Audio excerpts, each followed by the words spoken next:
All right, by popular demand, let's go ahead and discuss Buckshot Roberts, the toughest nails gunfighter who took on a dozen hard cases all by himself, including a young outlaw known as Billy the Kid. Now, if you're anything like me, your first exposure to Buckshot Roberts was the movie Young Guns. You know the scene. Billy and the regulators were getting ready to have a nice lunch when Dirty Steve came running up saying that there was a well-heeled man headed their way. Sure enough, it was the grizzled Buckshot Roberts, slowly ambling up on a mule and sporting a pair of rifles. Claimed he was there for the bounty on the kid. He called Dick Brewer a peckerhead, cocked his rifle, said let's dance, and from there, the fight was on. But is that really what happened? And who exactly was this Buckshot Roberts guy anyway? I'm going to be honest with you, there's not a lot known about the real-life Roberts. Hell, we don't even have a photo of the man. Sure, there are images online claiming to be Roberts, but for the most part, they depict a guy by the name of George Coe, which does sort of make sense considering that Roberts shot a couple of Coe's fingers off. We'll get to that here in a moment. Best I can find so far as a description of the real Roberts goes, just states that he was short, stocky, and preferred mules over horses. I've also seen a few references to him being born in 1837. I was not able to verify, but if that's true, he would have been around 41 years of age in 1878 when he went toe-to-toe with Lincoln County's finest. His real name, allegedly, was Andrew L. Roberts. No idea what the L stood for, but it's next to certain that he was never known as Buckshot during his own lifetime. That particular nickname wouldn't appear in print until Emerson Huff published Story of the Outlaw in 1907. According to Mr. Huff, Roberts spent quite a few years in the U.S. Army, eventually reaching the rank of sergeant. Okay, maybe, but Robert's gravestone states that he served with the Confederates.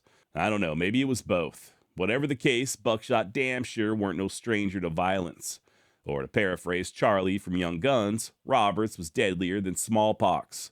Legend has it that he worked with Buffalo Bill Cody hunting meat for the railroads, after which he pinned on the badge of a Texas Ranger. He got injured in a fight with the Comanche, or Kiowa, I've seen references to both, and he'd be injured yet again later on when he and the Rangers got crossways of one another.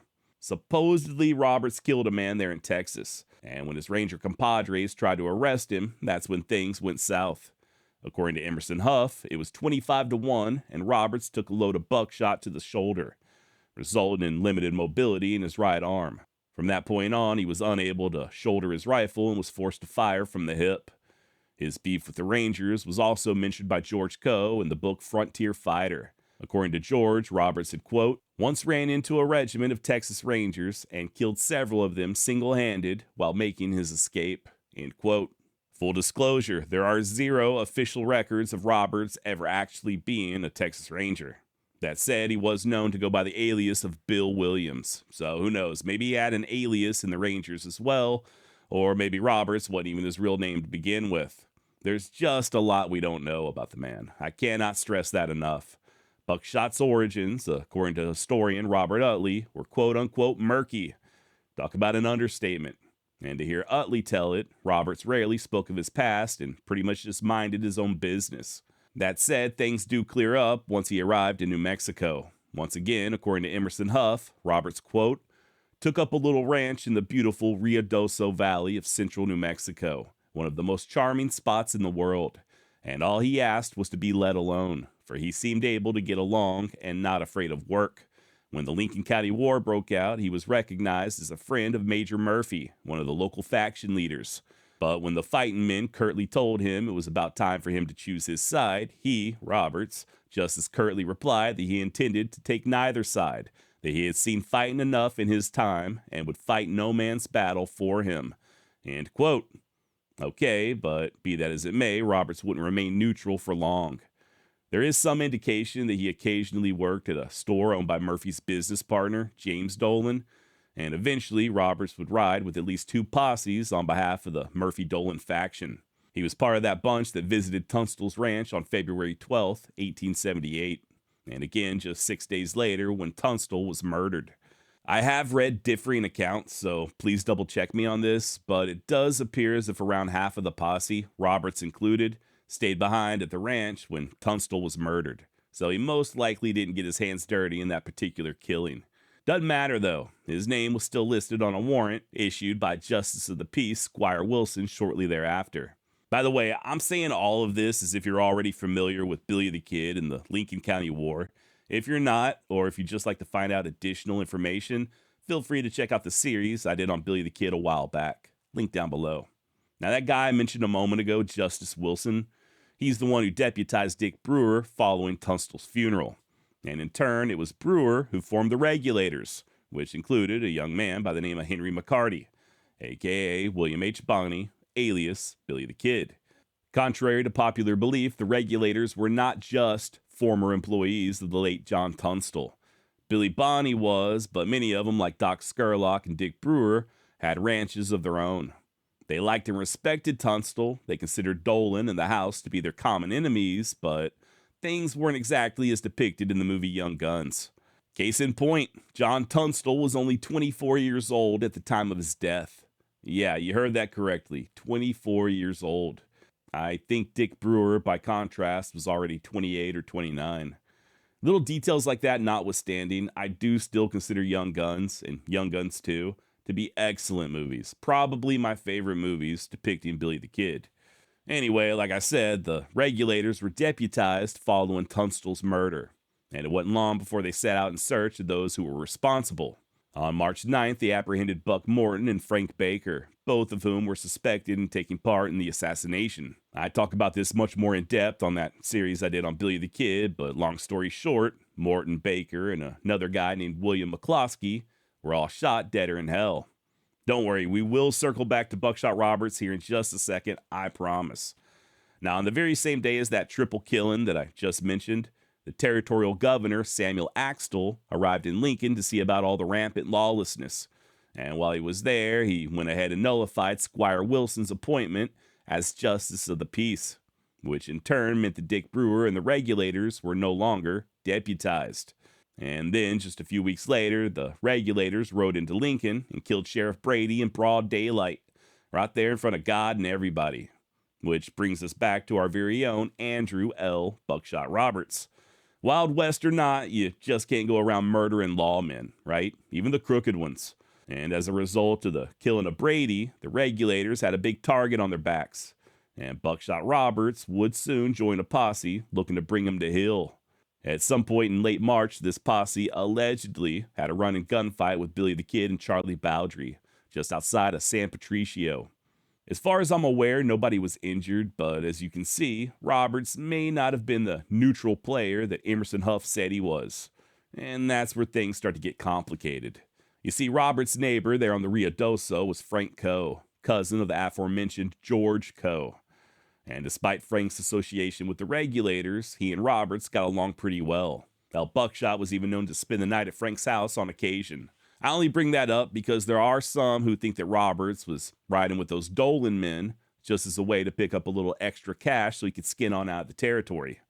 Which, as it turns out, is probably how he ended up at Blazer's Mill on the morning of April 4th, 1878. According to historian Robert Utley, quote, Roberts wanted no part of the troubles that had engulfed Lincoln County, and it singled him out as a target for the other side. He sold his ranch to someone in Santa Fe and awaited only the arrival of payment before clearing out of the country altogether. That the check might be in the mail carrier's pouch brought him over the mountain to the South Fork on the morning of April 4th. End of quote. Now, Blazer's Mill was named after Dr. Joseph H. Blazer, a dentist from Pennsylvania. He had a big house there that he leased out to an Indian agent named Frederick Godfroy and his family. The Blazers lived in a smaller adobe nearby and operated a store out the back. Mrs. Godfroy, the agent's wife, would often cook meals for weary travelers. That said, when Roberts initially arrived at the mill that morning, there weren't no other patrons. Mr. Blazer warned him about a group of armed men sighted on the road to the west and said that they had killed one of the agency's steers the night before. Accurately deducing that these were the Lincoln County Regulators, Roberts wisely decided to make himself scarce. Not for long, though. He soon spied what he thought was a mail buggy going to the mill, so he turned his mule around and headed back.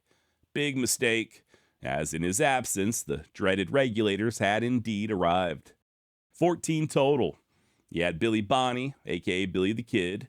Then there was the leader, Dick Brewer, cousins Frank and George Coe, John Middleton, Josiah Doc Scurlock, Dirty Steve Stevens, Charlie Bowdry, Frank McNabb, Henry Newton Brown, Fred Waite, John Scroggins, not to be confused with John Scrotums, Nacio Gonzalez, and a guy by the name of Tiger Sam Smith.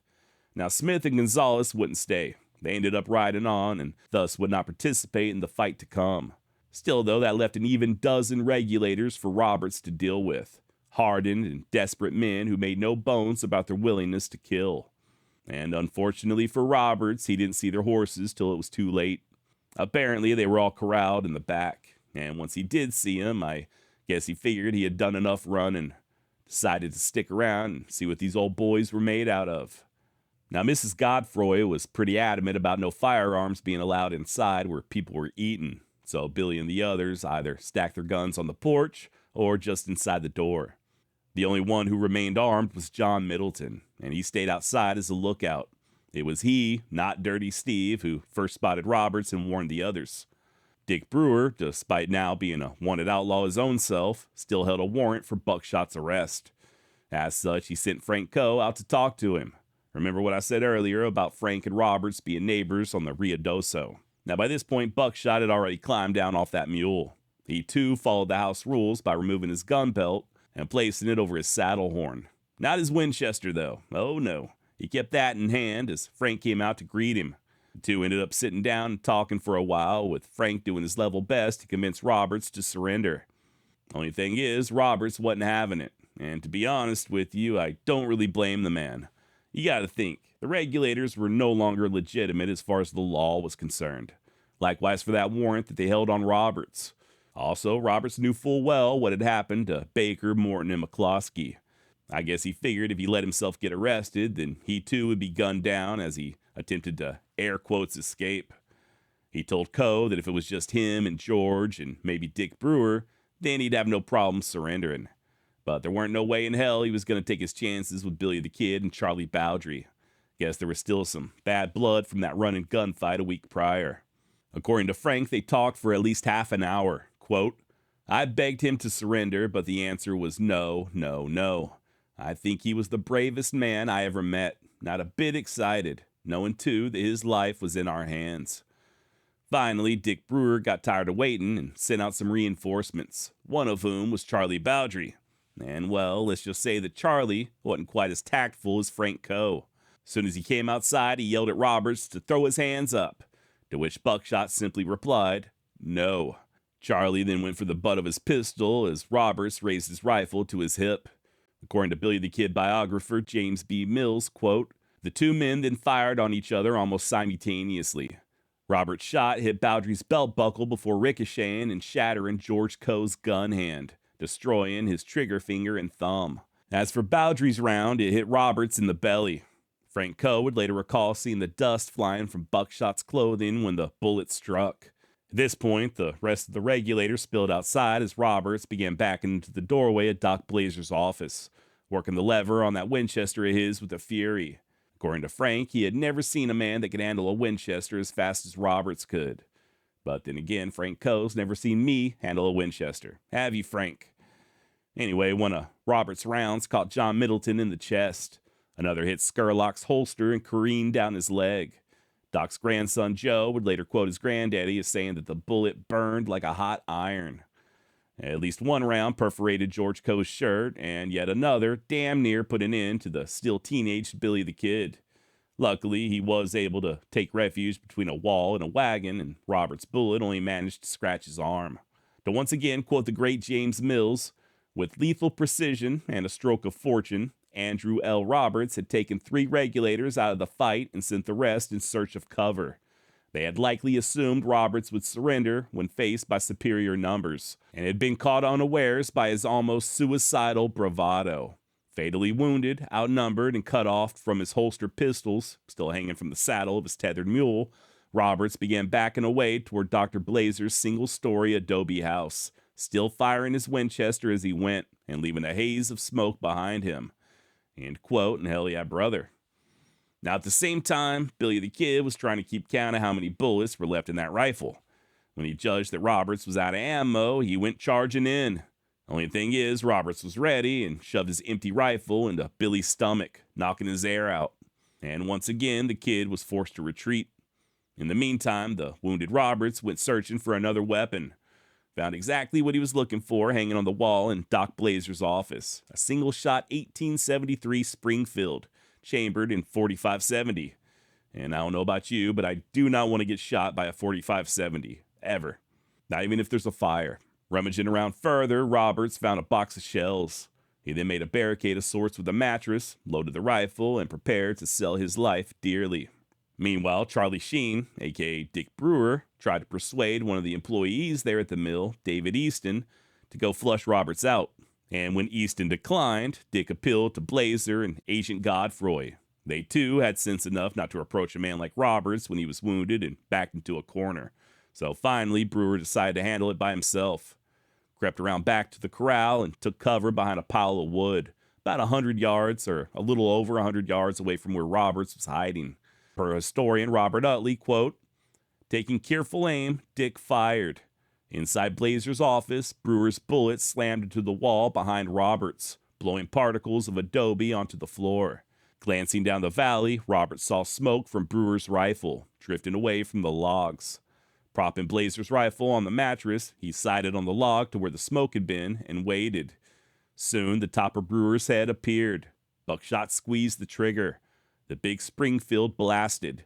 The bullet hit Brewer in the left eye, leaving a tiny blue mark, then blew the back of his skull into fragments." End of quote. And yeah, that was pretty much the end of the fight there at Blazer's Mill. Even Frank Coe would later admit that nobody else was willing to call Roberts' hand. Doc Blazer fixed up the wounded best he could. I mean, the man was a dentist, after all, and provided a wagon to carry the injured Middleton and George Coe.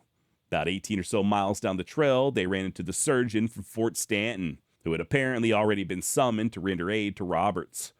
He too saw to the wounded regulators before continuing on to the mill, but sadly, by the time he arrived, Andrew Roberts was just too far gone. He would die the following day, and he and Brewer were laid to rest right there at the mill. According to some accounts, they were even buried in the same coffin. Their graves are still marked, by the way, on what's now the Mescalero Apache Reservation just south of Ruidoso. Okay, so earlier I mentioned how Billy the Kid tried to charge Roberts only to get his damn wind knocked out of him. Well, he did manage to get off at least one shot during that attempt. And per sources, it was Billy, not Bowdry, that did Roberts in. Now, as far as I'm aware, nobody else who participated in the fight mentioned Billy shooting Roberts. There were other eyewitnesses, though, like the son and grandson of Dr. Blazer. And to hear them tell it, it was indeed Billy the Kid who fired the fatal round. This claim is also repeated in Pat Garrett's The Authentic Life of Billy the Kid. That said, it does look as if most historians, not all, but most, disagree. I won't bore you with the details, but it basically just comes down to who you want to believe. The actual participants of the fight, or just those who witnessed part of it from a distance. I wouldn't go so far as to say that Billy the Kid absolutely did not kill Buckshot Roberts, but I will say there's more evidence pointing to Charlie Bowdry as being the one that did it. Now, to Billy's credit, he would later say of Roberts in the gunfight there at Blazer's Mill, quote, "Yes, sir, he licked our crowd to a finish," end of quote. Now, there is another version of the story that includes Roberts calling the regulators a bunch of little girls. Kind of, and maybe. Okay, so according to George Coe, whenever Charlie Bowdry ordered Roberts to throw his hands up, the former ranger responded by saying, "Not much, Mary Ann." And with that, the fight commenced. Not much, Mary Ann. Sounds kind of cool, but what exactly does it mean? Well, as I hinted at a moment ago, I always thought it was just Robert's way of calling Bowdry a little girl, just to kind of get under his skin. But as it turns out, it may go a little deeper. According to my buddy James over at the Billy the Kid Historical Coalition, the phrase "not much" was often used as a stand-in for "yeah, right." And Mary Ann, in certain locales, was a derogatory term used to describe gay people. So if the conversation really occurred as George Coe claims it did, then when Bowdry told Roberts to surrender, he basically replied sarcastically by saying, "Yeah, right, homo." Of course, that's assuming that the conversation even happened. George and his cousin Frank do offer up a lot of great insights, but you also got to be careful and not take every little word they say as gospel. They were human just like the rest of us, and they were known to get details wrong on occasion. I think James Mill hit the nail on the head when he stated that it's virtually impossible to write up a depiction of the shootout at Blazers Mill that everyone will agree on. Besides, no matter the details, we do know for a fact that Andrew Roberts took on a dozen killers all on his lonesome. And although they were successful in putting him under, he killed their leader in the process, as well as leaving a few of the others with scars they'd carry for the rest of their lives. That's why you see so many photos of George Coe and that blown off finger of his. Now, there is an alternate version that claims Roberts was not trying to sell his ranch, or even leave the territory for that matter, and it was he who went hunting after the regulators, like a bounty hunter, basically like they showed in Young Guns. This was the assertion made by none other than George Coe. According to him, quote, rumor had it that the law was offering $100 a head for the men who slew Brady. The offer held good, dead or alive, but preferably dead, as dead men are easier to handle. Arriving in Lincoln, Roberts immediately offered his services for the job. He was hired and given the blessing of the law. He at once got busy, end of quote. In George's version, it was Doc Blazer who warned the regulators about Buckshot Roberts, and not Buckshot being warned about the regulators.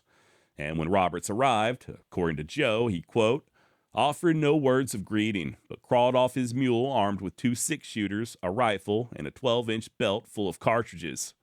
But is that really how things went down? Well, per historian Robert Utley, given the destitute state of the county treasury, as well as the paralysis of the county government, such a reward seemed highly unlikely. Mr. Utley further states that he has seen no contemporary documentation for these bounties, and he doubts that they existed. So there you have it.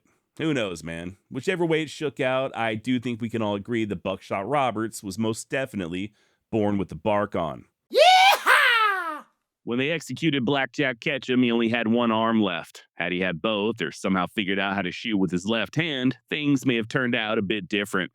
As it were, Ketchum remained defiant until the end, marching to the gallows and telling the sheriff to hurry up because he was due in hell for dinner.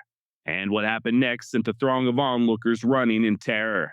Who was Black Jack Ketchum? What caused him to become an outlaw? What happened to his arm, and what exactly occurred on the day of his execution that would haunt those in attendance for the rest of their lives? Stick around and find out. My name's Josh, and this is the Wild West Extravaganza.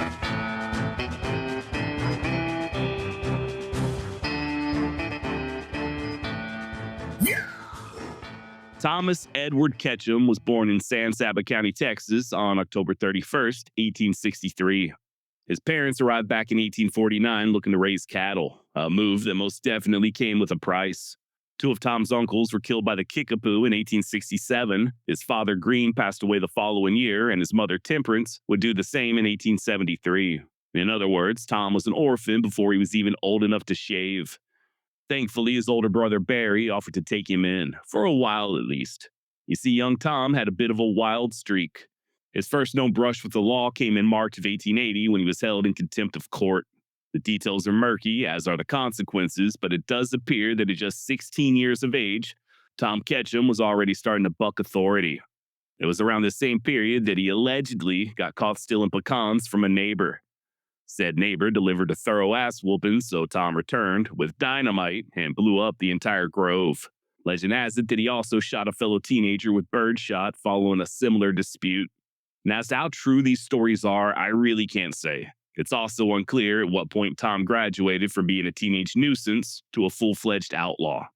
We do know that he spent a good chunk of his youth working cattle, though, both for his older brother Barry and on neighboring spreads with another brother named Sam.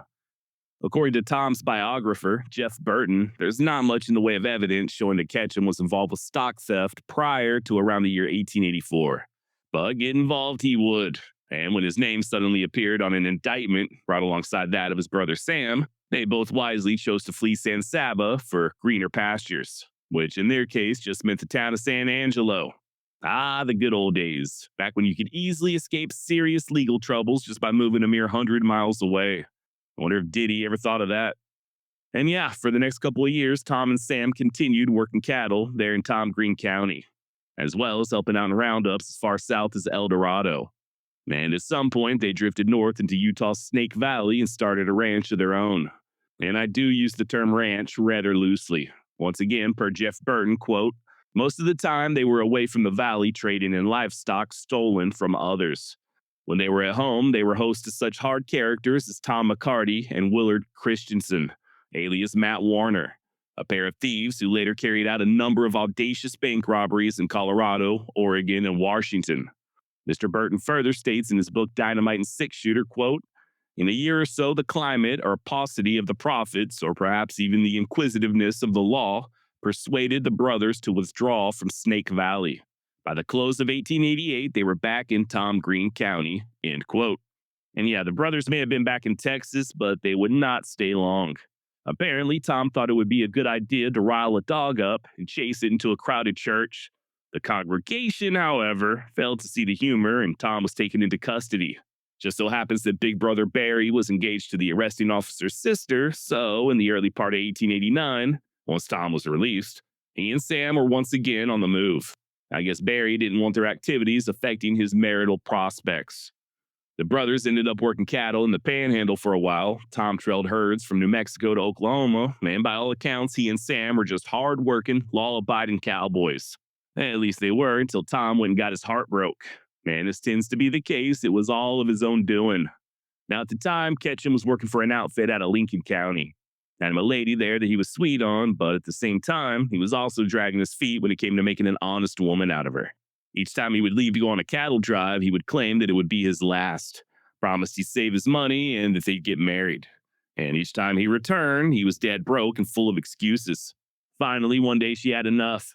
As Tom was getting ready to leave for another drive, she started crying on his shoulder, swearing that she'd wait on him and saying that she could never love another.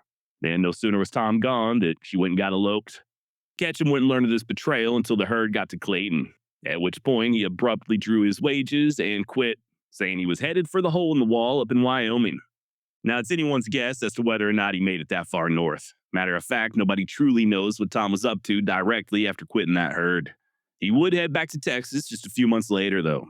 His brother Sam had recently returned to San Angelo and went partners there in a saloon with another young cowboy by the name of Will Carver. And yeah, this is the same Will Carver who would go on to ride with Butch and Sundance. If you've ever seen that famous Wild Bunch photo where they're all dressed to the nines, that's Carver standing in the back left. Another friend of the Ketchums during this same period was Dave Atkins. And as fate would have it, it was Dave, not Carver, who assisted Tom in killing his first man. Or I guess I should say his first known killing. The victim, Jasper Powers, was gunned down in a horse pasture on December 12, 1895. And per usual, stories do vary as to why. Some think that Jasper owed money to Sam Ketchum and Will Carver, and it was they who put Tom up to the killing. Others think that Powers was stealing cattle from the aforementioned Dave Atkins. And that may be true, but the most plausible theory, in my opinion, the one with the most legs, is that Jasper's wife was having an affair with the ranch foreman. They wanted Jasper gone, so the foreman paid Tom to make it happen. Either way, and for whatever reason, Jap Powers was dead, and Tom Ketchum was once again on the run. And so was pretty much everyone else in his purview, even those not suspected of taking part in the murder. Guess they didn't want to be found guilty by association. Carver and Atkins lit out for Cochise County, Arizona, as Tom and Sam took refuge on the Bell Ranch over in New Mexico, just on the outskirts of Fort Bascom. Of course, they'd end up calling it quits just a week later after Tom got in an argument with one of the bosses. And in lieu of a severance, they butchered one of the Bell steers and stole provisions from the ranch storehouse. Then just a few days later, on June 10th, they robbed another store over in the town of Liberty. The shopkeep, Levi Herstein, was nice enough to let the Ketchums use his store/post office to wait out a storm. And they repaid his kindness by making off with a bunch of supplies and $45 in cold, hard cash. So the following day, Herstein formed a small posse, caught up with the brothers round about noon, and once again, there are different versions as to what occurred next. But they do all end with Herstein and one of his men lying dead in the dirt. One story goes that Tom and Sam acted like they were surrendering, and whenever Herstein got close, they shucked iron and commenced shooting. Another has it that the posse simply rode into an ambush. Now, there was a survivor, a wounded man playing possum, who would later claim that one of the brothers, either Tom or Sam, he wasn't sure which, stood over Herstein's body and emptied his revolver into it, while repeatedly yelling, "You son of a bitch, you son of a bitch." And while we don't know for certain which one of the Ketchums this was, I do think Tom is the most likely candidate. Turns out he was prone to such outbursts, as well as a little self-flagellation. How do you like that word? Self-flagellation. Google it.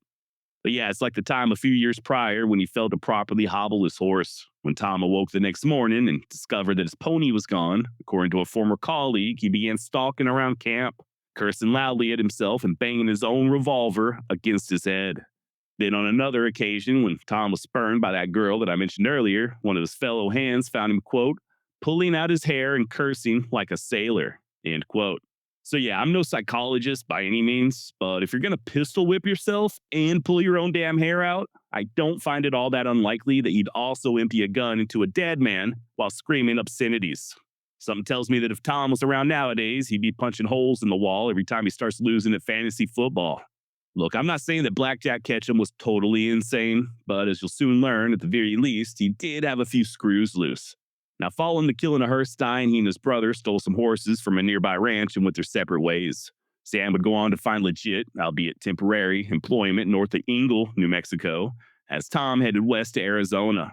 It's there where he'd reunite with Carver and Atkins, and come that spring, the trio headed back to Texas to rob themselves a train. Oh yeah, here we go. Getting to the good stuff now. The crime in question occurred on May 14th, 1897, some 15 miles west of Langtree. Dave Atkins cut the telegraph lines as Tom and Carver climbed on board and forced the engineer to hit the brakes.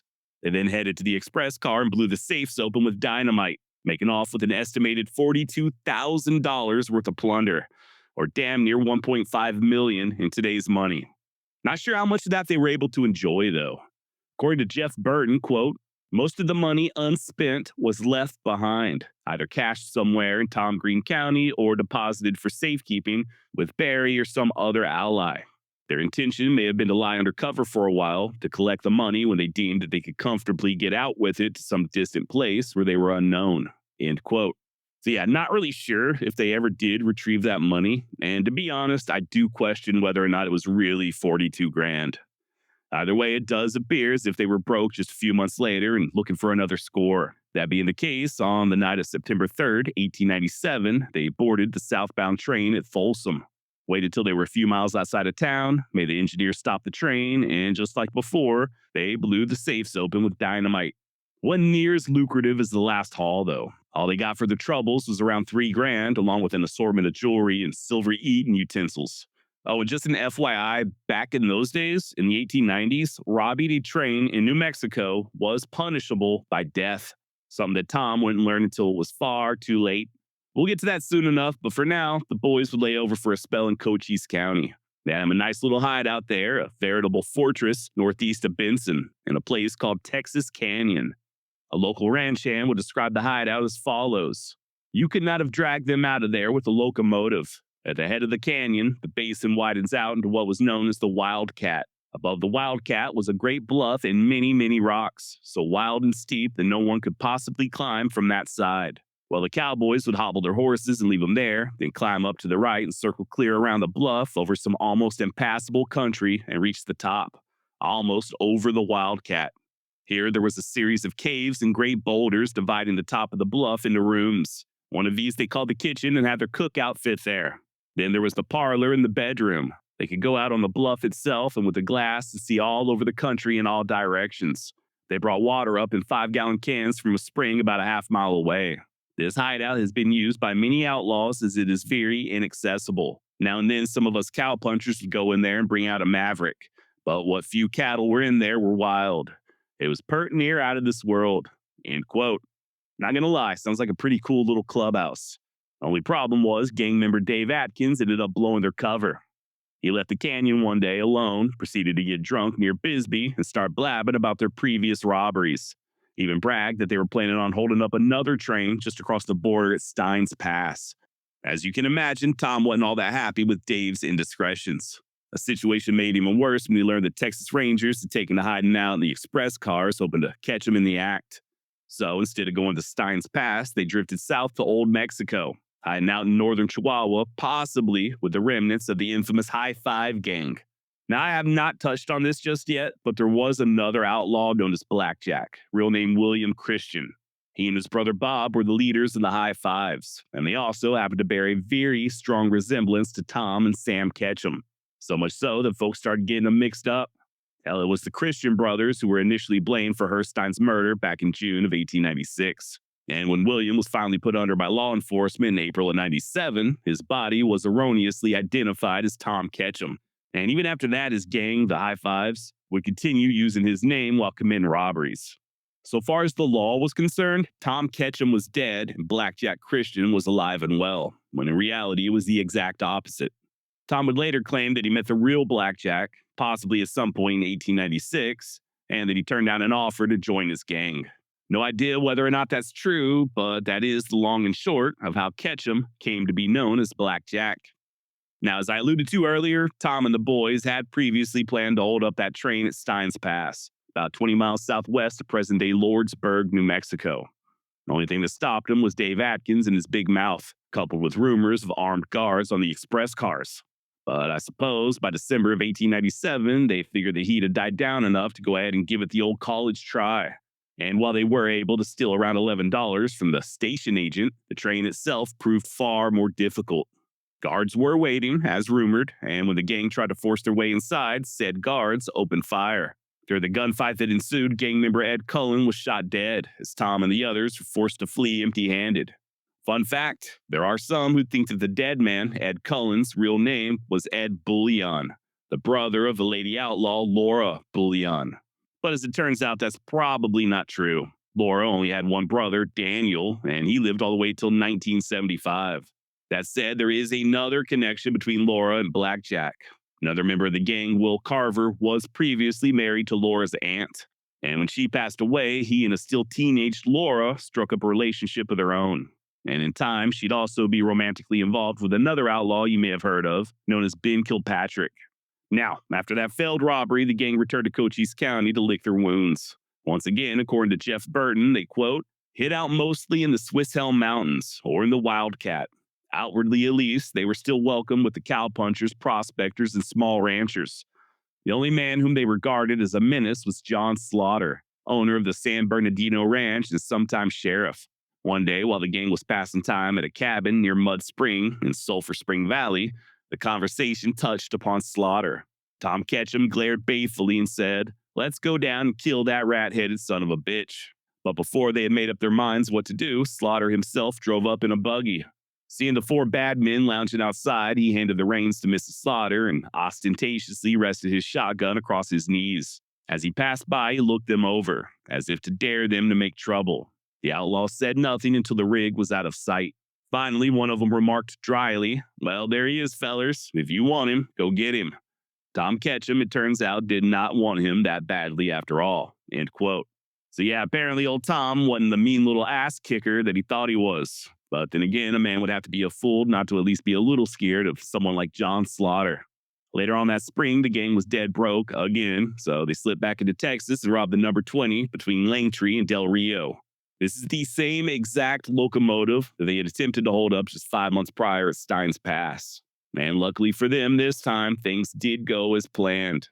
As was their MO, they blew the safes open with dynamite and made off with all the cash before Johnny Law even knew they was there.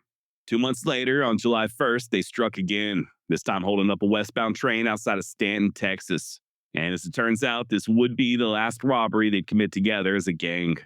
After the heist, they sought refuge up in Wyoming at the Hole in the Wall. And legend has it that while Butch Cassidy got along well with Carver, he couldn't stand the Ketchums, Tom especially. And it does look as if Butch may not have been the only one. Although details are sparse, all signs point to Tom and his brother Sam having some sort of a falling out. Not sure exactly what happened. Some tend to think that it was Tom's ever-increasing erratic behavior, but by the summer of 1899, the brothers had indeed split up. Sam and Carver would head to New Mexico with a gang of their own, including noted outlaws Elsie Lay and Kid Curry. And on July 11th, 1899, they held up a train outside of Folsom, almost in the exact same location as the one that Tom robbed back in September of 97. And although they were successful, a posse would soon catch up with them about 80 miles to the southwest at Turkey Creek Canyon. There were 2 separate gunfights over the course of a 4-day period, and both Lay and Sam Ketchum were wounded and taken prisoner. Sam's wounds became infected, and about a week later, at the age of 45, he passed away. A friend would later state that Sam Ketchum was a brave and courageous man, and if his brother hadn't been such a bad influence, he would have been all right, end quote. Meanwhile, little brother Tom was still alive and well down in Arizona, and apparently feeling a little on the bloody side. In early June, Tom stepped inside a dry goods store at Camp Verde and shot both of the owners deader in hell. And to this day, nobody knows why in the hell he did it. Robbery apparently was not a motive, as he did not rob the store, so I can only assume that it was personal. Either that, or he had finally lost whatever marbles he had to begin with. Tom followed up this double murder by heading east to New Mexico and trying to rob a train all on his lonesome, which in hindsight is probably not the smartest of ideas. To make matters worse, it was the same exact train that his brother Sam and them others just held up, and in damn near the same location. Remember, he still wasn't aware of his brother's fate. And yeah, on the evening of August 16th, 1899, Tom boarded the number one over at Folsom Station. He forced the engineer to halt the train about 5 miles outside of town. And when a mail clerk poked his head out to see what was happening, Tom opened fire. His bullet, what he would later claim was a warning shot, ricocheted and struck the clerk in the jaw. And from there, things just went from bad to worse. Turns out robbing a train solo ain't the easiest of jobs. As Tom was arguing with the rail employees trying to force him to uncouple the express car, here comes the conductor sneaking up from behind and letting loose with a shotgun, shattering Tom's right arm with buckshot in the process. Ketchum returned fire, best he could with a bum arm, but all he managed to do was graze the conductor. Nevertheless, he continued firing as he fell from the train and stumbled to his horse. Of course, by that point, he had lost far too much blood, so rather than jump in the saddle and make a getaway, he instead just lay down by the tracks. He'd later recall, quote, "I tried a dozen times to mount my horse, but was too weak to do it." The next morning, around 8 o'clock, Tom was still laying there by the tracks when he was taken into custody by the sheriff out of Union County. When asked what happened to his arm, Tom stated, "Somebody shot me out of the baggage car last night when I was trying to hold up the train. I wish the son of a bitch had shot me through the head or the heart, and this would have been over with. I hadn't done anything to him, and I don't see what the son of a bitch wanted to shoot me for." He then told the lawman that if only he could shoot with his left hand, then the two of them would have themselves a little fun. As it were, Tom was simply placed in the caboose via stretcher and taken to Folsom. From there, he was escorted via special train to Trinidad, Colorado, and placed in a hospital. Now, why they hauled him all the way to Colorado, I don't fully understand. He'd only spent around a week there before being transferred back to New Mexico. About the only thing of note that occurred in Trinidad was Tom begging a guard for a gun in order to commit suicide. Obviously, the guard didn't give him a gun. And on another occasion, he removed his bandages, tied them around his neck, and tried to strangle himself. That didn't work either, and like I said, he was back in New Mexico by August 23rd. That injured arm of his was amputated on September 3rd, and then once Tom began to regain his strength, he and another prisoner started making plans to escape. They carved a fake revolver out of a piece of wood and covered it with tinfoil to make it look real. They then took the spring out of a clock in order to fashion a saw to cut through the bars. It was all for naught, though, and the guards soon discovered the contraband, causing Tom to reportedly break down crying. Eventually, he was transferred to Las Vegas, New Mexico, not Nevada. Okay, asshole who sent me the very mean email recently trying to correct me. I know Las Vegas, Nevada. I think it was formed in 1905. Anytime you hear me speaking about Las Vegas on this show, I'm talking about Las Vegas, New Mexico. 9 times out of 10, I'm going to be talking about Las Vegas, New Mexico, not Nevada. Okay. Las Vegas, New Mexico, very popular in the Old West. Billy the Kid hung out there. Jesse James hung out there. And apparently Tom Ketchum also spent a little time there. All right. So like I was saying, eventually he was transferred to Las Vegas, New Mexico, where he pleaded guilty to delaying U.S. mails, a crime that carried a maximum sentence of 10 years. That said, the court suspended the sentencing so that the territory of New Mexico could pursue additional charges of attempted train robbery, or what they called the felonious assault upon a railroad, which, if you'll remember, was punishable by death. Truth be told, they were just making an example out of Ketchum. He could have been tried for murder in Texas or even Arizona for that double shooting at Camp Verde. But according to Governor Otero of New Mexico, quote, "Train robberies have been entirely too frequent in our territory to permit this one to go by unnoticed, and I am determined that it must be stopped," end quote. So yeah, like I said, they were just making an example out of him. Now the trial began in the town of Clayton on September 6, 1900. And by September 11th, Tom was found guilty and sentenced to hang. His original date with the executioner was scheduled for less than a month later, on October 5th. Luckily for him, his lawyers were able to get a couple of postponements, and his rendezvous with the hangman wouldn't occur until April 26th of the following year. In the meantime, Ketchum was remanded to the territorial prison. It's there where his older brother Barry paid him a visit, but Tom refused to see him. And when Barry left money with the warden for the commissary, Tom complained that it wasn't enough. This guy, man. Per Jeff Burton, quote, during his 21 months in captivity, Tom talked a good deal about himself, his career, and other people. Some of what he said about himself and his career was true, some half true, and some wholly untrue. Much of what he said about others was malicious. On the morning of Friday, April 26, he was still talking. He denied being Black Jack and said that a dozen men in Arizona could testify that he was not. End quote. Now, the sheriff there in Union County, Salome Garcia, was placed in charge of the execution. The only problem was Sheriff Garcia had never hanged anyone before. And, well, let's just say mistakes were made, as you'll soon discover. Now, the day before the execution, Tom dined on fried chicken for his last meal, after which he was paid a visit by the priest. When asked if he'd like to make a confession, he replied that he would, so long as the priest also made a confession to him. He then requested a fiddler so they could dance together. No word on whether or not he and the priest ended up cutting a rug. Next day at 1 p.m., Tom was led to the gallows. A throng of onlookers had gathered, but Tom refused to make a statement to him. Instead, when he stepped to the trap door, he asked the sheriff make sure that his grave was dug, quote, very deep. This was followed by him saying, better hurry up, boys, I'm doing hell for dinner, which I'll admit is a pretty badass thing to say when facing death. Not sure that Ketchum actually uttered those words, though. He may have, but other sources do claim that he simply stated, hurry up, boys, get this over with. Either way, a noose was then placed around his neck and a black shroud over his head. The shroud was held to his shirt by several pins of the sort used on horse blankets. Sheriff Garcia, who had reportedly been nipping at the bottle all morning, then asked Tom if he was ready. Ketchum replied that he was, and then urged Garcia to, quote, let her go. The sheriff then raised a hatchet, took careful aim, and swung to cut the rope. And he missed. Onlookers began laughing as Garcia struggled to pry it loose from the wooden boards. Finally, at approximately 1:17, he swung again, this time hitting the mark. The rope was cut, the trapdoor fell, and Black Jack Ketchum went a-tumbling. Remember what I said earlier about mistakes being made, though. Turns out the rope was far too long. They had also drastically miscalculated Tom's weight. Apparently, he had put on a few pounds while in prison. So rather than the noose snapping and breaking his neck, Tom instead fell all the way to the ground. As soon as his feet hit the dirt, his body lunged forward as blood began spraying from underneath that hood. Turns out that fall had completely severed Tom's head from his shoulders. The only thing still holding it on was that damn hood that was pinned to his shirt.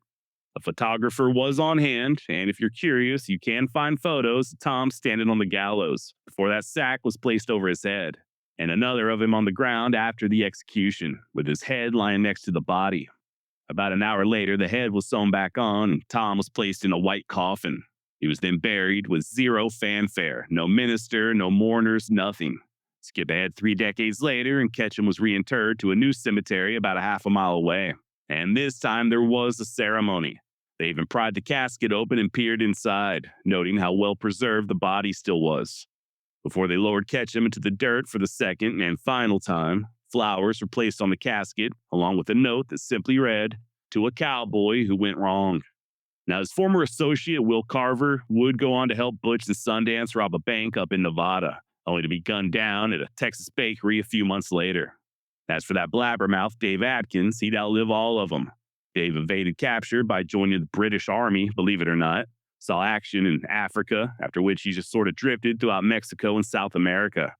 Ended up returning to Texas in the year 1911, where he was recognized and arrested. He was found guilty of murder, but only given a 5-year sentence. Basically just a slap on the wrist. But I guess God had other plans. Not really sure what he got up to after being released, but by the 1930s, he was in a mental hospital. And it's there he remained until his death in 1964. And I guess that's about all I've got on Black Jack Ketchum. My primary source when it came to research was the book Dynamite and Six Shooter, the story of Thomas E. Black Jack Ketchum by Jeff Burton.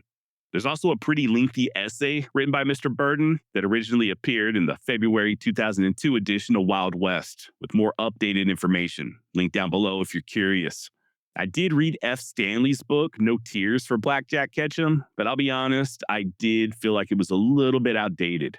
Dangerous Dan Tucker would arrive in the Southwest in the mid-1870s, pin on the badge of a sheriff's deputy, and in a very short amount of time, tally up a body count surpassed only by the likes of John Wesley Hardin and Deacon Jim Miller. To quote historian Leon Metz, Tucker was a better lawman and more dangerous than such high-profile figures as Wyatt Earp and Wild Bill Hickok.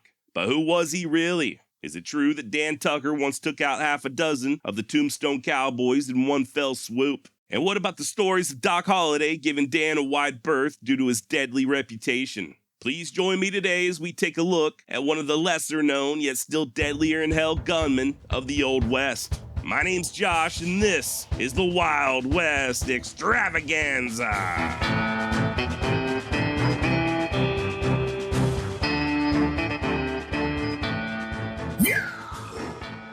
Dan Tucker's early life is murky at best. Legend has it he was born in Canada, circa 1849, and that he stabbed a man to death in Colorado before fleeing to New Mexico, at which point he took up employment at a stage station along the Jornada del Muerto.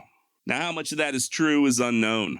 What we do know is that Tucker arrived in Silver City at some point in 1877, and for the next decade or so, things do clear up quite a bit.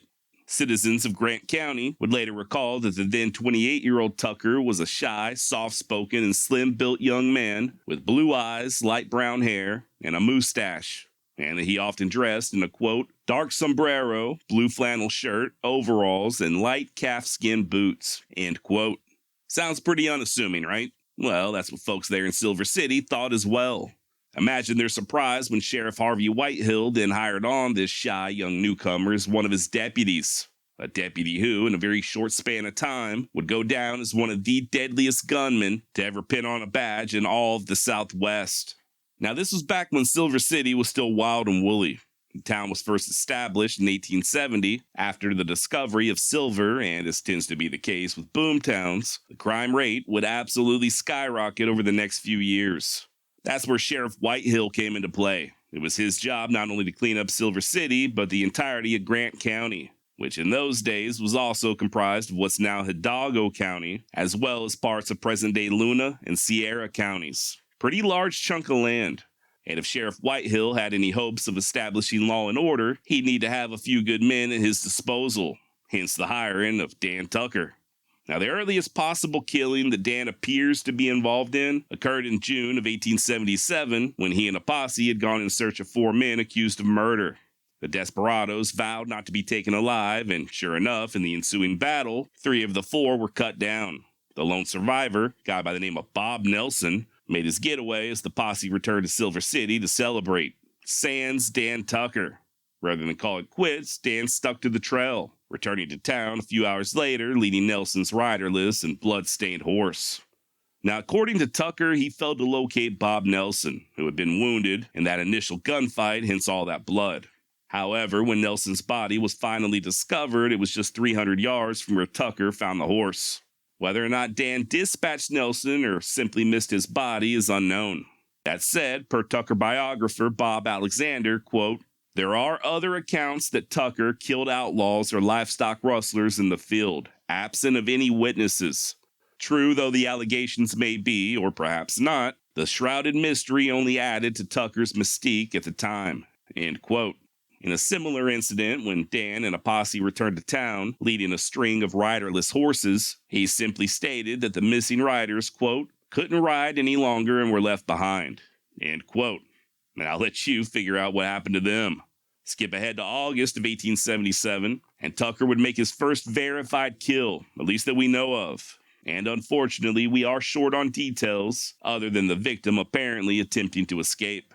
Per the Grant County Herald, quote, on the 14th of August, 1877, an inquest was held on the body of Atanasio Bencomo, who died from being struck from a pistol ball from a pistol held in the hands of Deputy Sheriff Daniel Tucker. His actions were justifiable as they were in discharge of his duties as the Deputy Sheriff of Grant County, as the deceased was escaping custody, end quote.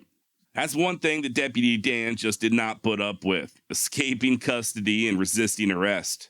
Indeed, shortly after killing Mr. Bencomo, Tucker was in nearby Central City, attempted to arrest a drunken soldier by the name of Tom Robinson. Tom resisted, so Tucker simply put a bullet in his right arm. To once again quote historian Bob Alexander, with his right arm wounded and out of commission, with his left hand, the errant Buffalo soldier was later forced to fork over a fine for resisting arrest. Just a few weeks later, Tucker would kill yet again. Apparently, two locals had gotten into a fight in a Silver City dance hall, and one of them pulled out a knife and carved his opponent up, to the point that the guy's intestines were hanging out and almost touching the ground. Per an eyewitness, the stabber, whose name I was unable to determine, so we'll just call him Stabby McStabface, then, quote, ran out of the saloon and up the street. Dan Tucker happened to come along. I was standing right beside him. He drew his six-shooter and, holding it with both hands, fired just as the man turned the corner, end quote. And per the various eyewitnesses, the bullet either struck Stabby in the neck or the lower back. Yet another bystander would recall that the target was some 50 yards away and running in dim light when Tucker fired, causing him to spin like a top before collapsing to the ground. As for the stabbing victim, a doctor simply scooped his guts up, rinsed them off, and shoved them back in before sewing up the wound. Story goes that he lived for another 40 years. Now, this is a quick side note, but I do find it interesting how that one guy described Dan as holding his revolver with both hands. That's not something you see too often in the movies, right? I know those early six-shooters were made specifically to fire with one hand. I guess it made it a lot easier when you were riding in the saddle, but I'm willing to bet that a two-handed approach was used a little more often than we tend to think.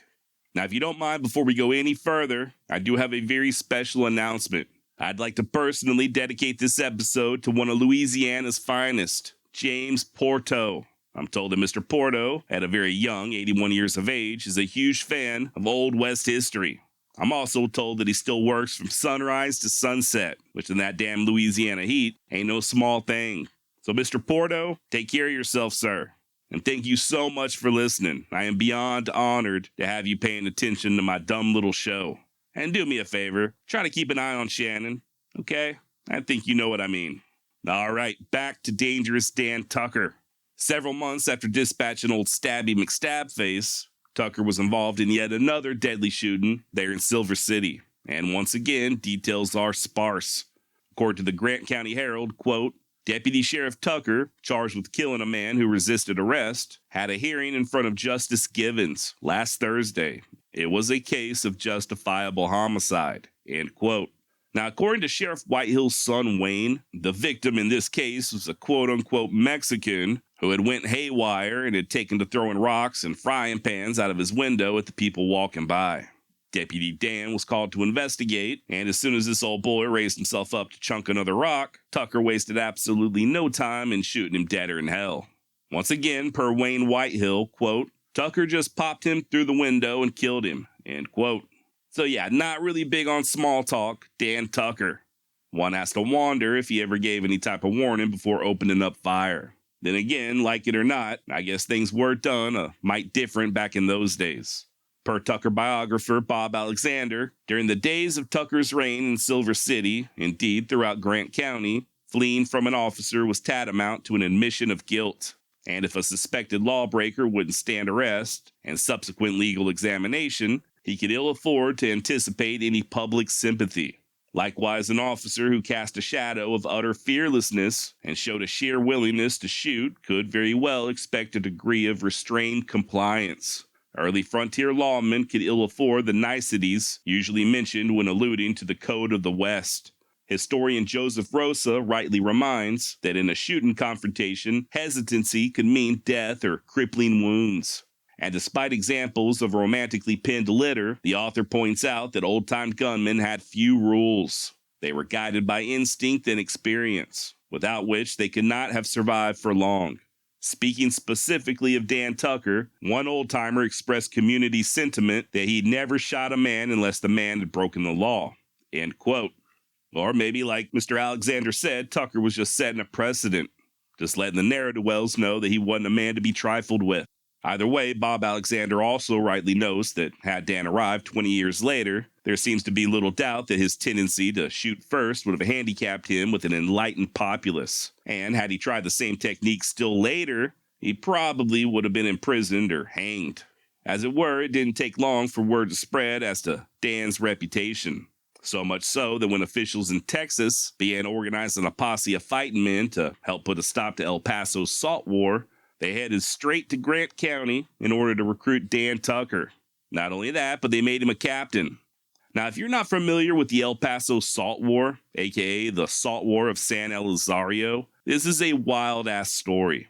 I don't want to get too far off in the weeds, but in far west Texas, a little over 100 miles northeast of El Paso, lies a series of dry saline or salt lakes.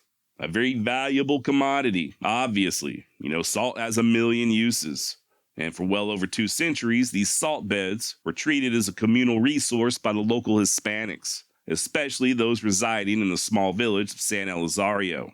These deposits were there for whoever wanted access, and oftentimes the villagers would load up wagons full of salt, not just for personal use, but also to sell to the miners down in Mexico. Important to note that over 500 Spanish colonists, along with thousands of head of livestock, first settled in the area of San Elizario in 1598. And these early residents were granted access rights to the salt by the King of Spain himself, rights that were grandfathered in by the Republic of Mexico.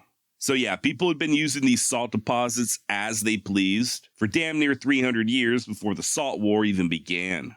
Of course, by the 1870s, the King of Spain no longer mattered, and individuals in Texas were legally allowed to stake claims on mineral rights. A guy by the name of Charles Howard ended up doing just that very thing during the summer of 1877, filing a claim on the salt flats and then announcing to the residents of San Elizario that if they wanted to continue using the salt, they'd have to pay for it. As I'm sure you can imagine, this did not go over all that well. The locals just ignored Howard's claims, at first at least, and went right on using the salt the same way they had been doing for the last 200 plus years. The law be damned. They also formed a number of committees or juntas that would effectively replace the El Paso County government. Things finally came to a head in late September when Howard had a pair of salineros arrested after they threatened to access the salt lakes without paying. And in turn, a large mob of armed Hispanics located Howard and took him hostage. Ended up holding him there in San Elizario for a few days before he agreed to relinquish all rights to the salt. Upon being released, Howard laid over in New Mexico for a spell, but soon returned to West Texas and shot and killed his political rival, Louis Cardis. Bear with me, we'll get to Dan Tucker's involvement very shortly, I promise. Now, Louis Cardis, an elected Texas state representative and Italian by birth, had garnered quite a bit of support from the Hispanics there in San Elizario. Also, he was a very vocal proponent of keeping the salt as a communal resource. That being the case, his death further outraged the Hispanics. Keep in mind that they far outnumbered the gringos, so it wasn't long before white people started getting nervous. And if I know anything about history, when white people start getting nervous, that's when they start killing folks. Sure enough, they asked the governor for help. Matter of fact, Howard even made the outrageous claim that they were being invaded by Mexico, which caused the governor to send in a detachment of Texas Rangers under Major John B. Jones. And when Jones arrived, he recruited an additional 20 new Rangers, somewhat of a ragtag outfit, and placed Lieutenant John Taze in command. This force of irregulars, with Charles Howard in the lead, then descended upon San Elizario. I guess he figured he'd just stroll in with a few Texas Rangers, and they'd help to reestablish his dominance over the Salt Lakes. But things did not go as planned. Howard and the Rangers immediately came under fire, both from San Elizario natives and Mexican nationals. Worth noting that they were outnumbered something like 25-1, so they were soon forced to take refuge in a church, just doing their best to hold off the insurgents. Finally, after a 2-day siege, the Texas Rangers uncharacteristically surrendered. This is the only time, by the way, in all of history that Texas Rangers have ever laid down their arms, at least that I'm aware of. Howard, the old boy who instigated this entire damn war, along with 2 other men, were then placed against a wall and executed via firing squad, after which their bodies were hacked into pieces and dumped down an old well as the remaining Rangers were disarmed and sent packing. Now, as a result of this embarrassment, the governor gave the go-ahead to El Paso County Sheriff Charles Kerber to organize a small group of mercenaries. And considering Silver City was known to be home to more than a few hard cases, it was there where Kerber went to locate volunteers. And not only did our very own Dan Tucker agree to help out, but so did the outlaw John Kinney and his gang. All total, it was around 30 men described by one source as hard-faced and battle-scarred. They, along with a combined force of Texas Rangers and horse soldiers from the 9th Cav, then paid San Elizario another visit. It was there on December 22nd that they killed several suspected insurrectionists as the innocent civilians were forced to flee across the border into Mexico. And just an FYI, there were also reports of Tucker and his bunch from Silver City going on a killing spree in the nearby villages of Sleta and Socorro before Colonel Hatch of the 9th Cav made them stop. According to Texas Ranger Lieutenant Taze, these volunteers from Silver City failed to exercise restraint. Then again, Lieutenant Taze may have been projecting a little because his rangers were also accused of looting, killing, and even rape. It wasn't until January 10th, 1878, that Tucker and his group were disbanded and sent back to New Mexico. Now, full disclosure, there's no record of Tucker being involved in any of those atrocities, the raping and the killing, but the fact remains that he was in charge. And as far as I'm concerned, even if he didn't partake, he's still responsible for his men. It was up to him to keep those fighters in line, and on that account, he failed miserably. And that's the best case scenario, is that he failed. The worst case scenario is that Dan Tucker was a damn rapist and murderer who targeted innocent civilians. Now, I do not have a hard number as far as the death toll is concerned, but most estimates place it somewhere between 20 to 30 men. Per the Texas State Historical Association, quote, "No one was ever arrested or brought to trial. A congressional investigation attempted to get at the facts, but no positive action was taken except the reestablishment of Fort Bliss, which had been abandoned earlier in the year. Thenceforward, no objection was made to paying for the salt." End quote. Now, despite this little fight being known as the Salt War, according to many, the salt was simply an excuse.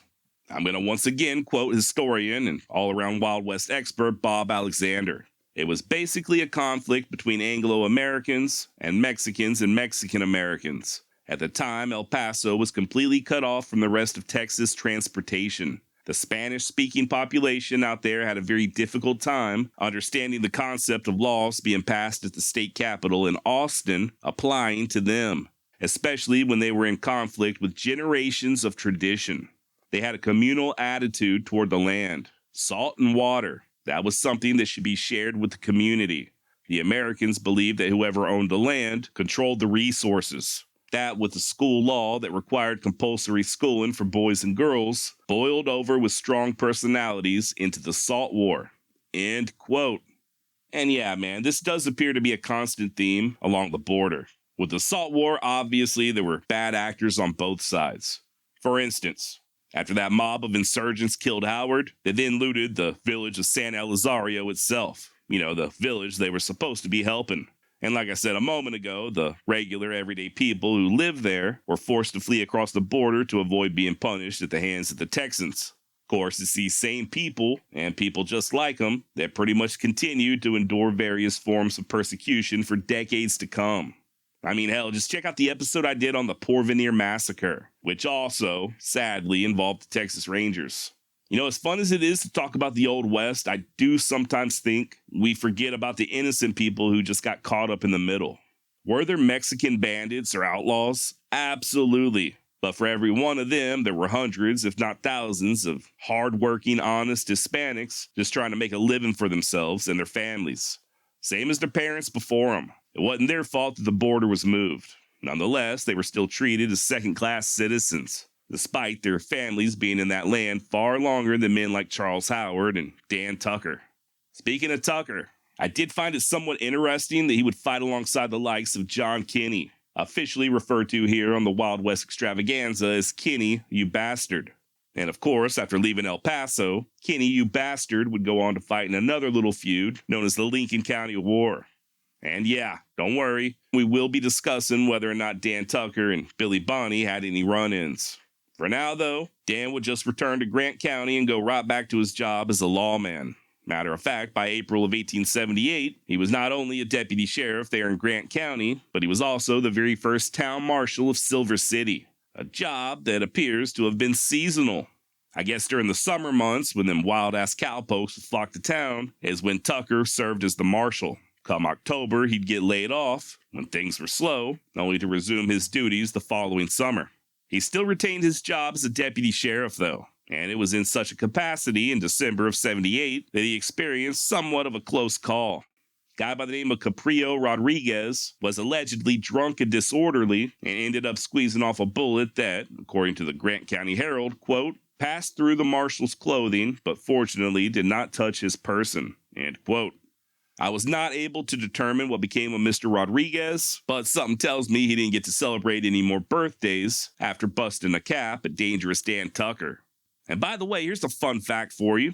I know some people don't like it when I use jargon like bust a cap, but did you know that phrase goes all the way back to at least the 1820s, in reference to old percussion or cap and ball firearms? Friend of the show David Lambert found references to busting or popping a cap in articles as far back as the 1830s. Hell, John Wesley Hardin used it in his own autobiography, and the exact phrase of bust a cap in somebody's ass can be found in the transcript of a court case in the year 1907. So how about that, huh? The more you know. The following January, Dan Tucker was sent to the new boomtown of Shakespeare, which is now a ghost town about 50 miles to the southwest of Silver City. And really, this was just Silver City all over again. Shakespeare was yet another mining town, and at that time, a favorite hangout for bandits like Curly Bill Brocious. No word on whether or not Dan had any run-ins with Curly Bill, but he would end up hanging at least two of his buddies, Sandy King and Bill Tattenbaum, aka Russian Bill. Now, King was indeed a true blue outlaw, in addition to being a suspected member of the infamous cowboy gang out of Arizona. Bill Tattenbaum, on the other hand, was a little different. He was mostly just a harmless wannabe who claimed to have been a military officer back in Mother Russia. How he ended up in Arizona, I do not know, but by the fall of 1881, both he and Sandy had found their way to the bustling town of Shakespeare, New Mexico. Now, like I said, Sandy was a damn criminal, so he naturally took to causing trouble, throwing his weight around and pretty much just being a bully. Ended up getting into an argument with a shopkeep there in Shakespeare and shooting the man's finger plumb off, an offense that caused Marshal Tucker to throw his ass behind bars. That very same day, old Russian Bill decided to steal a horse. He too was arrested by Dan Tucker and thrown in jail right alongside his buddy Sandy King. Skip ahead to later on that night, around about 2 a.m., and a vigilance committee arrived and hauled the prisoners to a nearby stage station. A mock trial was held, and minutes later, both men were unceremoniously jerked up with nooses and hung from the rafters. Mostly just for being a public nuisance, I guess. Now, you may be wondering where Dan Tucker was when all of this was occurring, and I wish I had an answer for you. At least one newspaper would report that the guard there at the jail was overpowered by the mob. But it doesn't seem as if Tucker was at the jail when the mob arrived, so go figure. Now, whether or not Dan was part of the mob is also unknown. Be that as it may, Tucker would preside over at least 4 legit executions, one of which was the somewhat controversial double hanging of Lewis Gaines and Charlie Williams.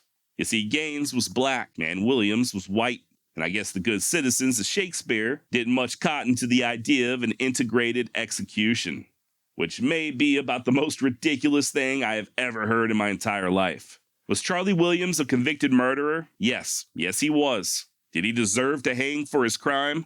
Well, that's up for interpretation, but according to the judge, once again, yes. There was no argument about that from anyone. Not a single person objected to Charlie's premature demise. They just didn't think that it was proper for Charlie to be executed alongside a black dude. Good God almighty. Now, I'm not joking, by the way. The people were so outraged over this that both Dan Tucker and Sheriff Whitehill received death threats. To their credit, though, the execution did go forward as planned, and Williams went a swinging right alongside of Gaines.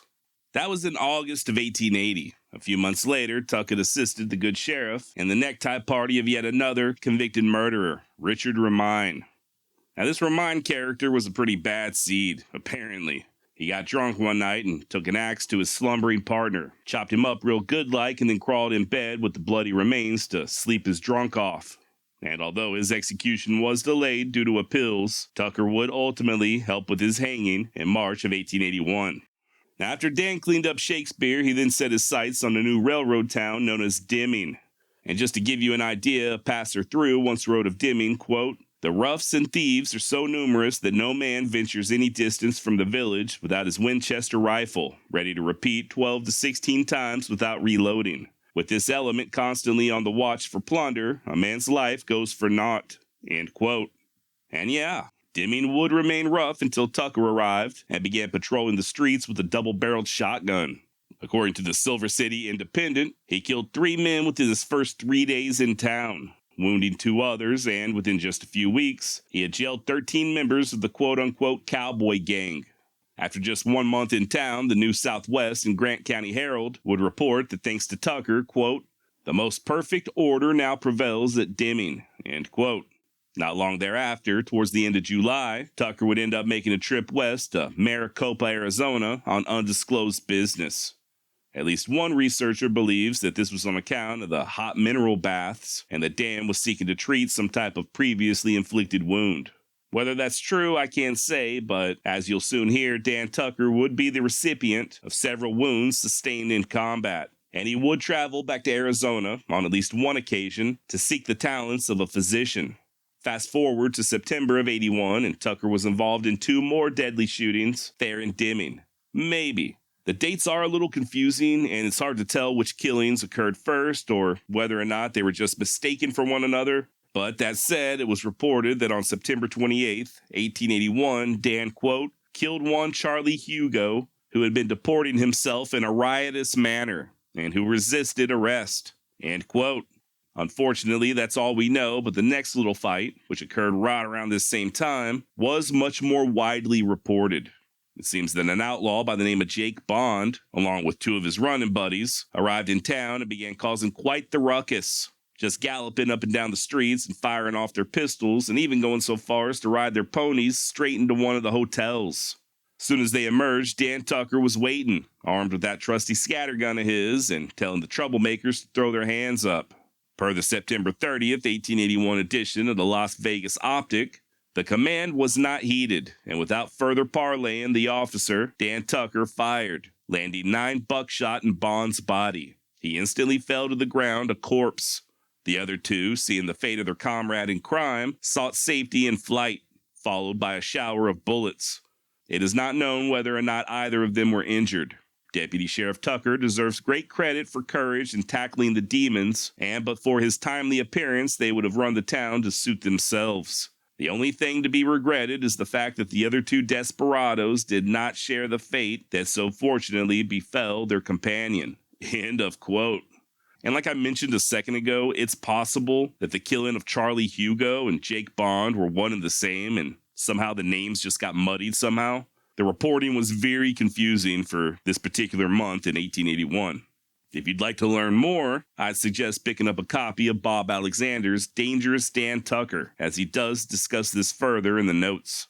And yeah, this is the book that I used as my primary source for today's episode. That's why I keep quoting Mr. Alexander so much. It really is a great resource on all things Dan Tucker. Link down below if you'd like to pick up a copy for yourself. And by the way, for all you firearms enthusiasts, the shotgun that Tucker was fond of carrying was reportedly a W. Richards, imported from Belgium with the barrels cut down to a length of 19.5 inches. I got no idea what most of that means, but it doesn't sound like something I'd want pointed in my general direction. Now, just a few minutes ago, I hinted at Tucker earning himself a number of wounds, one of which he received in October of 1881. Per the New Southwest, quote, 5 military officers from Cummings went over to Deming on a little jaunt, and 3 of them got boisterously drunk. Deputy Tucker started to arrest and disarm one of them, but he resisted, and in the struggle, the drunken officer's pistol went off, burning Tucker's hands. The latter effected the arrest, however, as he usually does. End quote. Tucker would then again return to Arizona, possibly to treat the burns on his hands, and while he was there, he was wounded yet again. The Tombstone Epitaph would publish the following on October 20th, 1881. A desperate shooting affair is reported as having occurred at Benson, Sunday night. The particulars are very meager. It appears that during a dispute between Deputy Sheriff Tucker and George Brown, the latter drew a revolver and shot the other in the leg and abdomen. As Tucker fell, he fired twice at Brown, but neither bullet hit its mark. The deputy sheriff was in town last Friday. His wounds were pronounced fatal. Now, luckily, despite the Tombstone Epitaph's unsolicited medical prognosis, Dan Wood pulled through. However, these wounds would prove to cause quite a bit of discomfort for the rest of his life.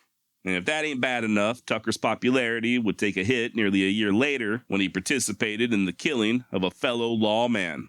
The victim, James Burns, who kept the peace over in the nearby mining camp of Buckshot, rode into Silver City one day and went on what author Robert K. D.R. Mint described as a quote-unquote monumental drunk.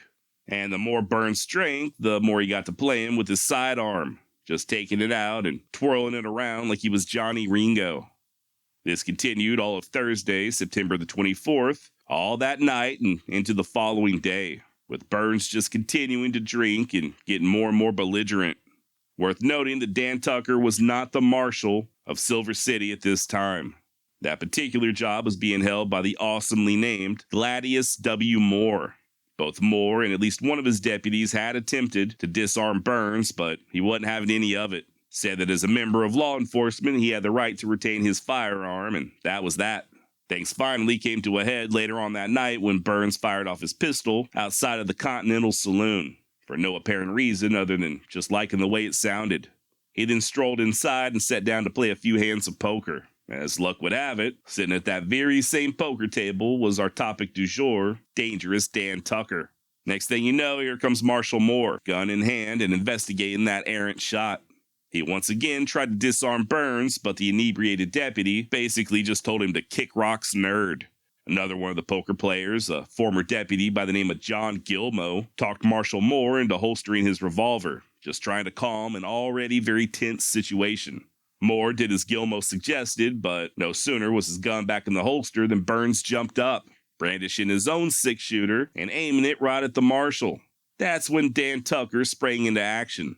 He too went for his gun and aimed it directly at Mr. Burns. Just as it looked as if gunplay was imminent, John Gilmo once again proved to be the voice of reason. He assured Burns that if he'd just surrender, he'd be out of jail in no time flat. After all, no real harm was done, right? No need to escalate things further. And it worked. Burns holstered his sidearm, as did Dan Tucker, and Marshal Moore departed in search of an arrest warrant. I do have to admit I don't really understand that part. Not sure why a city marshal would need a warrant in order to place somebody like Burns into custody. I mean, the man had just been pointing a damn gun in his face. I'd say that was plenty enough cause for arrest, but as we'll soon touch on, things may not have been all that they seemed. Meanwhile, back in the Continental Saloon, Burns started mouthing off at Tucker for getting involved. They began arguing, and I guess they continued arguing, all the way up till the marshal returned. This time with backup in the form of a sheriff's deputy named William J. McClellan. Moore told Burns that he now had papers, meaning a warrant, and for him to hand over his revolver, which is pretty much when all hell broke loose. Details are sketchy, but it appears that Burns jerked iron and managed to fire off at least one ineffective round toward the marshal before Dan Tucker put a bullet straight into his breadbasket. Both shots were fired damn near simultaneously, and the story goes that the concussion from the revolvers blew out all the lamps inside of the saloon.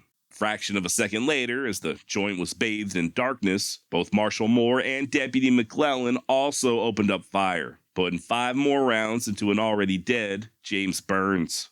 And yeah, the idea of the percussion from a pistol blowing out all the lamps does sound kind of suspect, but strange though it may be, this is not the only time I've heard of this happening. And honestly, it might just be due to how small a lot of these saloons really were. I know they look massive in the movies, but in reality, a lot of these places were oftentimes not much bigger than a hallway in your average suburban home.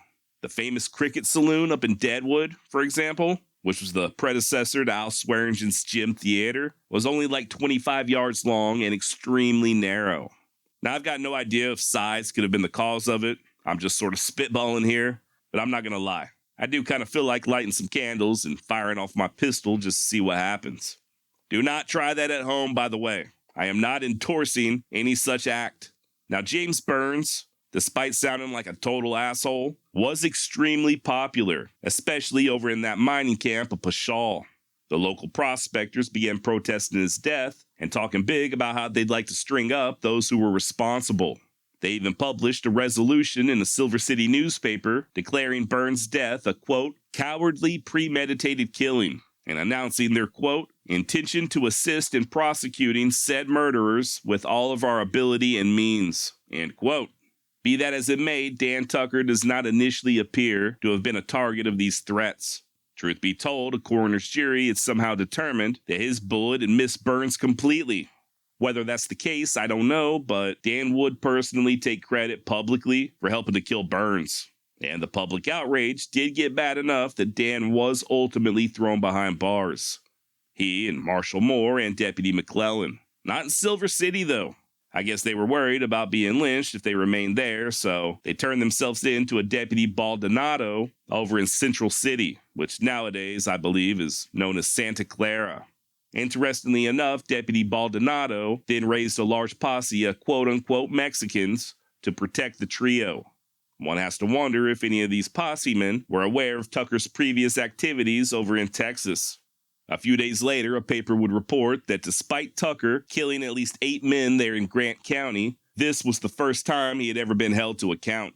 In other words, it seems like there were at least a few people who had grown weary with the way he was just indiscriminately gunning folks down without a trial. In the end, though, it didn't really amount to much in the way of consequences.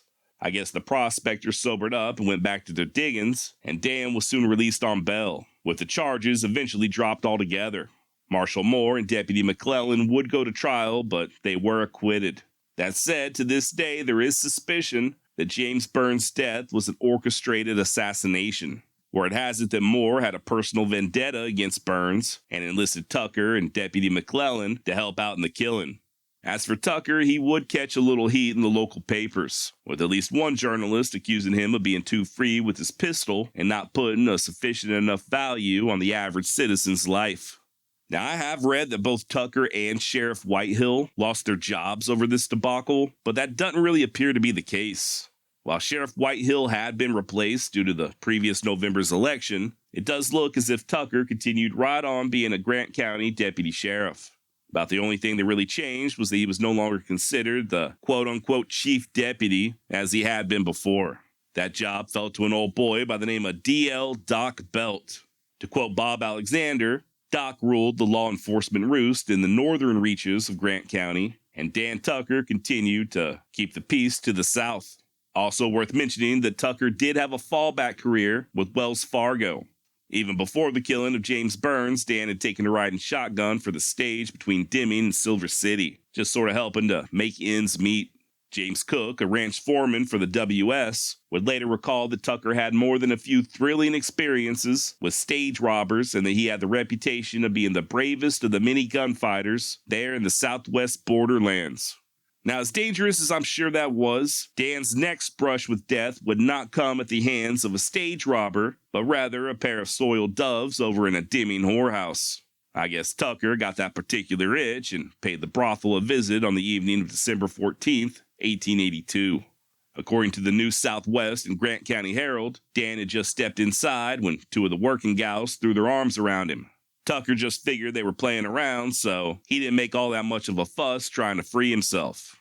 That said, he also didn't have easy access to his sidearm, which, as it turns out, was the plan all along. As the ladies were still fawning over him, an unknown assailant sprang up from behind and pulled Dan's pistol from his holster. Tucker reacted by shaking the ladies off and diving at his attacker, both of them fighting tooth and nail for that revolver. Dan manages to get a hold of it and squeeze the trigger, but the round goes wild and hits one of the prostitutes. At this point, a few other assailants, all of them described in the papers simply as Mexicans, jump in and the original attacker is able to wrench the gun away from Tucker, turning it quickly and putting a bullet into the deputy's shoulder. The paper then reported that, quote, some Americans attracted by the noise entered the house and prevented Tucker from being massacred, end quote. Another report stated that Dan was shot twice, with one of the bullets striking him in the arm and the other somewhere about the face. Whichever it was, Deputy Dan would be out of commission for quite a while. Hell, he even made plans to leave town to get some proper doctoring, a turn of affairs that his enemies immediately seized upon. Once word got out that Tucker was leaving town, they began to mock him. According to Mr. Rose, in a 1931 write-up he did on Tucker, 3 or 4 quote-unquote troublemakers posted a letter there in Silver City alleging that Dan was a coward, and that the only reason he was leaving town was because he knew they were planning to, quote, hang his hide, end quote. Story then goes that Tucker, upon hearing of these threats, got up out of his sickbed like some sort of Wild West Lazarus and sought out the would-be toughs. Quote, with his face drawn from constant pain, but still creased with his habitual slow, drawn smile, and his body bent to ease the pain, he stood menacingly before them. End quote. Now, I probably don't have to tell you this, but these very brave men all of a sudden lost all their courage after coming face to face with Dan Tucker. They began backpedaling and saying they were just joking around, and they didn't really mean it. Dan then had mercy on them, and instead of killing them, simply banished them from town. Gotta love that story, man. Just sounds like your typical internet troll. Very bold and talkative online, but face to face, they won't even look you in the eye. Luckily for Dan, he wouldn't have to leave town after all, as a doctor soon arrived there in Silver City who was able to properly tend to his wounds. Never did fully recover, though. That shoulder wound, combined with the injuries he sustained over in Arizona, began to take their toll. Per Bob Alexander, quote, historical investigation tends to indicate that Dan Tucker's overall health began to deteriorate. A later report will imply that Tucker was steadily becoming an alcoholic, and evidence does indicate Tucker was right at home and frequently in attendance at bar rooms and gambling dens. But area newspapers failed to ever attribute drinking as one of Tucker's ailments. End quote. And yeah, I left it out of my script, but there are numerous occasions during this period where the papers would report that Dan was sick in bed or bedridden with some type of illness. They just never say what the illness was. So whether he was a drunk or not, I don't think anybody can say for certain, but these injuries would force Dan to quit his job riding shotgun on account of them stagecoaches bouncing around so much. I guess Bilstein shocks didn't exist back in the 1880s. That said, Tucker would continue protecting valuables for Wells Fargo, just doing so via the railroad rather than a bumpy-ass wagon. And despite his injuries, he would still occasionally take to the field in pursuit of bandits, like in November of 1883 when he went chasing after some outlaws who had taken part in the famous Gage train robbery, or in December when he helped a Wells Fargo detective arrest a thief over in Deming.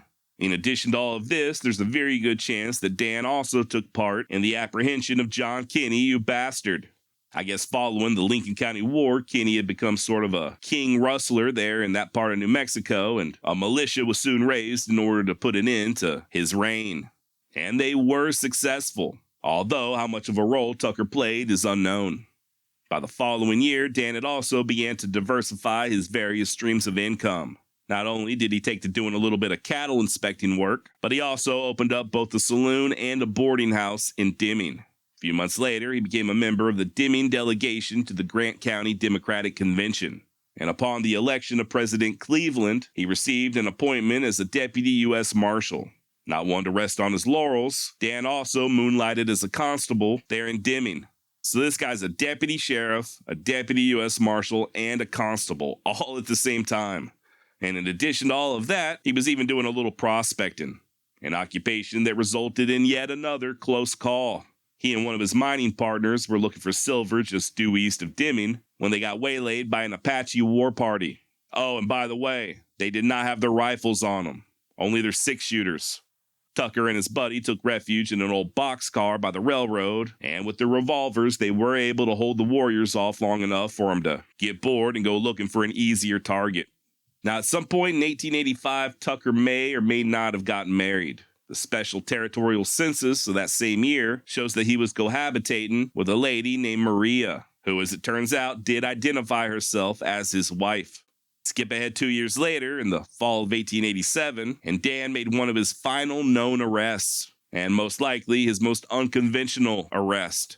As he was riding on a train back from El Paso, he noticed a shady character walking alongside the tracks. Recognizing him as a bell jumper wanted for horse theft, Dan talked the conductor into slowing the train down enough for him to hop out and quickly nab his quarry. As far as I know, this is the only time a deputy U.S. Marshal ever jumped out of a train in order to make an arrest. Then again, it's been a long time since I've seen Fugitive. Maybe Tommy Lee Jones did as well, but I just can't remember. Not long thereafter, Dan Tucker left New Mexico bound for California. And much like his early life, this time in California is completely shrouded in mystery. Despite Dan just being in his early 40s, we know absolutely nothing about the rest of his life. He would return to New Mexico, though, for a brief visit during the spring of 1892. And according to the Silver City Enterprise, Tucker had, quote, grown so fleshy that his friends hardly knew him, end quote. And boy, oh boy, do I know the feeling. Now, unfortunately, once Dan returned to California, that's it. His trail goes completely cold. We don't know what he did for a living, if his wife Maria moved with him, if they ever had kids, or when, or where he died. The only hint comes from Silver City resident Dan Rose, who would assert that Tucker died about a year and a half later in a county hospital in San Bernardino. This is somewhat backed up by Sheriff Whitehill's son Wayne, who stated, quote, he went out to San Bernardino and died, I think, end quote. Now, currently that hospital there in San Bernardino, which is still in operation, by the way, is known as the Patton State Hospital. But back in the 1890s, it was the Southern California State Asylum for the Insane and Inebriates. I don't know what that says about Tucker's last couple of years, but per the Patton State Hospital Wikipedia page, they list other notable patients up to and including Betty Page and porn star Ron Jeremy. According to historian Bob Alexander, quote, some of the deceased hospital patients were buried on site in unmarked graves. Certainly, this can be construed to offer a reasonable explanation as to why Dan Tucker's name does not appear in the archival files of area cemeteries, although it falls short of being historically irrefutable, end quote. Now, if this is true, and Tucker did indeed pass away at that hospital in San Bernardino, apparently the area where they buried people in unmarked graves is now covered by a damn golf course. Or at least it was in 2001 when Bob's biography of Tucker was published. I did look up some golf courses nearby the Patton State Hospital, and the closest one appears to be the Arrowhead Country Club, which is about 5 miles away. Whether or not that's where Tucker is buried, or if it was another golf course that's no longer in operation, I haven't got a clue. You know, I do find it interesting, though, that Tucker just sort of faded away into obscurity. If the stories are true, there's a case to be made that he was far deadlier than most of your well-known lawmen. Yet to the general public, even fans of the Old West, Dan Tucker remains virtually unknown. I've said it before, but many times the gunfighters who remain famous to this day are only famous because they had a best-selling book written about them. Per historian Leon Metz, quote, overall, Tucker was a better lawman and more dangerous than such redoubtable high-profile figures as Wyatt Earp and Wild Bill Hickok. Yet he is practically unheard of today largely because he lacked the ability or the need to exploit himself. Somehow Tucker slipped between the pages of Wild West history, a deserving lawman but having no literary champions such as Ash Upson or Walter Noble Burns, who brought fame to Pat Garrett and Billy the Kid, or Stuart Lake, who lionized Wyatt Earp, or Ned Buntline with Buffalo Bill, or Harper's New Monthly Magazine with Wild Bill Hickok. And unlike John Wesley Hardin, Tucker never considered writing his own autobiography, end quote. Speaking of Wyatt Earp, historian Dan Thrapp even goes so far as to claim that when Wyatt and Doc Holliday were heading to Colorado, following their infamous vendetta ride, they gave the town of Deming a very wide berth. I guess rather than risk an encounter with Dangerous Dan, they just took a more indirect, scenic route. Truth is, there's no way of determining whether that's the case, though. Apparently, Doc and Wyatt did lay over in Silver City under assumed names, after which they traveled by stage to Rincon and caught a train north to Colorado. Did they purposely bypass Deming on account of Dan Tucker? Who knows? This may just be one of those things attributed to Dangerous Dan that can't be proven. Kind of like the story that I failed to mention that has him gunning down 7 members of the quote-unquote Curly Bill Brocious gang. Apparently, this story comes straight from Ben Kemp's biography, Cow Dust and Saddle Leather, but it is labeled by Tucker expert Bob Alexander as simply being a figment of Kemp's unbridled imagination. In other words, there ain't no record of it occurring. Hell, Curly Bill wasn't even alive in 1884 when the fight supposedly went down. But the fact remains that Dan Tucker almost certainly committed killings that we have no record of, possibly in Colorado before even venturing south into New Mexico. And I don't know about you, but I do look forward to learning more, if or when any new information comes to light. Okay, now before we wrap things up, it's hard to talk so much about Silver City and Grant County, New Mexico, without at least giving some thought to Billy the Kid. I mean, it's right there in Silver City, where he and his family would settle in the spring of 1873. And Dan Tucker's boss, Sheriff Whitehill, was the first person to ever place young Billy Bonney under arrest. Which begs the question, did Dan Tucker know Billy the Kid? And the answer is, wait for it, nobody knows. Here's the thing. Sheriff Whitehill arrested Billy for stealing laundry in late September 1875. And 2 days later is when Billy escaped and fled to Arizona. And by the time Tucker arrived in 1877, Billy was still in Arizona. He'd killed Wendy Cahill that August, and by October he was back in New Mexico riding with Jesse Evans. A few weeks later, he's hired by John Tunstall in Lincoln County, and the rest is history. Whether or not Billy ever returned to Silver City is unknown. Or at least I should say it's unknown to me, Josh. He did get around quite a bit though, so I wouldn't be surprised if he and Dan Tucker did brush shoulders at some point, but there's just no record of it happening. That said, I'm positive they knew of each other's reputation at least. Alright, if you don't mind, I do think it's only fitting to end today's episode by reading the last few paragraphs of Bob Alexander's biography on Dan Tucker. I just think it does a really good job of summing things up. Quote, during the El Paso Salt War, when the Texas sheriff frantically sought aid from New Mexicans, Dan Tucker was presented with sterling opportunity to exhibit true Western gallantry, ethnocentric even-handedness, and leadership. He failed in his executive ability to maintain discipline. No evidence has thus far been developed to document Dan Tucker personally participating in the fearful excesses and felonies. Nevertheless, his competency carried unambiguous responsibility, and in meeting that challenge, he fell far short of the mark. Had his career ended with this single tragic episode, his place on parchment pages could insignificantly be stamped, botched, and bungled. But it didn't.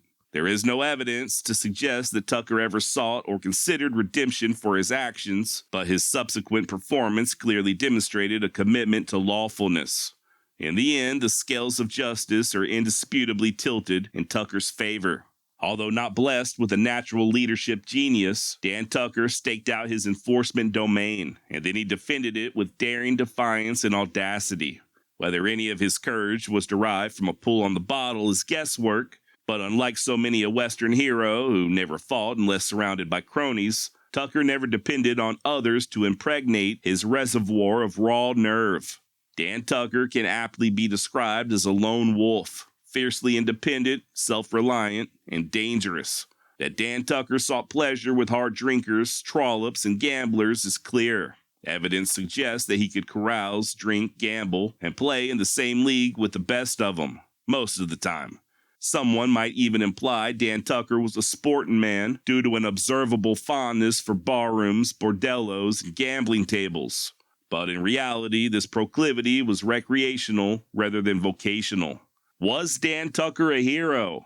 That question will have to be answered by the particular reader, or I guess in our case, listener. Evidence does not indicate Tucker's positive entanglement in any spectacular historic happening of momentous proportion. Tucker simply did his job every day. But so did the soldiers, cowboys, merchants, miners, ranchers, railroaders, teamsters, doctors, newspapermen, lawyers, and their wives and daughters. All made their mark. Can we assess Dan Tucker's personal contributions to Southwestern fact and folklore?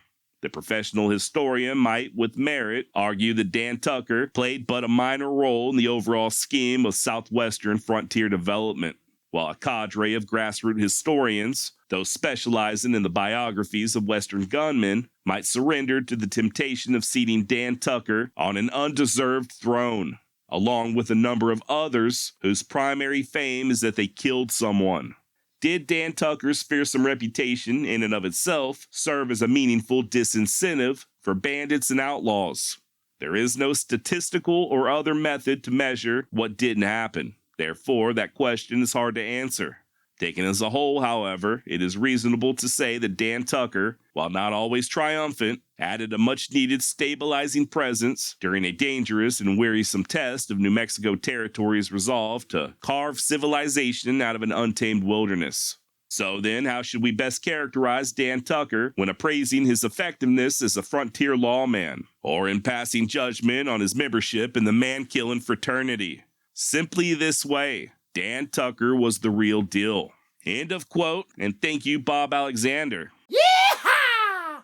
When Cole Younger was buried, he had 14 bullets still in his body, and that's not including what the sawbones had already dug out. According to Cole, he had been shot a total of 20 times over the course of his life. He also spent 25 years in prison. And despite all of that, Cole still lived to be an old man. This dude was like the 50 Cent of Wild West history, only on steroids. You see, Cole was a member of the infamous James Younger gang, and back in 1876, they attempted to rob the First National Bank in Northville, Minnesota. And well, let's just say things did not go as planned. Not only did they fail to gain access to the bank safe, but they also got shot to pieces. 8 desperados may have ridden into Northville, but only 6 made it out alive. And within just a matter of days, 4 of those 6 would either be dead or in jail. Only Jesse James and his brother Frank eluded capture, displaying an almost superhuman level of endurance in the process. And that's what we're going to talk about today, what I consider to be the greatest manhunt in all of U.S. history. We'll also discuss Cole Younger and his various wounds, including the one he said was the most painful. Spoiler alert, it was not caused by a bullet. We'll examine Cole's life after he was captured, as well as the fate of his brothers. And make sure you stick around to the very end, because we'll also take a stab at whether or not Jesse James really made that jump across Devil's Gulch. We got a lot of ground to cover today, so without further ado, my name's Josh, and this is the Wild West Extravaganza.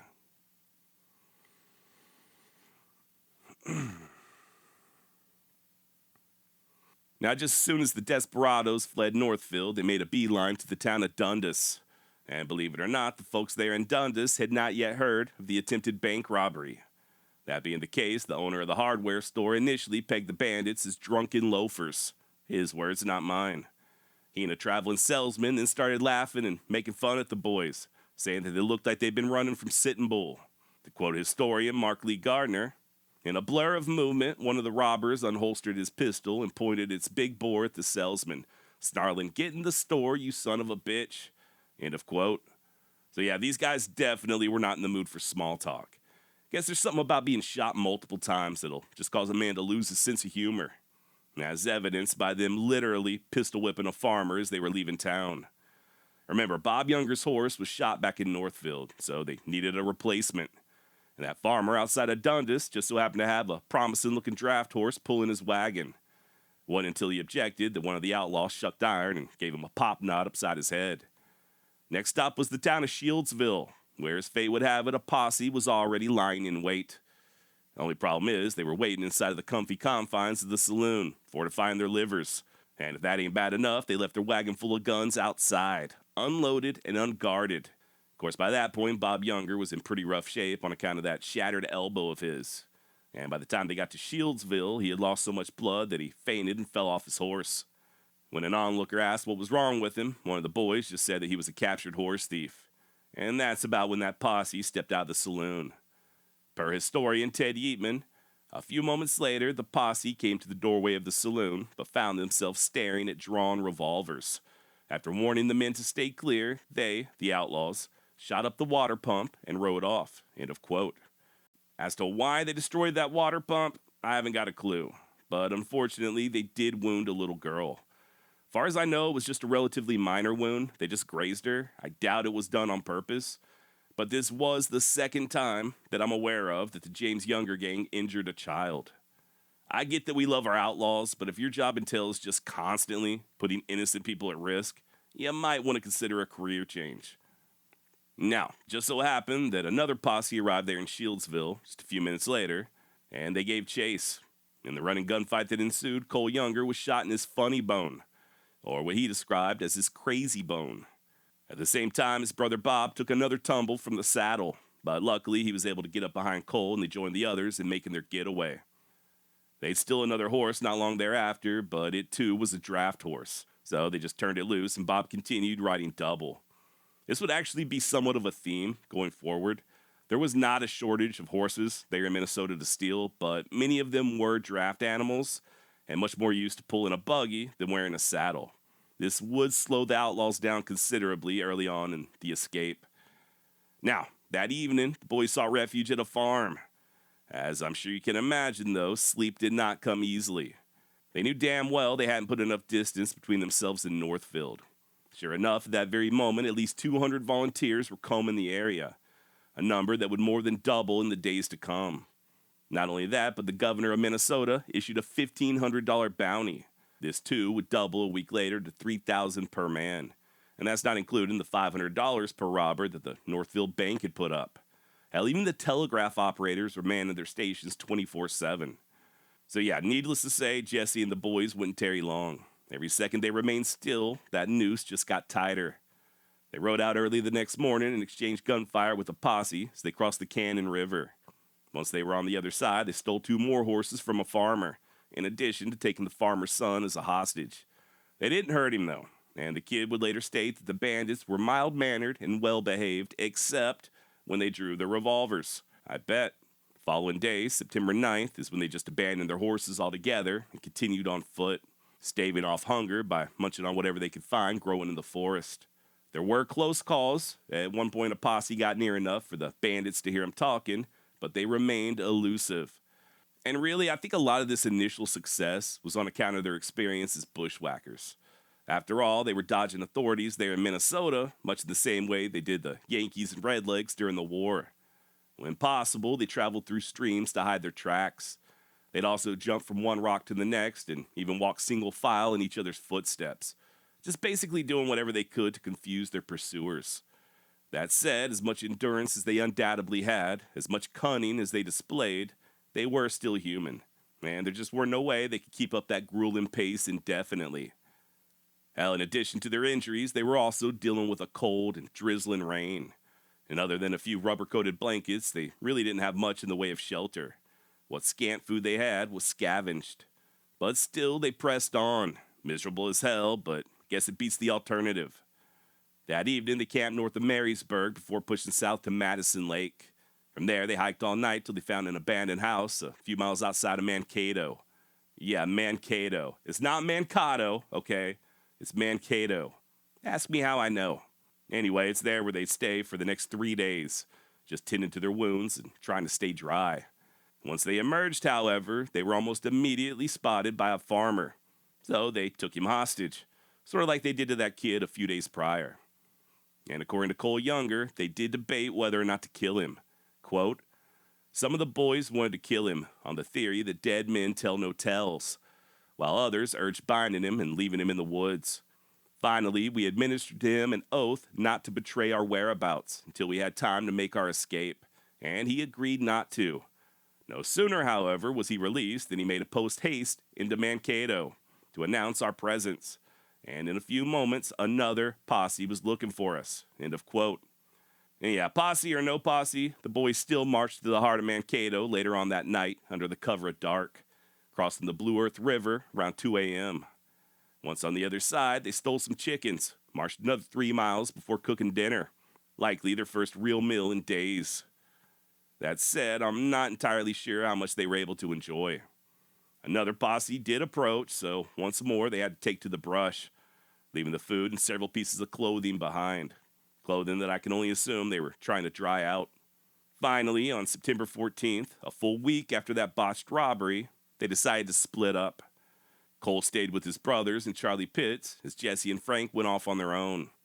Per Cole Younger, this decision was made with the knowledge and consent of the others. I think part of it was just their usual tactic of splitting up after a heist. But something tells me that Jesse knew they wouldn't make it very far with Bob's injuries slowing them down. Cole and Jim damn sure weren't going to abandon their brother, and I guess Pitts figured he'd stick with them as well. As for Jesse and Frank, they stole another horse and rode double throughout the night. Leastways they did before hitting a picket line near Lake Crystal, about 14 miles southwest of Mankato. One of the guards saw him trying to slip past and opened up with his scatter gun, blowing them both plumb out the saddle. That stolen horse took off running as Jesse and Frank fled through a cornfield. According to historian T.J. Stiles, the spray of pellets caught Frank in the right foot and Jesse in his right knee. One of them was struck in the side, and Jesse even had his hat blown off his head. Another close call, but despite these fresh wounds, the brothers pressed on. They also stole a pair of fresh horses later on that morning from a Baptist minister. Legend has it that when Frank and Jesse broke into the preacher's barn, he was waiting for him with a shotgun. Before he could take aim, one of the brothers lunged forward and slapped it out of his hands. They then pistol whipped him for good measure and made off with his horses. Pretty cool story, but I'm not sure how true it is. They definitely stole those horses from the preacher, but from what I can tell, historians are still debating whether or not anyone got pistol whipped. Meanwhile, the Youngers and Charlie Pitts were still on foot, and per the great Mark Lee Gardner, quote, Minnesota had become their living hell. And yeah, you gotta think, these boys were wounded, soaking wet, freezing, exhausted, and half-starved. Hell, by that point, Cole Younger was reduced to walking with a makeshift cane, and not just on account of that bullet he took to the leg back in Northfield. Dude had been walking so long in his wet riding boots that his damn toenails had fallen off. As badly as Cole would end up being wounded, he would later state that it was his toes that caused him the most pain. And his brother Bob was even worse off. In addition to losing all that blood, he couldn't even straighten out his right arm or control his fingers. Suffice it to say, things were getting pretty dire. So much so that they let their guard down on September 21st and approached a farm looking for food. An action that Bob Younger would describe as very imprudent, but we were so fearfully hungry. Sure enough, they were spotted and surrounded by a posse. And after a brief gunfight, Bob hollered out that he wanted to surrender, adding that his compadres were either dead or shot all to pieces. His brother Cole would later state that everyone other than Bob had been cut down pretty much during the first volley. Said he was trying to take aim at the posse, and next thing you knew, he was laying on the ground bleeding. Now, these various injuries are very hard to keep track of. Hell, Cole himself would oftentimes give out different numbers, but I am going to try to do my best to give you a proper rundown. Okay, so we know Cole was shot in the leg at Northfield. We also know he got hit in the funny bone, and his damn toenails had fallen off during the manhunt. And then, during that fight with the posse, Cole took a load of buckshot to his left side. He also got shot in the face. I'm not really sure as to the exact details. Sources are a bit conflicting, but he apparently took a rifle ball just under his right eye. He also had 4 bullets in his back, 1 in his arm, and possibly another just behind his left armpit. And believe it or not, he still wanted to keep fighting. Per one of the posse men, Cole, quote, offered to fight 2 of our best men at once. He said he had been dogged for 2 weeks in the rain with no food, but he could lick 2 of our best men. And when his brother Bob tried to talk him down, Cole stated he didn't care whether or not they hanged him. Said he'd just as soon hang today as he would tomorrow. His brother Jim was also shot in the face. The bullet knocked out several of his teeth before lodging in the roof of his mouth. Ugh. And that's in addition to being hit in the leg with buckshot and the bullet he took to the shoulder in Northfield. Now, as for Bob, once again, sources do differ, but supposedly he was shot through the lung. Remember, his elbow was shattered a couple weeks earlier, courtesy of Dr. Willer and that 50 caliber carbine. And then when Bob went to surrender, one of the deputies shot him again under his right arm. Other sources say that he was also shot in the back with the bullet exiting near his nipple. As for the 4th man, Samuel Wells, aka Charlie Pitts, his bank robbing days had come to an abrupt end. Ironically, Charlie had tried to talk Cole into running as soon as they spotted that posse, only for Cole to respond, Sam, if you want to go out and surrender, go on. But this is where Cole Younger dies. Of course, then the exact opposite ended up happening. Pitts chose to stay, and then moments later, the sheriff drilled him through the heart.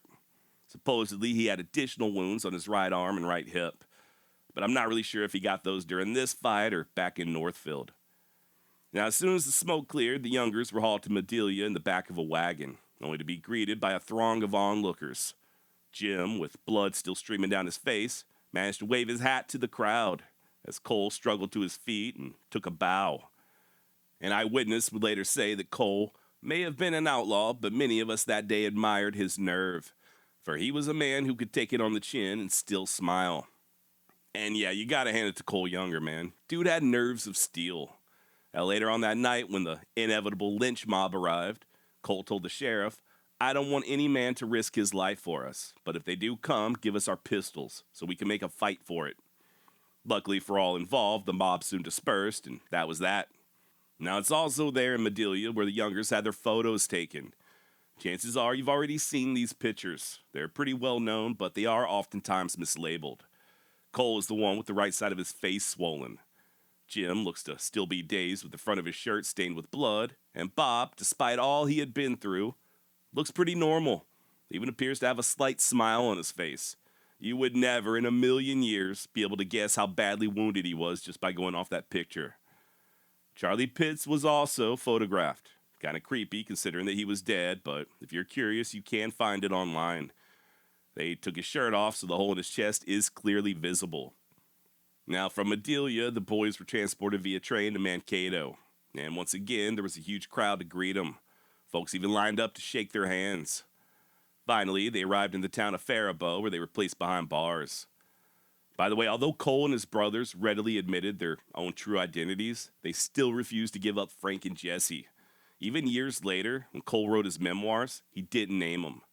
When a reporter lied and said that the James boys had been apprehended, Cole did seem to be visibly affected. Asked if they said anything about he and his brothers, and when the journalist replied that they had not, Cole smiled and said, "Good boys to the last." Now, we will circle back to the Youngers here in a bit, but contrary to that reporter, Jesse and Frank had most definitely not been captured. On September 15th, they stopped at a farm northwest of Madelia. Later that night, they stayed with a German family south of Lamberton, crossed the Des Moines River the following day, and just kept riding throughout the night. By the next morning, they were about 9 miles northeast of Laverne, where they stopped at yet another farm looking for a meal. The man of the house was gone, but his wife was nice enough to invite him inside and cook him breakfast.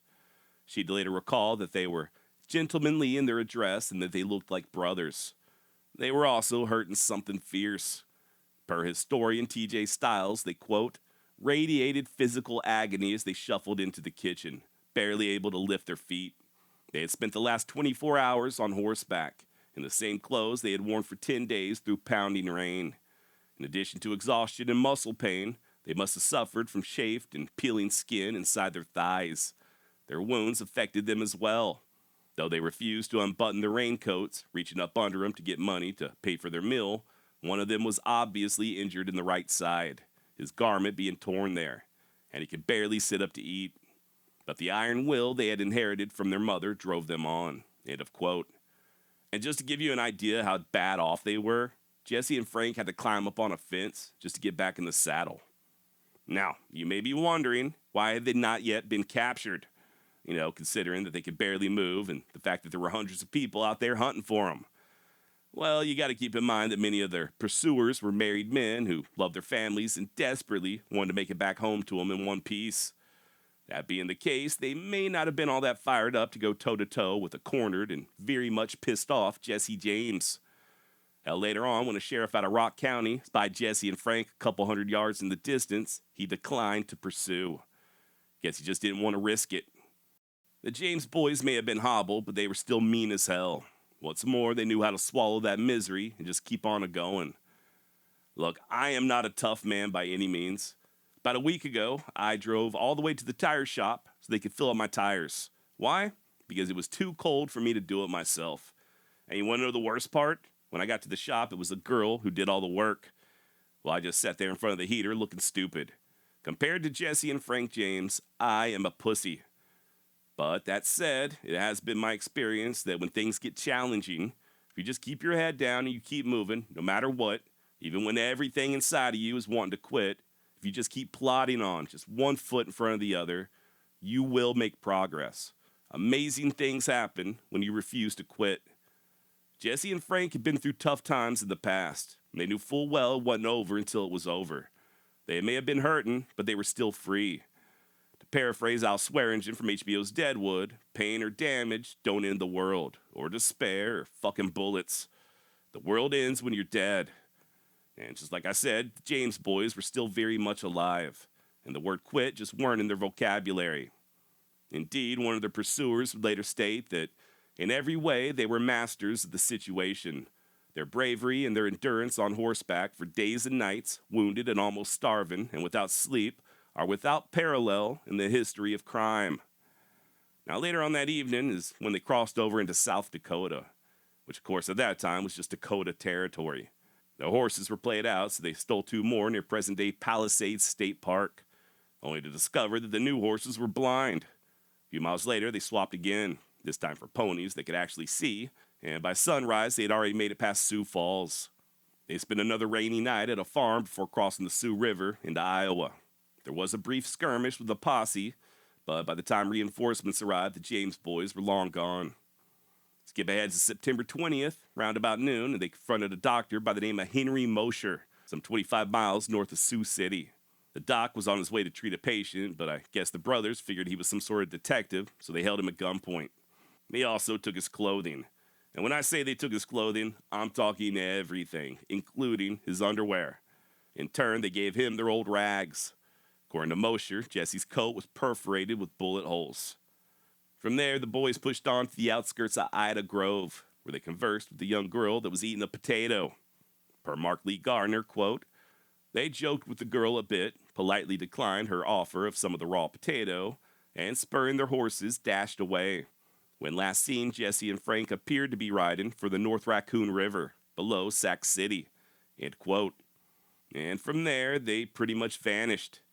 Doesn't take a genius to figure out where they were headed, though, right? From Sac City, or is it Sock City? I honestly don't know. From that city, it's just another 250 miles straight south to their mama's farm in Clay County. And that being the case, the authorities there in Missouri were on high alert. So much so that on October 13th, they spotted Frank James near Independence, took him into custody. He was then put on a train and hauled to St. Louis, where it was determined that they had arrested the wrong man. The guy they caught was actually just a cattle trader out of Louisiana. Total case of mistaken identity. And to be honest, I'm not entirely sure if Jesse and Frank had even made it back to Missouri by mid-October. We also don't know the exact route they took in getting there. According to a friend of theirs, rather than traveled through Iowa, they instead turned west and then south, passing through Nebraska, Kansas, and present-day Oklahoma before swinging northeast into Missouri. Which does sort of make sense, especially if the law was suspecting them to be arriving from the north.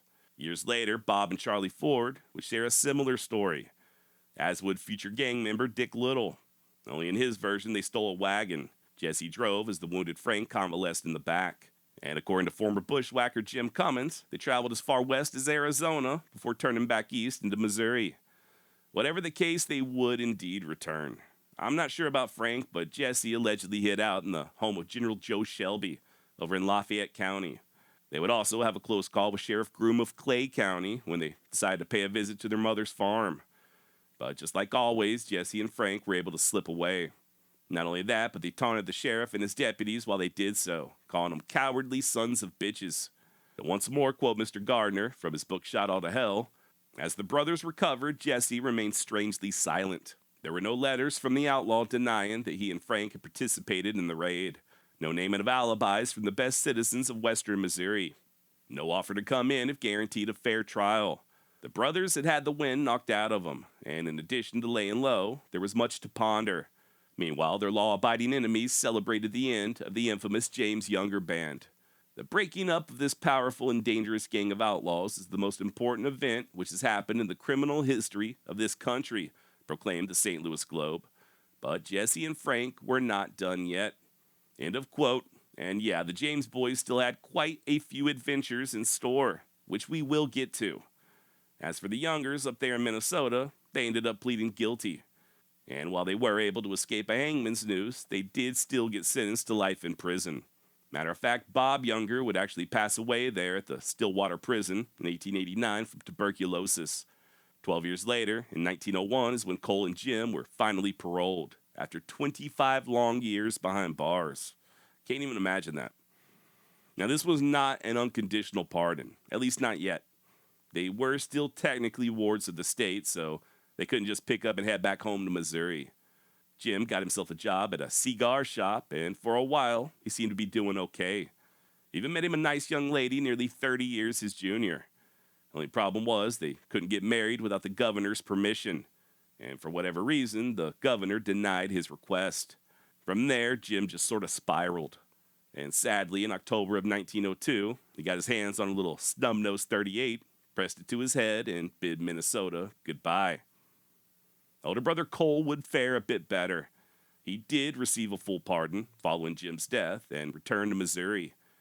He ended up writing his memoirs, The True Story of Cole Younger, in which he only admitted to one crime, the attempted robbery up there in Northfield. Later, he toured the country giving lectures and even starred in his own Wild West show. Finally, in 1912, Cole found religion and got baptized. And then 2 years later, at the age of 72, is when he gave up the ghost. You can find Cole resting next to his brothers at Lee's Summit Historical Cemetery in Jackson County, Missouri.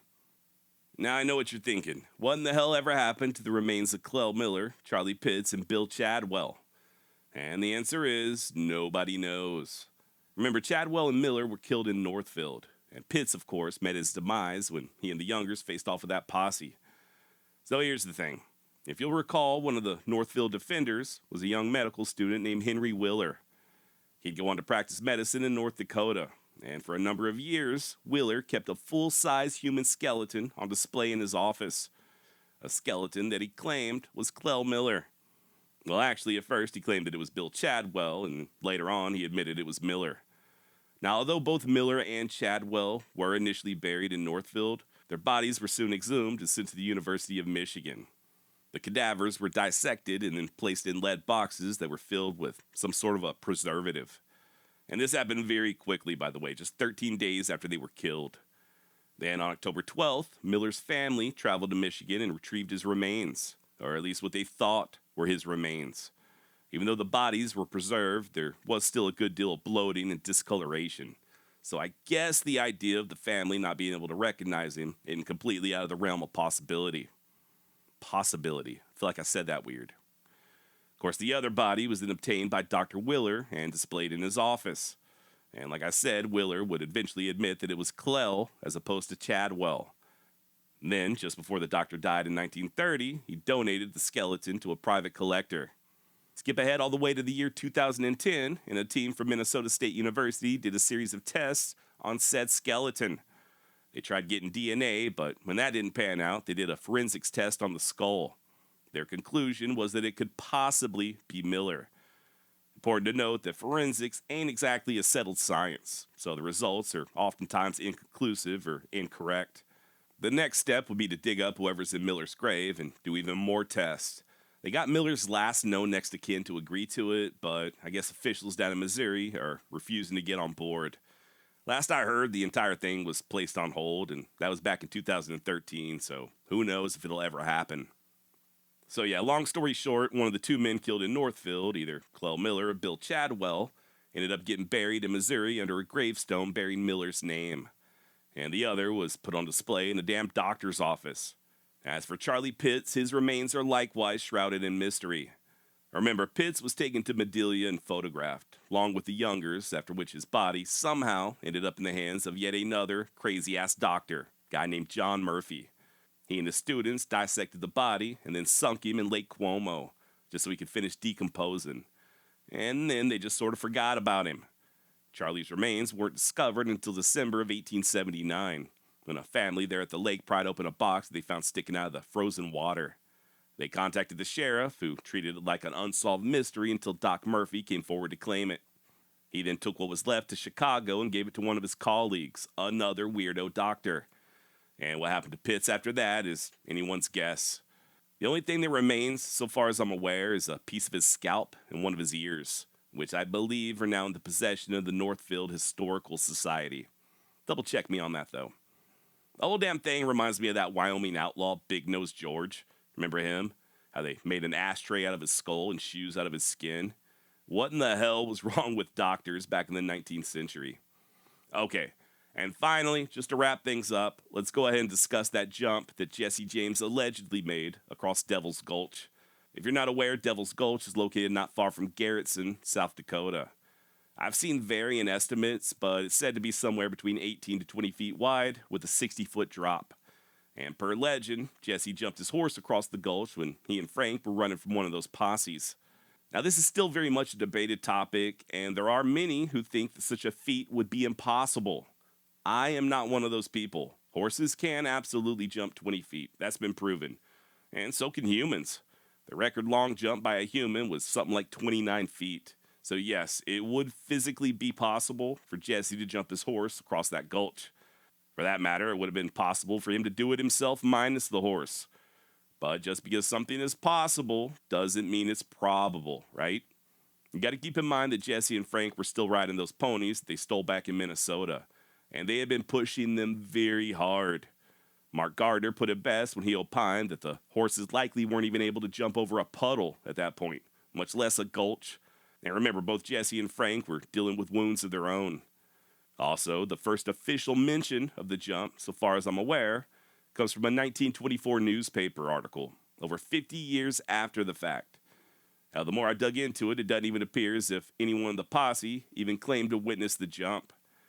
There are dubious rumors concerning affidavits signed by members of the posse, but apparently nobody nowadays knows where those affidavits can be located. Sort of like Brushy Bill Roberts and his autopsy. Also, we don't know for sure that they were even at the gulch. They were nearby, that much is absolutely certain. But just going off their known movements, it seems much more likely that they crossed Split Rock Creek several miles to the south. So yeah, like I said, it is possible the jump could have occurred. Jesse and Frank were in the general vicinity, and such a leap would not have been against the laws of physics. That said, just going by what little evidence I have at my disposal, along with my very flawed ability to reason and apply logic, with my little pea-sized squirrel brain, I'm going to lean towards the jump probably not happening. If you disagree or you have additional information, please do not hesitate to hit me up at josh@wildwestextra.com. Yeehaw! They say the only man who Billy the Kid ever truly feared was Dave Rudabaugh, and for good reason. After all, legend has it that it was Rudabaugh who schooled Doc Holliday on how to use a gun. But then again, there's lots of stories about Dave Rudabaugh. Some true and others, well, not so much. Join me today as we attempt to separate fact from fiction. We'll examine Dave's short-lived career as a train robber and find out what caused Wyatt Earp to describe him as the most notorious outlaw in the range country. While we're at it, we'll discuss Rudabaugh's time as a hired gun for the railroad, his association with Billy the Kid, what it was like being arrested by both Pat Garrett and Bat Masterson, his alleged involvement in the shootings of Morgan and Virgil Earp, and a ton more. We got a lot of ground to cover today. Hell, we'll even take a look at his various nicknames. Was it Arkansas Dave or Dirty Dave? Is it true he killed 65 men, not counting Mexicans and Indians? Whose gang was it anyway? And did Dave really lose his head down in old Mexico? Trust me, on this one, you're going to want to stick around to the very end. You may think you know who Dave Rudabaugh was, but I guarantee you've never heard a story told quite like this. My name's Josh, and you're listening to the Wild West Extravaganza.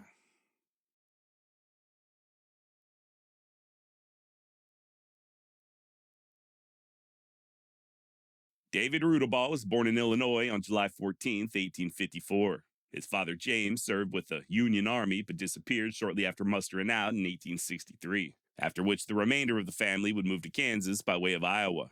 And that's about the extent of our knowledge when it comes to Dave's early life. You'll often read that he got his start as a bandit over in Arkansas, and that he, along with fellow outlaws Mysterious Dave Mather and Milton Yarberry, had to flee the state after killing a rancher. Story goes that Rudabaugh then drifted north to the Black Hills where he began robbing stagecoaches. Or was it Texas? Turns out there's a lot of bad information out there on old Dave Rudabaugh, much of which has been shaped by equally bad biographies and dime novels. And if I'm being perfectly honest, podcasters like myself. Fact is, by 1875, the then 21-year-old Dave was still living with his mama in Greenwood County, Kansas. There is zero historical evidence of him ever so much as setting foot in Arkansas, much less the Black Hills. Now, we will discuss a few more misconceptions here in a bit, including Rudabaugh's various nicknames and whether or not he taught Doc Holliday how to use a gun. But so far as his criminal career is concerned, Dave's first known crime wouldn't occur until January 27th, 1878. That's when he and a few of his buddies tried to rob the westbound train at Kinsley, Kansas. And I say tried because they failed miserably. He ended up walking away empty-handed, and then, just a month later, Rudabaugh found himself in the custody of Ford County Sheriff Bat Masterson. In the weeks that followed, Dave's compadres were likewise apprehended, and after a botched jailbreak attempt, they was all sentenced to do hard time at Leavenworth. All of them except for Rudabaugh, that is. Turns out he ended up cutting a deal with the prosecution. Yes, Dave Rudabaugh snitched out his pals, even went so far as testifying against them during the trial. By the way, this type of self-preservation is going to be somewhat of a trend throughout the rest of Dave's life. Pretty much every time he got arrested, he confessed to everything. And more often than not, it did work out in his favor. Now, Dave would lay over in Dodge City for a spell following his release. And it's there where he was quoted by a local paper saying that he was looking for a job and that he intended to earn his living on the square. Now, I love that word intended. And you know what they say about the road to hell being paved with good intentions. Sure enough, just 5 months later, Dave and two of his buddies held up a stagecoach a few miles south of Las Vegas, New Mexico. Now, before we go any further, let's go ahead and address yet another falsehood regarding the life of Dave Rudabaugh. More specifically, his supposed involvement in the Royal Gorge War. Long story short, this so-called war was an armed conflict between railroads fighting over who got to lay the first tracks through Colorado's Royal Gorge. The aforementioned Bat Masterson was involved. He'd even raised a small army of fighting men to aid one of the factions, an army that included the likes of noted gunman Ben Thompson and future Rudabaugh associate J.J. Webb. The same J.J. Webb, by the way, who, as a deputy, helped to arrest Dave back in January of 1878. As for Rudabaugh, though, there's really nothing in the way of evidence showing that he took part in the Royal Gorge War. And while we're on the topic of evidence, there's also no proof that he gave shooting lessons to Doc Holliday. Don't get me wrong, Rudabaugh most definitely knew Doc Holliday, both in Kansas and then later on down in New Mexico. But as far as him educating Doc on how to wield a hand cannon, or even joining Bat Masterson to go fight in the Royal Gorge War, there's just no proof of either of those things ever happening. Stories like these are always fun, but you gotta at least have a semblance of evidence, right? Some type of documentation, or at very least something other than just hearsay. Now, you may be asking yourself, where do all these stories come from if they're not true? Well, most of the tall tales surrounding Rudabaugh seem to have originated with a Catholic priest turned historian named Francis Stanley. His book, Dave Rudabaugh, Border Ruffian, contains quite a few errors, and many of these falsehoods have simply been repeated as gospel, both by other historians and even yours truly. So yeah, as far as I'm aware, there's nothing outside of the musings of Father Stanley that placed Rudabaugh in the Royal Gorge War. Likewise, when it comes to him giving shooting lessons to Doc Holliday. If you have additional information stating otherwise, with sources, then please feel free to contact me at josh@wildwestextra.com. I really can't stress enough about how little we know of Rudabaugh's life. You know, if it wasn't for him rubbing shoulders with much more famous people like Billy the Kid, then there's a good chance none of us would even know his name. And to be completely honest, we really aren't even sure about his name. Dave and his family can only be found on one census, the one from 1875. And the family name on that census is spelled Rodenbaugh, as opposed to Rudabaugh. Then, when Dave confessed to that Kinsley train robbery, he dropped the N and spelled it Rodabaugh. Somewhere along the way, it just sort of morphed into Rudabaugh, and I guess that's the version that stuck. Thankfully, Dave's actions do clear up a mite once he arrived in New Mexico. Las Vegas, New Mexico to be exact. About as wild as the town as you could hope to find back in the 1870s. Hell, according to historian Ralph Emerson Twitchell, quote, "Without exception, there was no town which harbored a more disreputable gang of desperados and outlaws than did Las Vegas." And by the time Dave Rudabaugh arrived, the town was firmly in the grasp of Hoodoo Brown and the Dodge City Gang. The Missouri-born Hoodoo, real name Hyman Neal, was a gambler who had somehow conned his way into not only becoming the mayor of Las Vegas, but also the coroner and the damn justice of the peace. His buddy and former Ford County deputy J.J. Webb was the town marshal, in addition to being a co-owner at Doc Holliday's saloon, and mysterious Dave Mather served as one of Webb's deputies, as did future Billy the Kid pal Tom Pickett. These old boys were crooked as hell, to say the least, so it's really no big surprise that Rudabaugh would soon join the ranks as a Las Vegas constable. Once again, not a lot is known about Rudabaugh's actions there in Vegas as a lawman. But as I alluded to earlier, he and two of his buddies, one of whom was also a fellow deputy, Joe Carson, ended up robbing a stage just outside of town on August 14th, 1879. And although they were arrested, the charges were mysteriously dropped. Imagine that. Matter of fact, 3 other men ended up getting falsely convicted and sentenced to prison. I guess that's how it goes when your boss has the run of the town. Now, Joe Carson, the deputy who helped Rudabaugh during that holdup, he himself would be gunned down just 5 months later. Apparently, Carson had accused some Texas cowboys of stealing a buggy. They didn't much appreciate such accusations and got themselves good and liquored up and located the errant deputy at a Vegas dance hall. Mysterious Dave Mather, who, if you'll recall, was also a deputy, spotted the cowpost and told him to stand down. Rather than comply, one of them, a guy by the name of Tom Henry, shucked his revolver and shot Carson in the arm. This was followed by Mysterious Dave shooting Henry.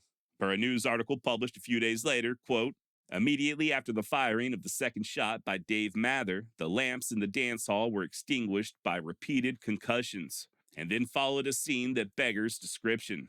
At least 30 shots were fired almost simultaneously, the leaden missiles of death flying as thick as hailstones around the crowded room." End quote. By the time the smoke cleared, Deputy Carson lay dead, his body riddled by at least 8 bullets. Tom Henry had taken a round to the leg, but was still able to escape with his pard, Jim Dorsey.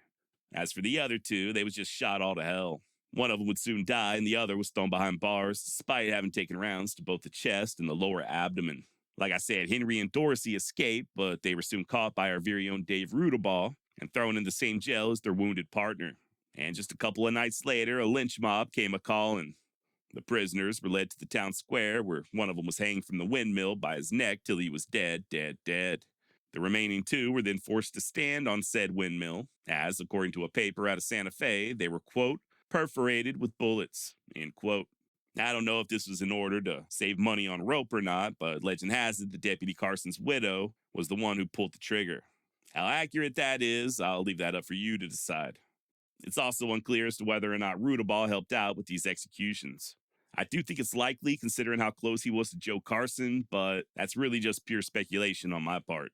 Now, this lynching occurred on February 8th, 1880. Skip ahead less than a month later, and there would be yet another deadly incident there in Vegas. One that would end up having some pretty serious ramifications for our topic du jour.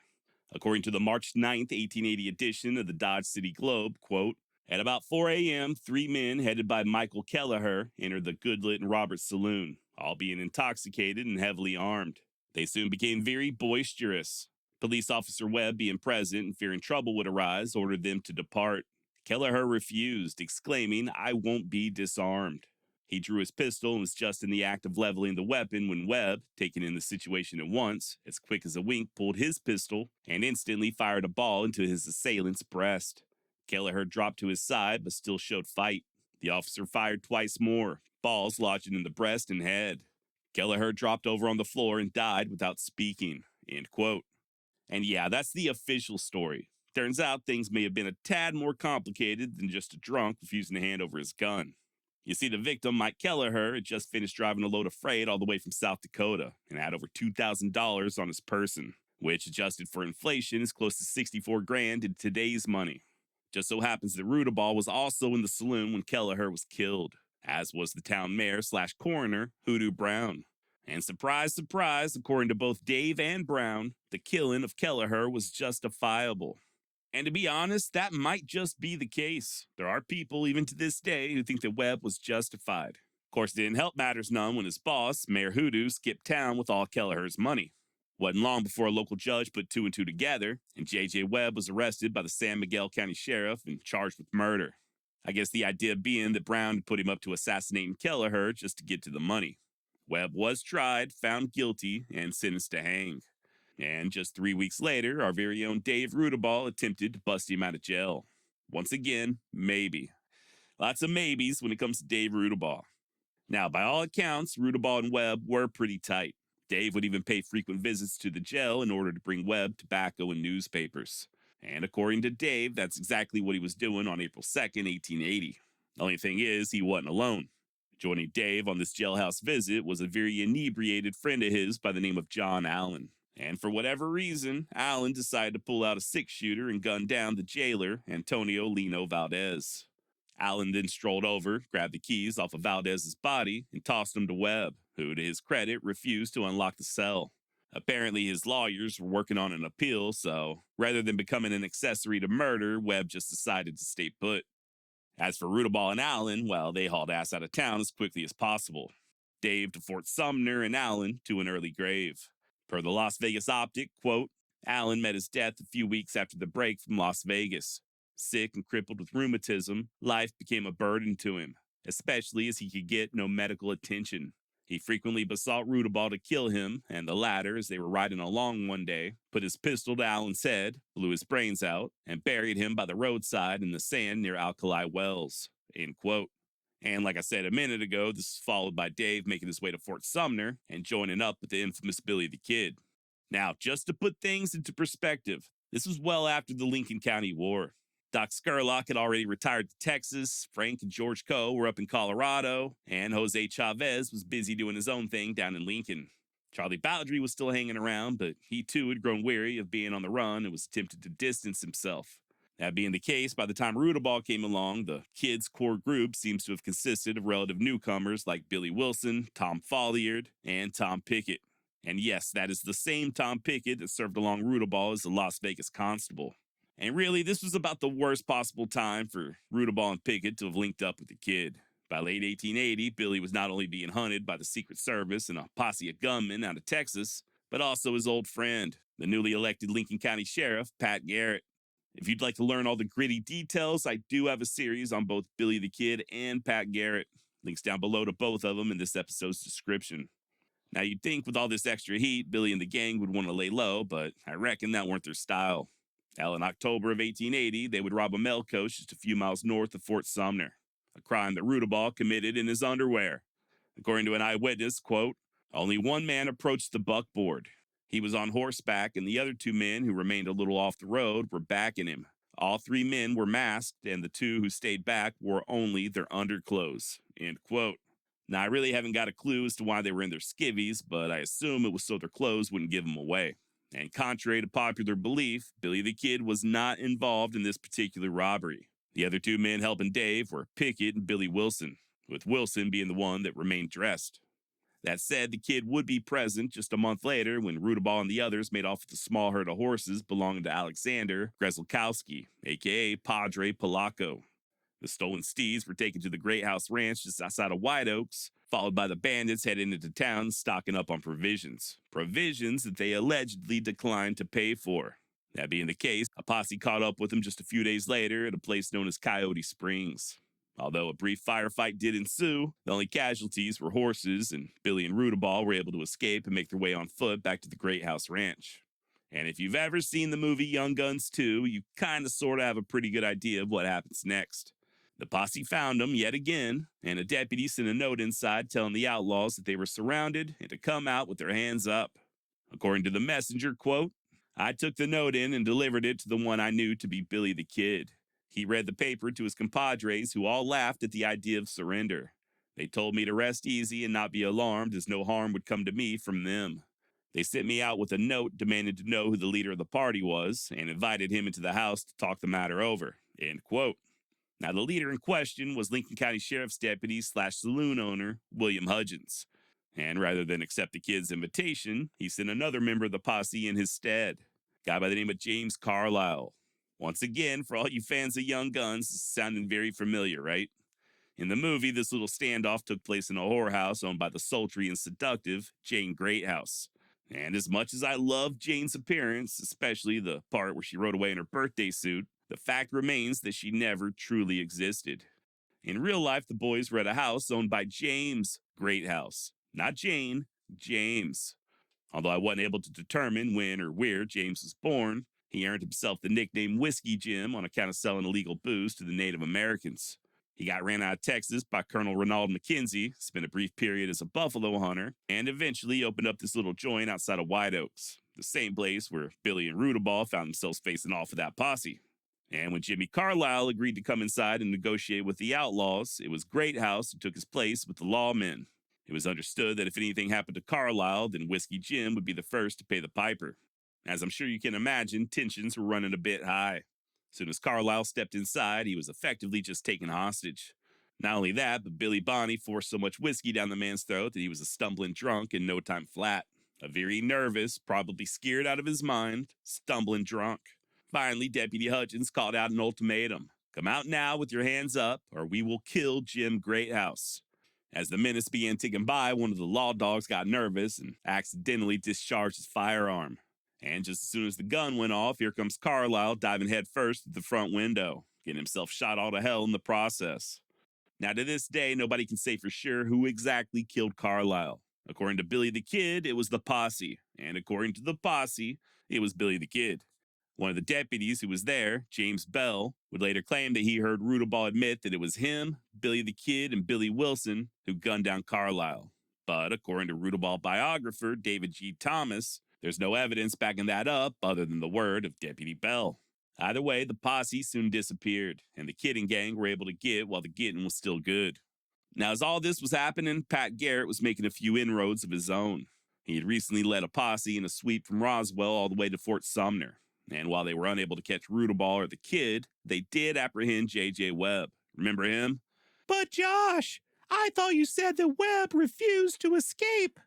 Yeah, when Rudabaugh and Allen killed that guard, Webb did initially decline. But I guess he got to thinking about how that noose would feel around his neck and soon had a change of heart, escaping with 5 other prisoners on November 10th, 1880. Interestingly enough, Webb would later tell an unidentified source, quote, Hoodoo told me to shoot Kelleher if he made any bad break, as Kelleher was going to kill the first officer he saw. Hoodoo lied to me, got me in trouble, and deserted me, and now I propose to hunt him up and kill him. Of course, Sheriff Garrett got to him before he had a chance to square things up with Brown. Luckily for Webb, his appeal was upheld, and Governor Lew Wallace commuted his death sentence to just life in prison. He would escape yet again about a year later, but you're going to have to wait a few minutes to hear how that goes. Spoiler alert, our very own Dave Rudabaugh was involved. Okay, so it was on November 25th when Garrett arrested Webb. And less than a month later, he headed right back up there to Fort Sumner with yet another posse. Billy and his pals were alerted to their presence, though, and lit out for the safety of the Wilcox Ranch. Or I guess I should say the perceived safety. You see, Pat Garrett was getting crafty and knew that at least a few of the locals were getting about fed up with the kid. That being the case, he was able to turn a few of Billy's parts and have him pass on the word that he, Sheriff Garrett, had already left Fort Sumner and returned home. The hope was that Billy would pop his head up just as soon as he thought the coast was clear. And believe it or not, the ruse did work.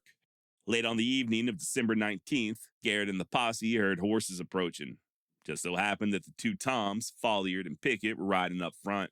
As soon as they got within distance, Pat yelled out for him to halt, and Folliard instinctively went for his pistol. That's when the posse opened up fire. Folliard took a round to the chest, the kid and the others spun their mounts and lit out. Rudabaugh's horse had also taken a round and faltered just a mile down the trail, forcing him to hitch a ride behind Billy Wilson. They wouldn't go far, though. Ended up taking refuge a few miles to the east in an old stone house near Stinking Springs. And it's there, Stinking Springs, where Pat Garrett found him just a few days later. Now, I've discussed this little standoff on previous episodes, so I don't really think it's necessary to rehash all the details today. Like I said earlier, check out the series I did on Billy the Kid if you'd like to learn more. But long story short, Garrett and his men surround the house under the cover of darkness. Early the next morning, Charlie Bowdry emerged to feed the horses, and, mistaking him for the kid, Garrett gives the order and Bowdry is shot dead. This was followed by the posse killing all the Outlaws' horses that were picketed outside. Garrett, thinking that he was in for a long siege, then had a wagon of supplies brought in and busied his deputies cooking breakfast. Wasn't long before the smell of frying bacon wafted on down to that stone house, and, well, I reckon them Outlaws decided that a hot meal sounded a whole hell of a lot better than a belly full of lead. Rudabaugh was the first to surrender, or at least he was after Garrett promised not to hand him over to vigilantes in Las Vegas. Pat agreed, so Dave stepped out, followed by Wilson, Pickett, and finally, Billy the Kid. Now, the prisoners were ultimately taken back to Las Vegas, but just temporarily. Keep in mind that folks were still blaming Rudabaugh for the death of that jail guard, Valdez, some 8 months prior. So much so that Garrett had to hold off a lynch mob that night and again the next morning as the prisoners boarded the train for Santa Fe. Things got so tense that Pat even threatened to free both Rudabaugh and the kid and arm them. Tensions finally eased enough for the train to leave the station, and they reached Santa Fe later on that evening without incident. Now, Billy would eventually be transferred to Mesilla, where he was found guilty of murdering Sheriff Brady. From there, he'd be sent to Lincoln to await a hangman's noose. And, well, if you're curious to learn more, check out that series I did on Billy the Kid. Link down below. As for Dave, he readily admitted to robbing the stage out of Vegas, as well as the other one he held up near Fort Sumner. Confessions that earned him a life sentence. According to author James B. Mills in his excellent book, Billy the Kid, El Bandido Simpatico, quote, he, Dave Rudabaugh, was sentenced to life imprisonment in the Nebraska State Penitentiary for robbing male stagecoaches. Before proceedings adjourned, one of the lawyers successfully motioned that the court suspend Rudabaugh's sentence for him to face trial in Las Vegas for the murder of Antonio Lino Valdez. Despite exhibiting no emotional response, the ice-cold Rudabaugh was convinced that he would be lynched by the citizens of Las Vegas before even reaching a courtroom there. End quote. And yeah, Dave was definitely worried about Vegas. Hell, just a few days later, he even tried digging his way out of jail, but got snitched out by another inmate. Per the Santa Fe New Mexican, quote, Rudabaugh gives up his case as hopeless. He says that he made up his mind that he must go to the penitentiary for life and had resigned himself to that fate. But now, he said, I am gone. When I leave here for Las Vegas, I will tell you all goodbye for good. They will murder me just as sure as I go to Las Vegas. He remembers the demonstration at the Las Vegas Depot when he, the kid, and Billy Wilson were brought to Santa Fe, and looks upon his death at the hands of the mob there as inevitable. And yeah, even the papers out of Las Vegas thought that Dave was a goner. Per the Las Vegas Daily Optic, quote, Rudabaugh was brought up in irons and showed a restless, uneasy condition of mind when he was taken from the train cars. He retained a stolid, hangdog demeanor and showed no disposition to recognize any of his old acquaintances. He is poor in flesh and does not weigh by 20 pounds as much as he did a year ago, while prancing up and down the streets of Las Vegas. What a change a year has brought forth. Then the free man, now the chained culprit, doomed to the decree of justice or possible Judge Lynch's mandate. For we hear the grumblings of men who have revenge in their heart. End quote. Now, as it turns out, Dave didn't have nothing to worry about. Not only was he not assassinated, but his lawyers even got him a change of venue. As such, he was back in the safety of the Santa Fe jail just 2 weeks later. It's there where he was tried and ultimately found guilty for the murder of Lino Valdez, a crime that he most likely did not commit, at least not directly. If you'll recall, it was Dave's companion, John Allen, who pulled the trigger. According to Rudabaugh, he had no intention whatsoever of busting Webb out of jail, and Allen acted solely on his own accord. As to how true that is, your guess is as good as mine. Something tells me that Dave Rudabaugh might not have been all that opposed to stretching the truth to stop from getting his neck stretched.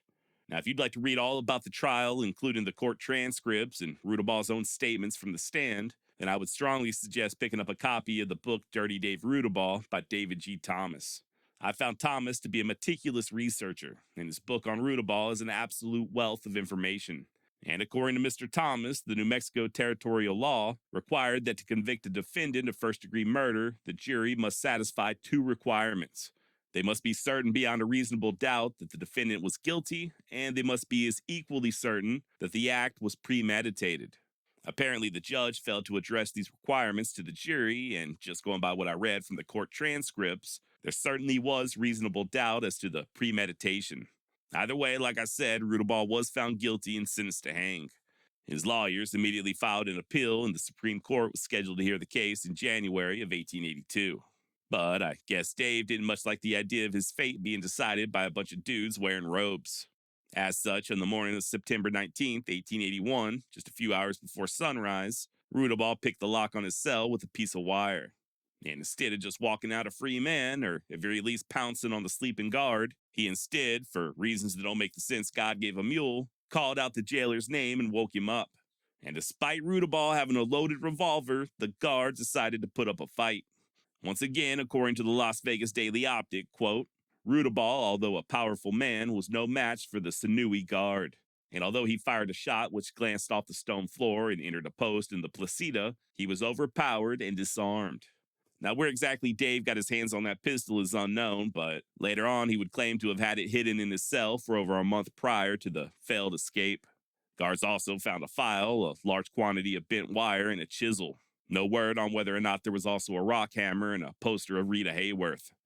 2.5 months later, on December 3rd, 1881, Dave went ahead and gave it another go. And this time he was successful. He and 5 other inmates, his old friend J.J. Webb included, tunneled their way under the walls to freedom. Now, speaking of Webb, sources do vary, but it looks like he made his way to Arkansas under the alias of Samuel King, and it's there where he died of smallpox just a few months later. As for Rudabaugh, legend has it that he rode hell for leather to Tombstone and joined up with Curly Bill Brocious and the Cowboys. And according to some, it was Dave who dropped the hammer on both Morgan and Virgil Earp. Or at least that's how the story goes. For what it's worth, though, historian David G. Thomas ain't buying it. And I'm pretty sure I'm not buying it either. According to Thomas, the only evidence that Dave was ever in Tombstone comes from a letter written by attorney Edward P. Colburn, quote, in which he claimed Wyatt Earp of OK Corral fame had seen Rudabaugh among the men who attempted to assassinate his brother, Virgil. The letter in question, published in the Ford County Globe, reads as follows. Wyatt says after the first shock that he could distinguish David Rudabaugh and Curly Bill, the latter's body showing well among the bushes. Now, according to Mr. Thomas, this brief mention of a secondhand report caused many of the early researchers to assert that Rudabaugh did indeed flee to Arizona after escaping from jail. But other than the doctor's letter, there's zero evidence of this ever occurring. And to Thomas's credit, most Earp historians do agree. Rather than making a layover in Tombstone, the consensus seems to be that Dave instead just sought refuge down in Mexico. He spoke with reporters there in Chihuahua as early as January of 1883, and by the spring of 1884, Rudabaugh was reported to have been seen in the town of Omaco.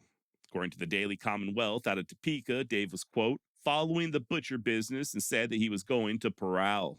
A month later, he was spotted in El Paso, once again speaking with a reporter. Quote, Dave is still a young man, and his handsome face and well-knit form would attract attention and excite comment anywhere. His hair was long, curly, and black as a raven. He sported a mustache neatly trimmed and waxed, of the same color as his hair, and his semi-civilized dress was of the richest possible description. The next and final newspaper mention of Rudabaugh, at least while he was still alive, comes from the Wichita Daily Eagle on November 27, 1884. Apparently, a range detective named Dick Carrollton was down in Mexico searching for stolen horses when he bumped into Rudabaugh, who, according to Dick, was busy running a saloon in the town of Pardo. After that, not a whole lot is known other than Dave working as a ranch manager and possible enforcer for Mexican land baron Luis Terrazas. I have read a few accounts saying that Dave lost his job on the ranch after getting caught stealing, but whether or not that's true is unknown. Either way, it looks as if Rudabaugh did indeed find himself at the town of Parral, Mexico by mid-February of 1886, and by all accounts, he was in rare form. According to an eyewitness, Fred Mazzulla, quote, he, Rudabaugh, ordered a bottle of tequila. He elbowed a half score of customers from the bar, spat some on the floor, cursed out the bartender, shoved a couple of peons against the wall, and then bellowed out for a poker game. Mazzulla then recalled that Dave, quote, played poker for 4 or 5 minutes, screamed that he had been cheated, stood up and shot 2 of the players dead. This was followed by Dave walking out of the cantina and just drunkenly taunting the residents who were milling about in the plaza. At least he did until a local grocer by the name of Jose grabbed up a Winchester and put a bullet squarely in Rudabaugh's chest. This was followed by Jose strolling over and cutting Dave's head clean off with a bone and knife. The citizens of Parral then marched around with Rudabaugh's head on a pike as his body was unceremoniously dumped in a hole at the edge of town. As to the fate of his noggin, nobody seems to know whatever became of it, but I have heard anecdotal stories claiming that the locals used it as a privy. Now, Dave Rudabaugh might be dead, but me and you still got a few things to talk about. Namely, why in the hell did Rudabaugh decide to go on a killing spree down in Old Mexico? If you've been paying attention throughout the course of this episode, you may have noticed that despite Dave's deadly reputation, he wasn't exactly stacking bodies left and right. Sure, he was involved with the killing of Lino Valdez over in Vegas, but most likely it was his buddy, John Allen, who pulled the trigger. Dave may have then killed Allen shortly thereafter, a mercy killing of sorts, but that's yet to be proven. Rudabaugh was present at White Oaks when Deputy Carlisle bit the dust, but once again, other than a tiny bit of secondhand information, there's no way of proving that he contributed to Carlisle's early demise. Likewise with his alleged participation in the shootings of Morgan and Virgil Earp. You got one brief mention of Rudabaugh in the letter, and that's it. As I mentioned earlier, most historians don't even think Dave was ever in Tombstone. In other words, there's just not a whole lot of evidence showing that Rudabaugh was some sort of meaner in hell, cold-blooded damn killer. Sure, he was a thief, but even then, the best he ever managed was to steal a few horses and rob a couple of stagecoaches.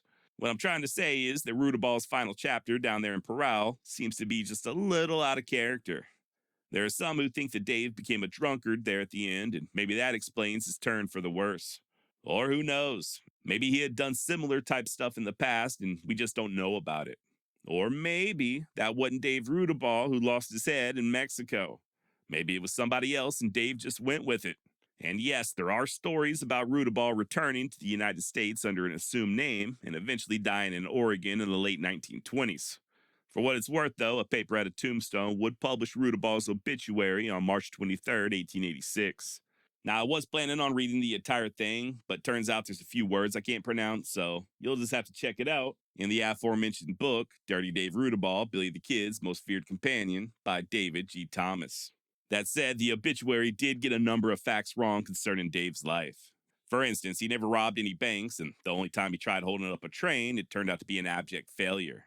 He also most likely never spent time in Arizona rustling cattle, and I'm not aware of him shooting up any frontier settlements.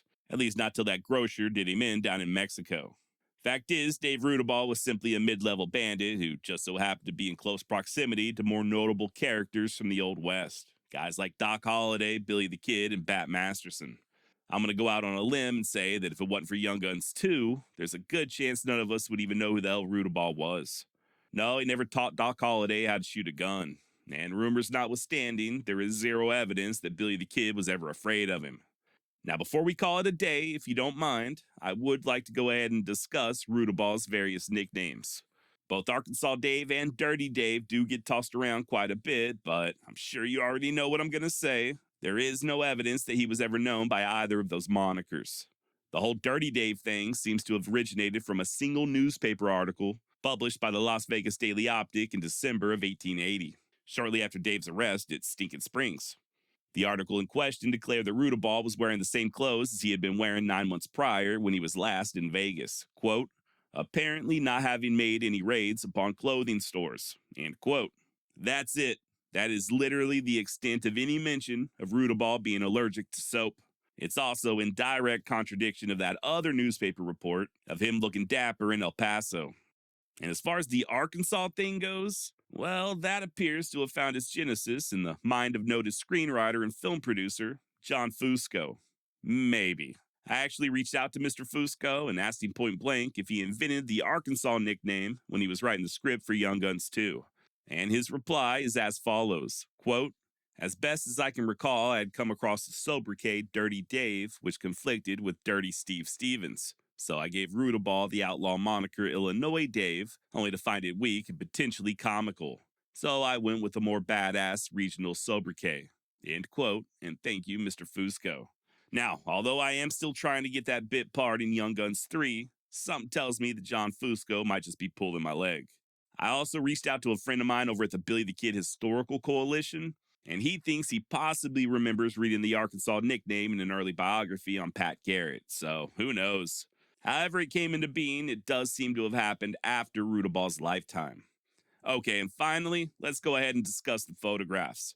And contrary to whatever image I decide to use on this episode's thumbnail, there are 0 known photos of Dave Rudabaugh other than the ones taken shortly after his death.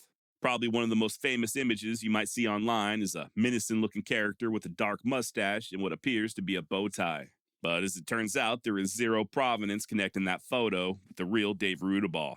Likewise with the other picture allegedly showing him and Billy the Kid and Pat Garrett hanging out smoking cigars. 0 provenance.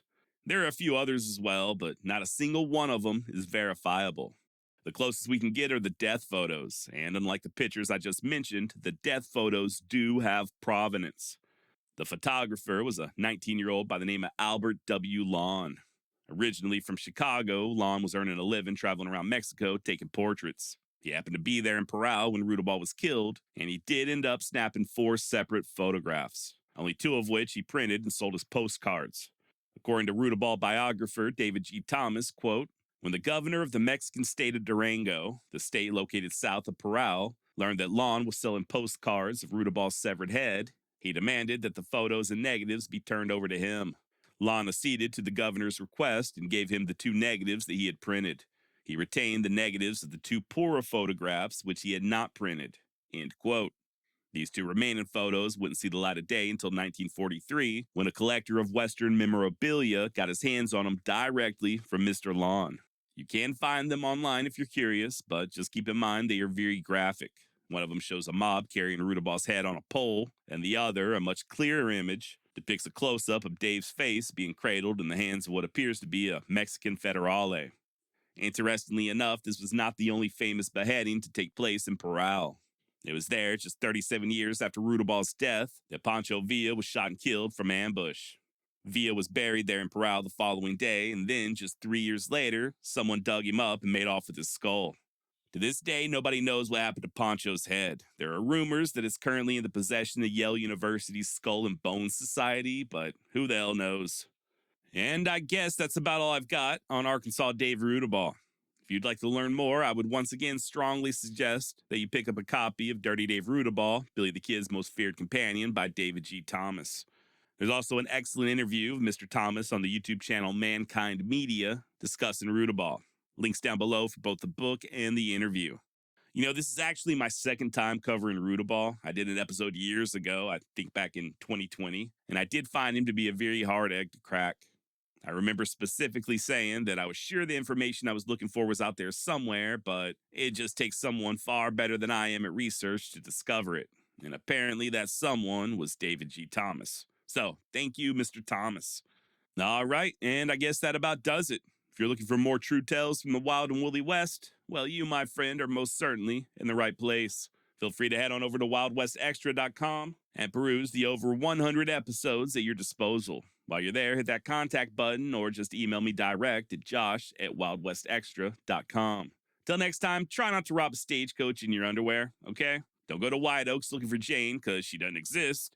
And whatever you do, don't start drinking tequila down in Parral, Mexico.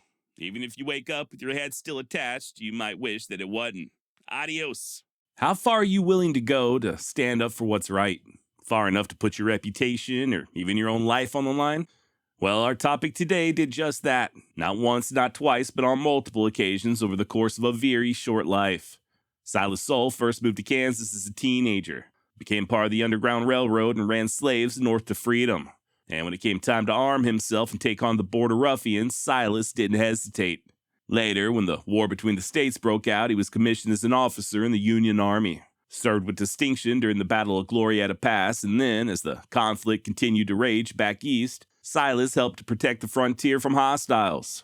At least he did, until Colonel Shivington ordered him to attack the peaceful village of Chief Black Kettle on a little tributary they called Sand Creek. You know, I'm often asked, out of all the historical figures we cover here on the Wild West Extravaganza, which ones do I consider to be personal heroes? Well, today we're going to discuss a man who, in my opinion, fits the bill to a T. Silas Soule may not be a household name, he may not be the subject of movies or dime novels, but I think you'll be pleasantly surprised and inspired by his story. So please join me today as we recognize a true American hero. One who wasn't afraid to spill a little blood if the occasion called for it, but at the same time was willing to sacrifice it all for what was right. And in the end, it was this integrity that cost him his life. We got a lot to cover today. We're going to discuss Bleeding Kansas, John Brown, the Colorado Gold Rush, the Cheyenne and Arapaho tribes, and finally, the Sand Creek Massacre. My name's Josh, and this is the Wild West Extravaganza.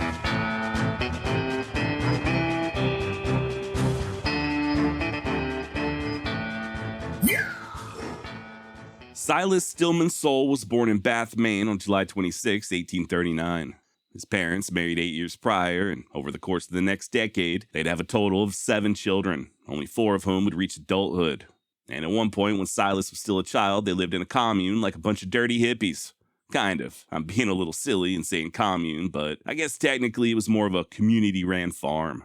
Several families all living together under one roof, eating meals at a common table, sharing in the toil and harvest. So yeah, commune, right?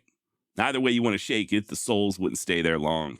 Ended up moving to the town of Chelsea, just outside of Boston, and it's there where Silas began mixing with the local Irish, developing a brogue he'd learned to easily slip in and out of for the rest of his life. And I assume also developing a taste for potatoes. I hear the Irish really love potatoes, that and whiskey. But yeah, all in all, Silas did have a pretty idyllic childhood. Just roaming the streets with his buddies, doing everything from flying kites to shooting marbles, raiding orchards, swimming, stuff like that. And each and every Sunday, he and his family would gather in the parlor and take turns reading aloud from various books and newspapers. One of their favorites was Uncle Tom's Cabin by Harriet Stowe, which, if you knew much about Silas's father, Amasa, probably doesn't come as too much of a shock. You see, Amasa Soule was somewhat of an idealist, some may even say fanatic, especially regarding the issue of slavery. I mean, hell, he named his oldest son after the famous abolitionist William Lloyd Garrison. And in time, Amasa would put these convictions of his into action. Actions that would have a very profound influence on young Silas, especially after the Kansas-Nebraska Act of 1854. Now, I know I've discussed this on past episodes, but I do think it bears repeating. You know, a lot of people just don't realize that the Civil War did not spontaneously occur in 1861. Truth be told, tensions have been building for decades upon decades, really going all the way back to the American Revolution. And most of these tensions were centered around slavery. Not only was it a hotly debated topic during the Constitutional Convention of 1787, but several of the founding fathers like John Jay and Alexander Hamilton were themselves ardent abolitionists. And although slavery was initially swept under the rug, mostly in order to preserve the new republic, there were states making moves to put an end to the peculiar institution fairly early on. Pennsylvania, for example, adopted a statute in 1780 that provided freedom for every slave born after its enactment. Then, just 3 years later, Massachusetts would become the first state to abolish slavery outright. New Hampshire, Rhode Island, and Connecticut followed, and by the year 1804, all of the northern states had already outlawed slavery. Now, before you get to sending those angry emails, yes, I am fully aware that some of these states did so incrementally. And there were still slaves residing in certain northern areas pretty much all the way up until the Emancipation Proclamation. No, not everybody from the South was a mouth-breathing Neanderthal, and no, not everyone from the North was an angel. I get it. History is complicated, it's full of nuance, and there are very rarely any easy or quick answers. But at least they were doing something, right? Whereas down south, they were making zero efforts to free the slaves. In fact, for the most part, they were doing the opposite and doubling down. As such, it wasn't long before you had an equal mix of slave states and free states, much in the same way that we now have red and blue states, both vying for control of the federal government. And like I just said, it just so happened that both of these factions were equally balanced when it came to elected representatives. At least they were until Missouri, which at that time was a slave territory, decided to apply for statehood, an action that threatened to tip the balance in the U.S. Senate. That's where the Missouri Compromise of 1820 came into play. Don't worry, we will get back to Silas Soule in just a moment, I promise, but I do think this is some very important stuff to put into context. So yeah, in a nutshell, the Missouri Compromise was an act of federal legislation that attempted to level the playing field. They agreed to admit Missouri as a slave state on the condition that Maine was also admitted as a free state. The act also prohibited slavery in the remaining territories north of the 3630 parallel. Skip ahead to 1854, and there was another piece of legislation that I mentioned a moment ago known as the Kansas-Nebraska Act, which pretty much repealed the Missouri Compromise by saying that citizens of these new territories, places like Nebraska and Kansas, could decide for themselves whether or not to be slave or free states, a little something known as popular sovereignty. Now, Nebraska was already settled. Its population was staunchly anti-slavery, so that just left Kansas wide open as a big question mark. As a result, both pro- and anti-slavery activists flooded into the territory, with both sides hoping to turn the whole popular sovereignty thing to their advantage. It was this volatile situation that became known as Bleeding Kansas. And one of the abolitionists who flocked to Kansas looking to make it a free state was none other than Silas's father, Massa Soule. He and the oldest boy, William, joined up with the Immigrant Aid Society and arrived in Kansas City in late November of 1854. From there, they pushed west to Lawrence and built a small cabin alongside Coal Creek. Meanwhile, a then 15-year-old Silas began working in a Boston factory to support his mother and sisters. No word on whether or not this was a bean factory, but I suspect it was. Either that or a place where they made hockey sticks, maybe. I don't know. Or bagpipes. And yeah, those are pretty much all the stereotypes I know about Boston. Now, they wouldn't head west themselves until the following year, and by that point, Amasa was already balls deep in the Free State movement. Also, the violence was just getting started. That November, an abolitionist by the name of Charles Dow was shot dead, and it was his death that would lead to a series of larger and more violent confrontations. Hell, things got so hairy that Silas and his brother joined up with the local militia. Matter of fact, there's a very good chance that Silas was one of the men who rode with Captain Samuel Walker as he led a series of attacks across Kansas during the summer of 1856, culminating in the capture of Fort Titus. Full disclosure, but that is pure speculation on the part of historians. While we do know for a fact that Silas was absolutely a member of Walker's militia, we don't know when he joined or how many of these actions he was personally involved in.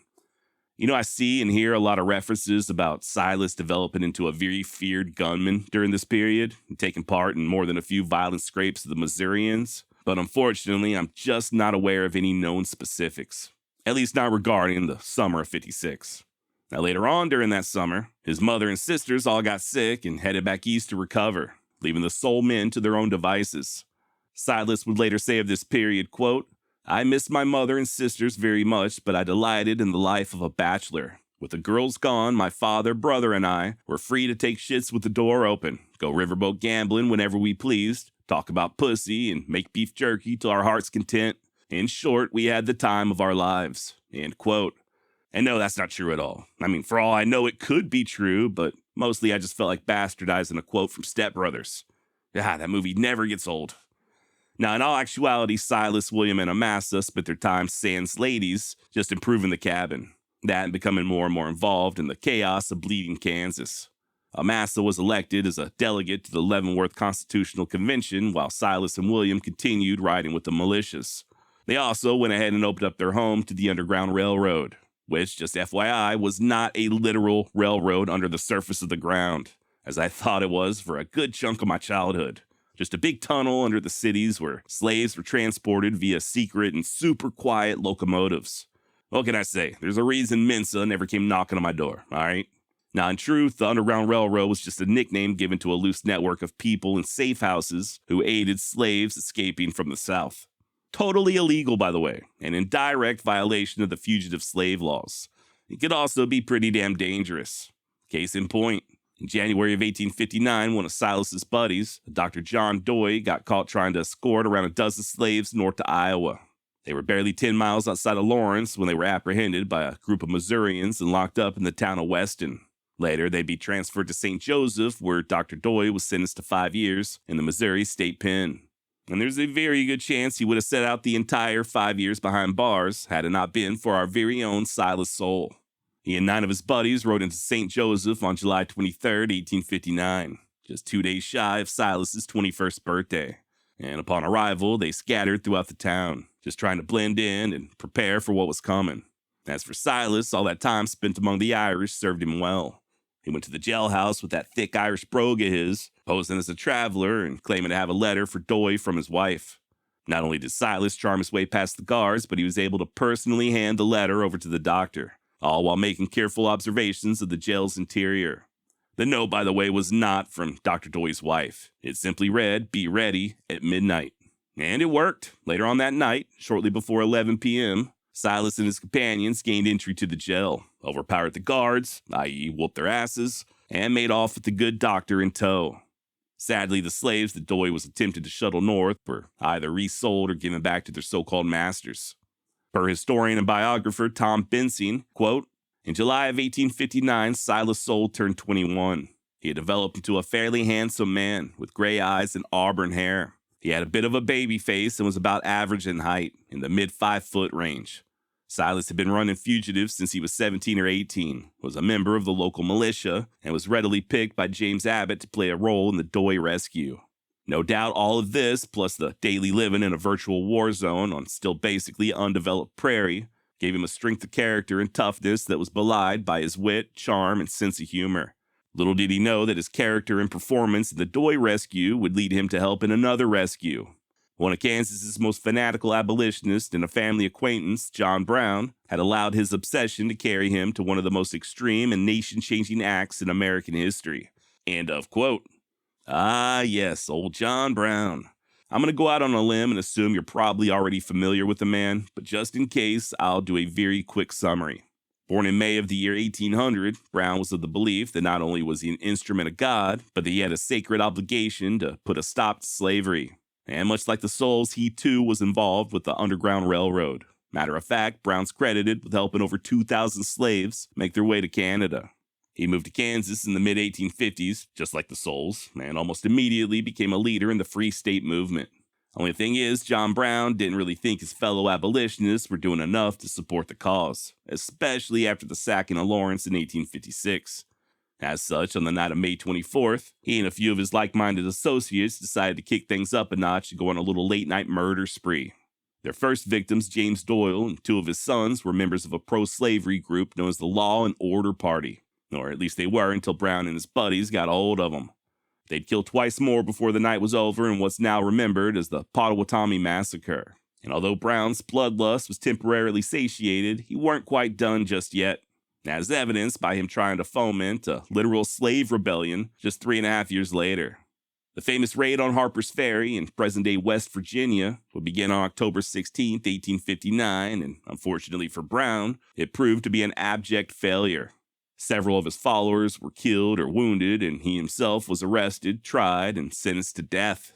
And once again, here comes Silas Soule to the rescue. Allegedly.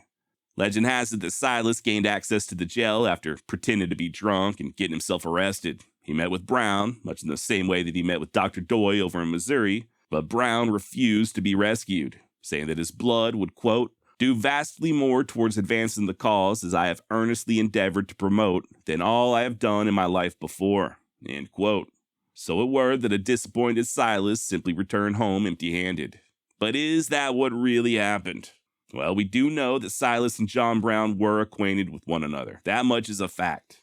According to Silas's sister Annie, they were close friends, and on at least one occasion, Silas moved some escaped slaves on Brown's behalf. But according to Silas's biographer, the great Tom Bensing, quote, "Unfortunately, there is virtually no other documentation of Silas's involvement with Brown.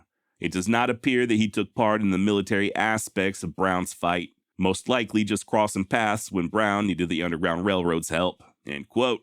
As far as Silas trying to help Brown escape, it looks to me like the verdict's still out. Don't get me wrong, there were most definitely people looking to bust Brown out of the clink. More specifically, a group known as the Secret Six. The only question is, did they enlist the help of Silas Soule? According to Silas's brother William, they did. But according to his sister Annie, they did not. And per the aforementioned biographer, Tom Bensing, Silas was back home in Kansas at the time helping to start a library. Now, with all that in mind, it's very possible that Silas's attempts to save Brown have been confused with another rescue that took place just a few months later, that of two of Brown's co-conspirators, Aaron Stevens and Albert Hazlitt. They too were arrested during the failed raid on Harper's Ferry, and just like Brown, they were sentenced to hang. And this time we do know for certain that Silas was involved in planning their escape. And we also know that this is the operation where he pretended to be a drunken Irishman in order to get himself arrested and thrown in the same jail as the men he was looking to set free. So you can imagine his shock when Stevens and Hazlitt refused rescue, just like Brown, telling Silas that they would rather die as martyrs. Thankfully, Soule was released the following day, and authorities were none the wiser as to his true identity or mission. And from there, he decided to do a little traveling. Headed up to Boston to see the Dropkick Murphys in concert. No, just made that part up. Actually, headed up to Boston and befriended the famous poet Walt Whitman. Visited with family up in Maine, spent some time in Philly and Pittsburgh, and finally, sometime during the spring or early summer of 1860, made his way back home to Kansas. Just in time to catch a pretty serious case of gold fever. Oh, and before I forget, before we go any further, I know I'm going to get corrected, so let's go ahead and discuss the pronunciation of Silas's last name.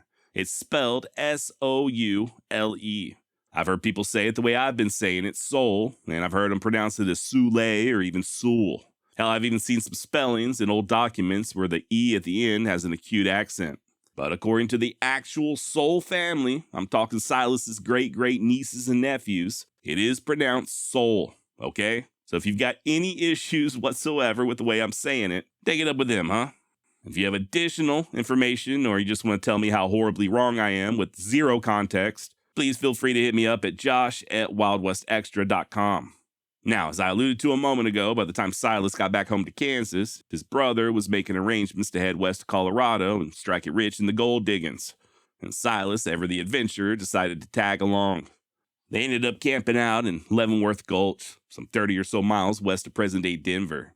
And it didn't take them long to figure out that prospecting wasn't nowhere near as easy as they figured it'd be.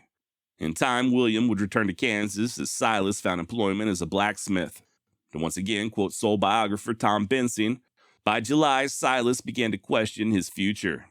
The gold rush had not panned out, and Silas grew bored and impatient. He debated about greener pastures as his sense of adventure led him to talk of Nevada, California, and even South America. Silas would soon have a reason to come down from the mountains, as would many of the disgruntled miners, as a threatening menace clad in gray uniforms cast a shadow over the territory. End of quote. And yeah, just in case you missed that reference, that threatening menace clad in gray was the damn Confederate Army under General Henry Hopkins Sibley. Turns out a lot had gone down since Silas first arrived in Colorado.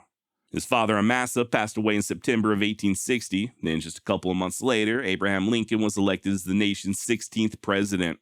Skip ahead another 5 months and shots are fired at Fort Sumner, and you know the rest. The nation had been tiptoeing around civil war for decades, and they finally went ahead and made things official. So it were that Silas joined up as a lieutenant with Company K of the Colorado 1st Infantry. He and his men marched south to New Mexico in February of '62, and in late March they'd fight in the Battle of Glorieta Pass, where Silas was recognized for being cool under fire. He and the regiment would head back to Denver that summer, at which point Silas was made acting adjutant to the district commander, a guy you've probably already heard of named John M. Chivington. The Ohio-born Chivington, a Methodist minister by trade, was commissioned as a major in the Union Army at the outset of the war. Much like Silas, he accounted well for himself during the Battle of Glorieta Pass, aka the Gettysburg of the West, and was soon promoted to colonel and given command of the entire military district of Colorado. and by all accounts, he was both loved and respected by the rank and file, including Silas Soule. Indeed, in a letter that Silas wrote to his sister in July of 1864, he mentioned Chivington, saying that he was a, quote, Methodist preacher, and whenever he sees me drinking, gambling, stealing, or murdering, he says he will write to mother or my sister Annie, so I have to go straight, end quote. Obviously, Silas was being a little silly with his joke about murdering, but he truly did respect and admire Chivington. Chivington. Is it Chivington or Shivington? Chivington? I honestly don't know. I'm probably going to slip into both throughout the course of this episode, so sorry about that. But yeah, like I said, Silas respected and admired Chivington. Hell, he'd even signed a petition to have the major promoted, and in turn, Chivington tried to make Silas a lieutenant colonel. Neither of these promotions panned out, but it's still apparent that there was a mutual respect between the two. A mutual respect that would come to a very abrupt end in late November of 1864. We'll get to that soon enough, but in the meantime, Silas would be reassigned to Denver as an Army recruiter.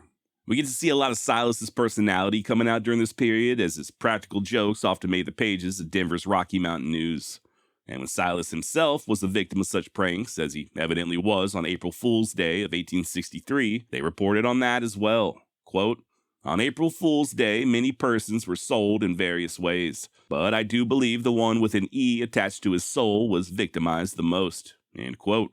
You gotta think Silas was just barely approaching his mid-20s. Good-looking kid in the prime of his life, fairly intelligent, and with what appeared to be a promising career in the military. Dude was having the time of his life there in Denver. Not only did he have easy access to the theater, which he loved, by the way, and all the other attractions, but he also excelled at his job as recruiter. Apparently, the young lieutenant was a bit of a showman, oftentimes bringing the regimental band with him when he made the rounds to surrounding community just to stir up a sense of patriotic duty. Even Colonel Chivington was on record as describing Soule as the best recruiting officer that I know of. According to Tom Benson, this new job was a match made in heaven for him. It allowed him to tap the outgoing, charming side of his personality as he convinced people to see things his way. However, before he could fully immerse himself in the position, his family, and thus, by extension, he himself, would suffer a terrifying slice of hell.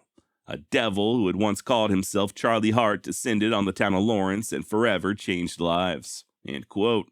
Charlie Hart, of course, being the alias used by Confederate guerrilla William Quantrell. He and his bushwhackers attacked Silas's former home of Lawrence on August 21st, 1863. And if you'll recall, it's there in Lawrence where most of Silas's family still resided. Luckily, they were spared, however, and not among the nearly 200 dead. Now, Silas wouldn't learn of his family's safety for over a week after the attack. Initially, he wanted to be transferred to Kansas, but once he found out that his mother and sisters headed back east for safety, he decided to go ahead and stay put there in Denver. And it was also during this time that he possibly eloped with a pretty young widow by the name of Emma. I don't want to get too sidetracked here. Much like Silas's involvement with John Brown's escape, there's not a whole lot of evidence. But in November of the year 1900, a lady calling herself Emma Martin Bright Soule filed a claim for a widow's pension. According to Emma, she and Silas were married in November of 1863 by a justice of the peace. They lived together first in Central City, then in Denver until the spring of '65 when she traveled to visit her mother. And by the time she returned to Colorado, Silas was already, well, you know. Worth pointing out that Emma was not able to provide a marriage certificate or pretty much any other evidence that she and Silas were married. And when she was questioned by the pension department, they thought she was either lying or crazy and denied her request. And they may have been onto something. Turns out Emma was arrested a few years later and found mentally unstable. Nonetheless, she would continue going by the last name Soule all the way up until her death in 1935. Once again, per biographer Tom Benson, there is a good probability that they had some kind of relationship, but it's very unlikely that a marriage occurred. Emma was either a scorned woman or desperate for money, end quote. Interestingly enough, Benson then goes on to discuss Silas's weakness for the opposite sex and even provides evidence that at least one of these relationships possibly resulted in Silas catching a case of syphilis. At this point, I'm starting to think that damn near everybody had syphilis back in the Old West. Wrap it up, fellas. Now, following a couple of recruiting missions down to Fort Garland, Silas was promoted to the rank of captain and reassigned yet again, this time to Company D of the 1st Colorado Cavalry, and stationed at Fort Lyon. He'd report there in May of 1864, just as troubles with the Cheyenne were really beginning to ramp up. And when I say troubles, it's pretty much the same story we see repeated time and time again throughout the West. It starts off with people from back east crossing native land. Then comes the prospectors and settlers, the army, and before you know it, these two vastly different cultures begin to clash. Now, back when people first started traveling through Colorado, pretty much the entire eastern portion of the territory belonged to the Cheyenne and Arapaho, per the Fort Laramie Treaty of 1851. Or at least it did until the Treaty of Fort Wise a decade later that saw their land further reduced by around 90%. While several Cheyenne and Arapaho leaders did agree to these terms, not everybody did. Matter of fact, most bands did not, especially the more warlike factions like the Cheyenne Dog Soldiers. They continued to hunt and live pretty much wherever they pleased, and in time, they'd become more aggressive towards the settlers invading their territory. The Americans either couldn't or wouldn't understand that these western tribes weren't ruled over by one supreme leader like a president or a king. There wasn't just one chief or even a group of chiefs that could speak for the entirety of the Cheyenne Nation. Same thing goes for their allies like the Arapaho. Those opposed to the Treaty of Fort Wise claimed that it was signed by a tiny minority of chiefs without their consent, and that these chiefs either didn't fully comprehend what they were agreeing to or that they were simply bribed. As far as the U.S. government was concerned, those who refused to abide by the treaty were considered hostiles. Rumors began to spread that the Cheyenne and their various allies, including the Lakota and the Kiowa, were looking to drive the whites out of the territory entirely. Hell, there were even some who thought that the Cheyenne were looking to join forces with the Confederate Army. So yeah, needless to say, things were a mite tense there in Colorado by the time Silas arrived at Fort Lyon. And while the rumors of the Cheyenne joining forces with the Confederates proved untrue, they did begin committing relatively minor infractions like stealing livestock. Skip ahead to mid-April of 1864, and shots were fired between a detachment of the 1st Colorado, Silas's new unit, and a small band of Cheyenne who were caught stealing cattle from government contractors.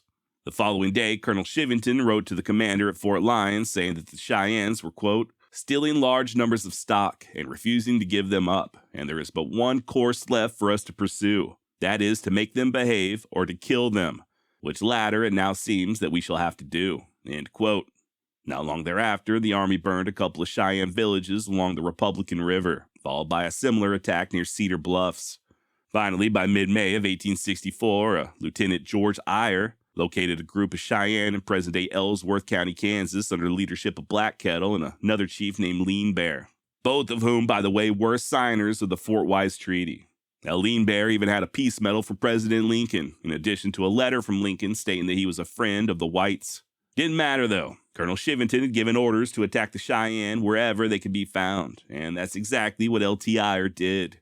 And when Lean Bear approached with that letter from Lincoln, Eyre had him blown out of the saddle. The battle ensued, and had it not been for Black Kettle urging his warriors to stop firing, there's a very good chance that Eyre and his outnumbered troops would have been slaughtered. As it were, Black Kettle saved their bacon, and the soldiers returned to Fort Larn to lick their wounds. And it's skirmishes like these that just caused the more warlike members of the Cheyenne to lash out. And sadly, some of these warriors did take their frustrations out on innocent ranchers and settlers. One of the more well-known examples is the Hungate family, just north of present-day Elizabeth, Colorado. The entire lot of them were slaughtered, including 2 children, one of whom that was just 6 months old. Worth noting that their father Nathan had previously, and allegedly, shot a native who was trying to steal his stock, so it's thought that this attack on the Hungates was most likely motivated by revenge. Also worth noting that nobody knows what tribe, much less what band, committed these murders. As you'll soon hear, a lot of different tribes were raiding during this same time period. According to fur trapper Jim Beckwith, the attack did not have the usual earmarkings as being committed by either the Arapaho or Cheyenne. But then again, Beckwith was known to tell a lie or two on occasion. Either way, the people there in Colorado were outraged and calling for retribution, and the violence continued. Just to put things into perspective, in the year 1864 alone, prior to the Sand Creek Massacre, there were 32 recorded attacks there in Colorado committed by Native Americans. Attacks that resulted in the deaths of nearly 100 settlers, not to mention those who were wounded or taken captive. Somewhere between 200 to 300 head of livestock were stolen, ranches were destroyed, and at least a dozen wagon trains and stagecoaches were likewise attacked. And this shit did go both ways. As I've already mentioned, the army was targeting the indigenous whenever they could find them, even the peaceful bands like those under Black Kettle and Lean Bear. And when a friendly Arapaho chief named Left Hand approached Fort Larn under a white flag, looking to broker peace, he too was fired on by a damn cannon. As I'm sure you can imagine, this led to even more violence. Skip ahead to August 6th, and a group of Cheyenne dog soldiers killed some hide hunters near Salina, Kansas. Following day, a band of Kiowa under Chief Satanta attacked a wagon train north of Fort Lyon. Day after that, the Lakota launched an attack near Plum Creek, Nebraska, killing 11 men, burning wagons, and stealing nearly $8,000 worth of property and livestock. Then, just 2 days after that, there were even more attacks, both in Kansas and Nebraska. I could go on and on and on. As I'm sure you're starting to notice, it was not just the Southern Cheyenne. The Arapaho, the Kiowa, the Lakota, the Comanche, hell, even the Pawnee were all on the warpath.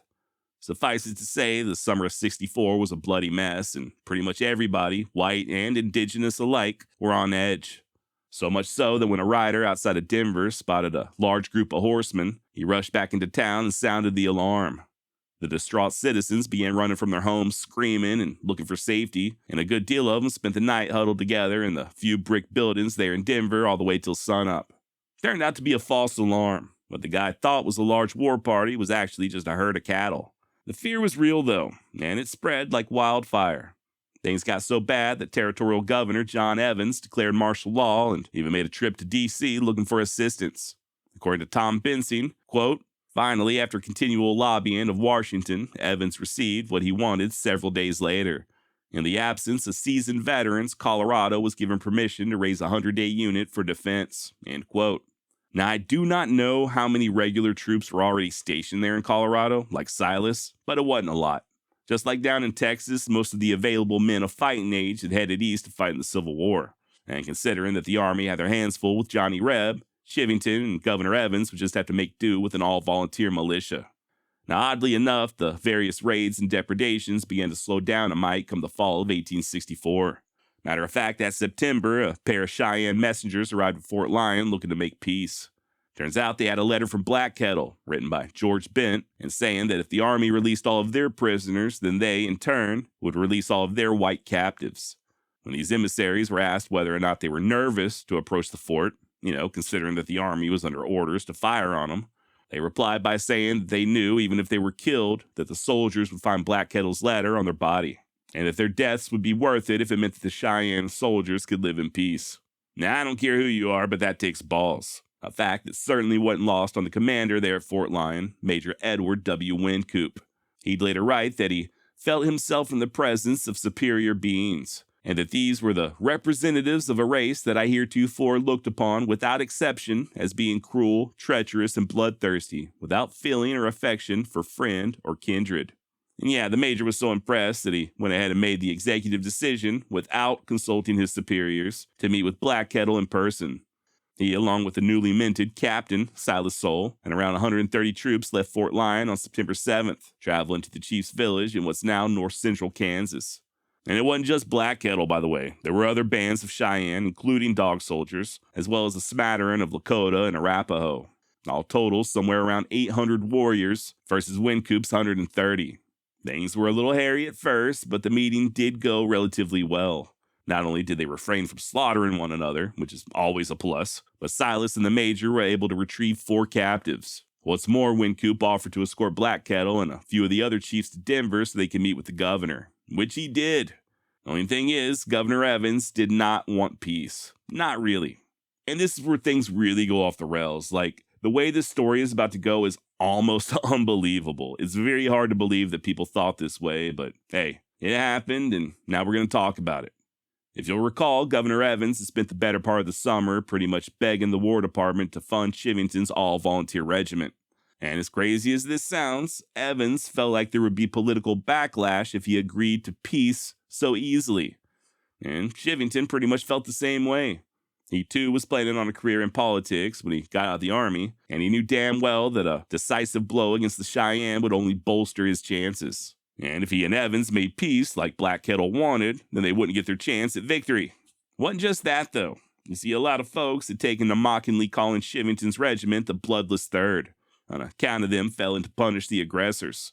So for Chivington especially, it wasn't just about his future prospects as a politician. He was also dealing with a bruised ego. And a man with a bruised ego can be a dangerous thing. In the end, Chivington and Governor Evans told Black Kettle and the other chiefs that if they hoped to escape the wrath of the Army, then they and their people should surrender to Major Wynkoop at Fort Lyon. To their credit, the chiefs expressed a willingness not only to cooperate, but to also reach out to the other more aggressive bands and try to stop them from attacking settlers. They even offered their services to help the army fight against other tribes such as the Lakota, Kiowa, and Comanche. Meanwhile, the killings continued, mostly over in Nebraska and Kansas. But hey, at least progress was being made, right? When Silas and Major Wynkoop made it back to Fort Lyon, Black Kettle and the others went off to locate their people and convince them to surrender.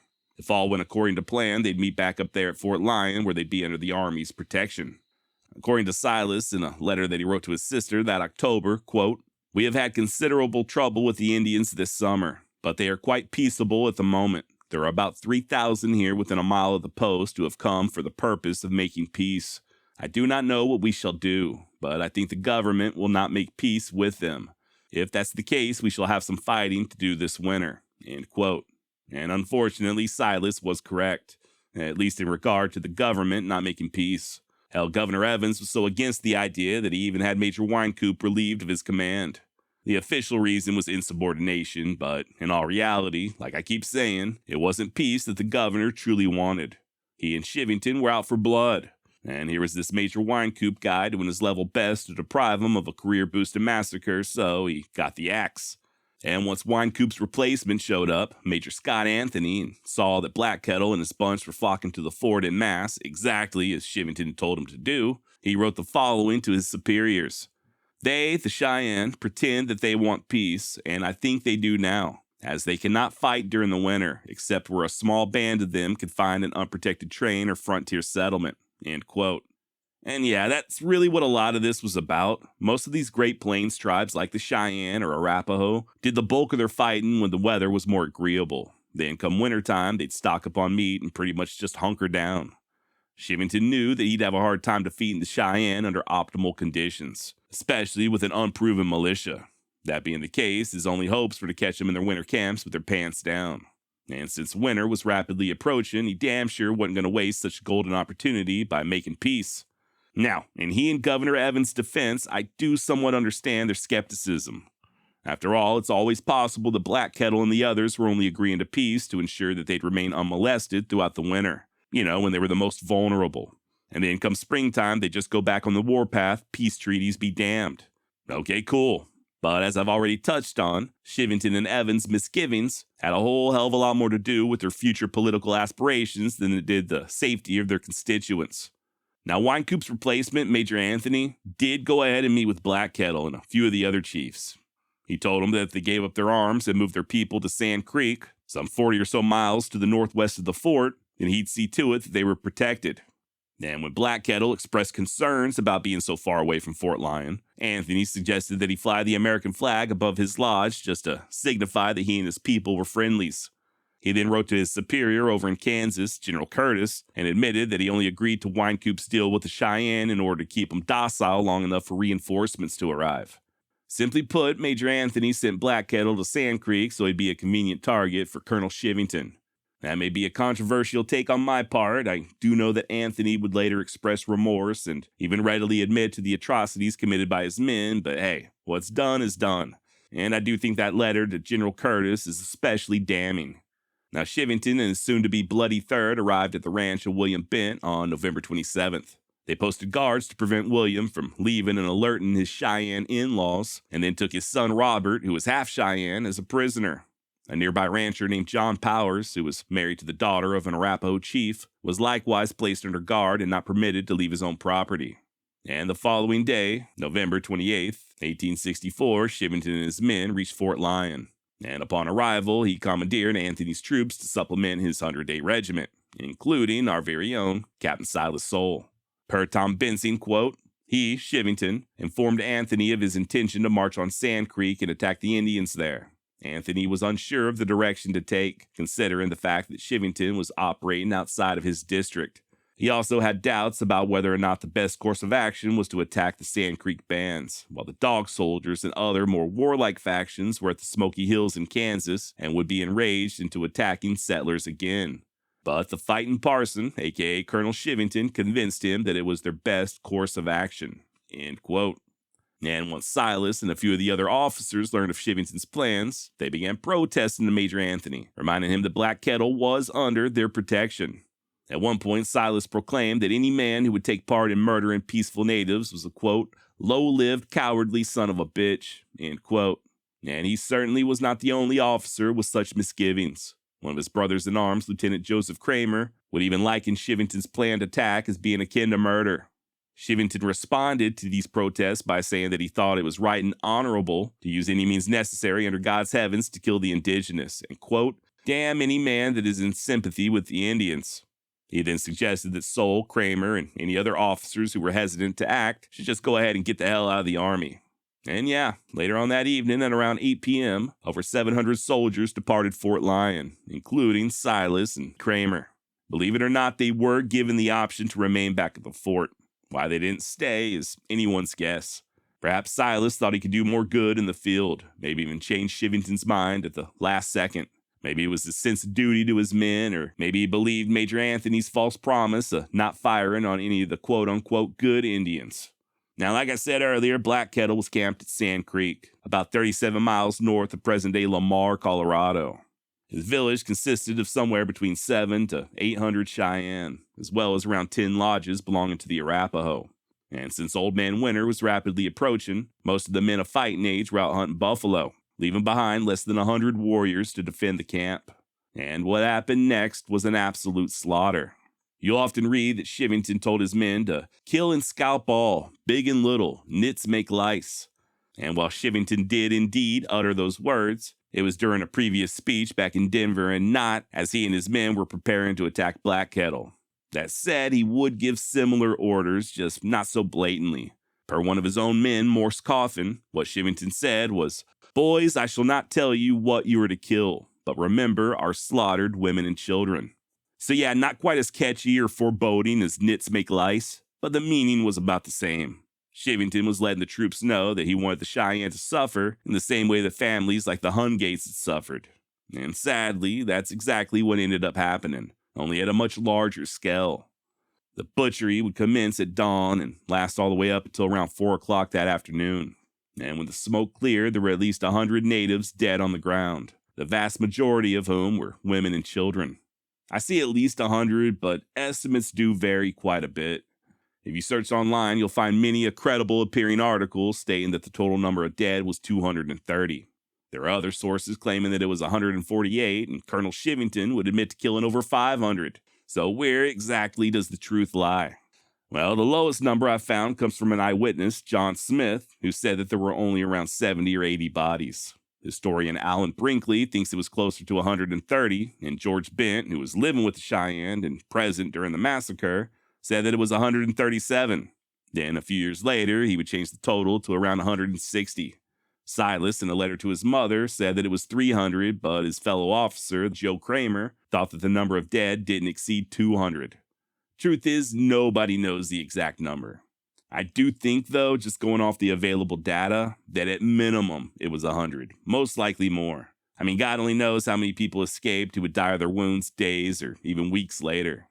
As for our hero, Silas Soule, well, he refused to take part in the massacre altogether. What's more, his own men backed up his play. Once again, per biographer Tom Bensing, quote, many of the troopers of the Colorado First had seen the humanity of the Cheyenne and Arapaho. They had experienced the day-to-day interactions with men such as Left Hand and Black Kettle, both at Black Kettle's encampment and at Fort Lyon. He then goes on to write that Captain Soule, quote, led his men onward, trying to avoid the crossfire and eventually spending the rest of the fight as spectators, moving up and down along the banks of the creek, end quote. Silas would later remember the massacre as follows. It was hard to see little children on their knees have their brains beat out by men professing to be civilized. One squaw was wounded, and a fella took a hatchet to finish her, and he cut one arm off and held the other with one hand and dashed the hatchet through her brain. One squaw with her 2 children were on their knees, begging for their lives as a dozen soldiers within 10 feet of them firing. When one succeeded in hitting the squaw in the thigh, she took a knife and cut the throats of both children and then killed herself.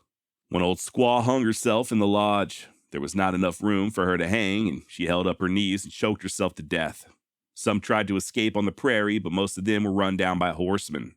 I saw 2 Indians holding one another's hands, chased around until they were exhausted, and when they kneeled down and clasped each other around the neck, they were both shot together. Guy I mentioned earlier, John Smith, would recall seeing the bodies, quote, cut all to pieces, worse mutilated than any I've ever saw before. The women cut all to pieces and scalped, their brains knocked out. Children 2 or 3 months old, all ages lying there, from suckling infants up to warriors.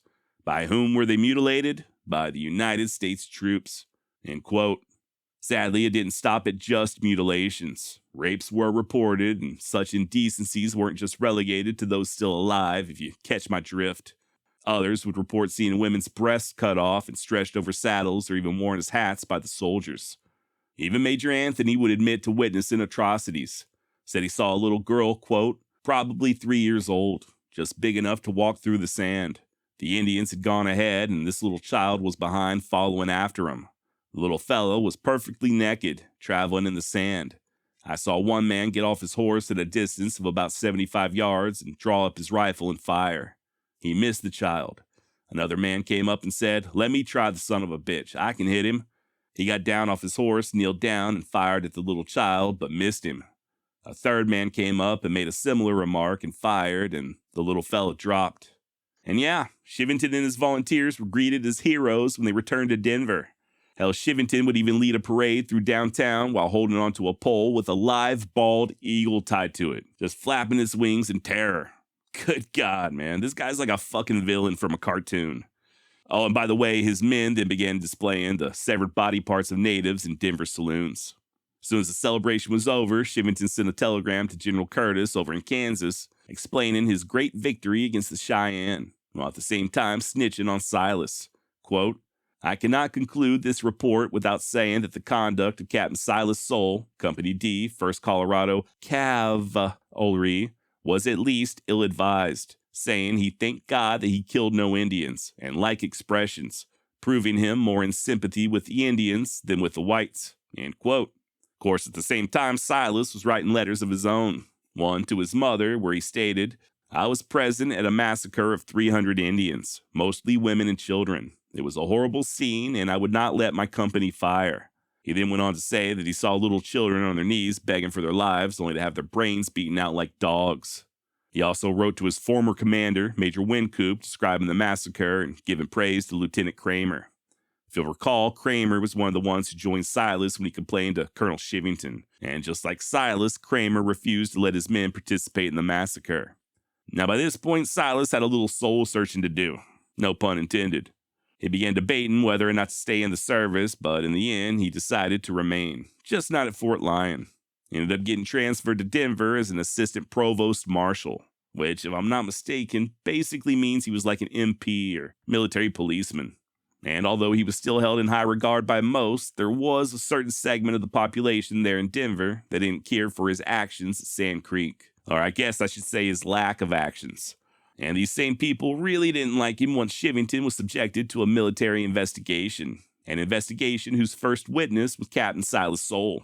Silas would later confide to one of his fellow officers that he fully expected to be killed due to this testimony, and if Shivington didn't have him killed outright, he'd instead just try to destroy his reputation.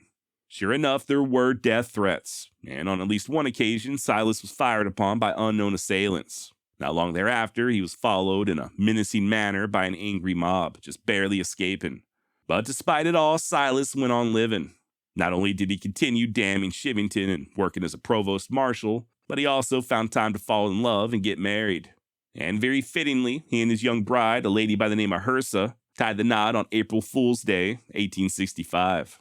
One has to imagine that was a deliberate choice on Silas's part, considering his long history of playing pranks there in Denver. Little did he know he had less than a month to live. Sunday, April 23rd, 1865 started off normal enough. Silas and his wife Hersa spent the evening with friends, and then as they were on their way home, Silas heard gunshots in the distance, so he went to investigate. Moments later, as he reached the corner of what's now 15th Street, right between Lawrence and Arapahoe, he came face to face with two drunks firing off their guns, one of whom was Private Charles W. Squire of the 2nd Colorado. They both recognized one another as Silas went for a little derringer he kept in his pocket, and with just 4 feet separating them, they opened up fire simultaneously. Silas's round hit Squire in the hand and caused him to drop his revolver, but unfortunately, he had already managed to squeeze off a round, one that struck Silas just under the right cheekbone. Squire and his buddy, a guy named William Moreau, ran away into the night as Silas, just 3 months shy of his 27th birthday, lay on the ground gasping his last breath. His funeral would be held just 3 days later, and he was laid to rest at Denver's Mount Prospect Cemetery, now known as Cheeseman Park. A few years later, he was reinterred to Denver's Riverside Cemetery, and it's there where he remains to this day. Now, his assassins, Squire and Moreau, they both fled Denver on the same night that Silas was killed. To this day, nobody knows what became of Moreau. He just sort of disappeared, but Squire was soon arrested down in New Mexico as a deserter. And according to him, Silas was the aggressor. Said that he and his buddy were just defending himself and that it was Moreau who fired the fatal round. Oddly enough, the guy who arrested Squire and brought him back to Denver, Lieutenant James Cannon, was himself found dead in his hotel room just a couple of days later, with the official cause of death being ruled as an overdose. And 3 months after that, on the night of October 9th, 2 mystery men entered Squire's jail cell, removed his shackles, and set him free. He'd drift around for a bit before moving back in with his parents in New York. It's there where he died of gangrene in December of 1869 after an on-the-job injury. Now, we'll circle back to Squire here in just a moment and discuss his possible motivations. But before we do, let's talk a little bit more about that asshole, Colonel Shivington. If I'm not mistaken, there were a total of 2 separate congressional hearings looking into his behavior at Sand Creek.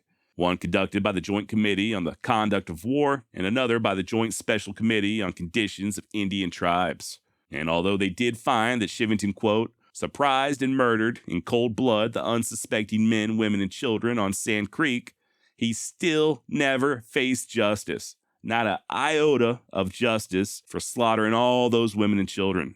And neither did Major Anthony or Governor Evans. Oh, and by the way, just as Silas predicted, Shivington would do his level best to malign Silas's reputation during these hearings, by labeling Soule as a coward, a thief, and a drunk.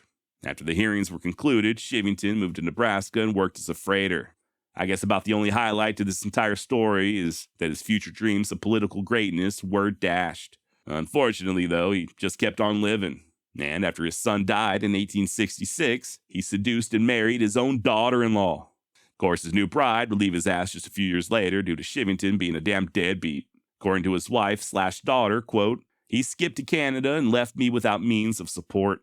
I had no desire to live with a criminal, end quote.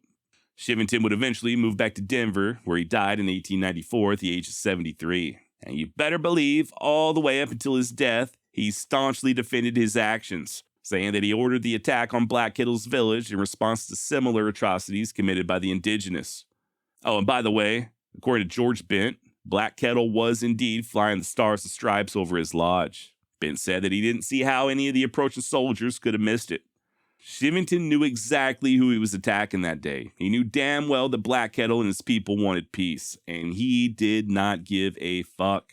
You know, I get that war is hell. War makes men do some really horrible things. And I'm pretty sure for the vast majority of human existence, when we did go to war and conquer our enemies, we then just raped and pillaged whatever was left behind. That was the norm for centuries. I get it. So was slavery. And not just here in the United States, in every single continent on planet Earth. Rape, slavery, misery, murder, it was all commonplace. But you know, just because that's the way things were once done, doesn't make it right. You know, we also didn't use toilet paper for the vast majority of human history, or brush our teeth, or listen to podcasts. Just because something was done a certain way for a long time, doesn't make it the right way.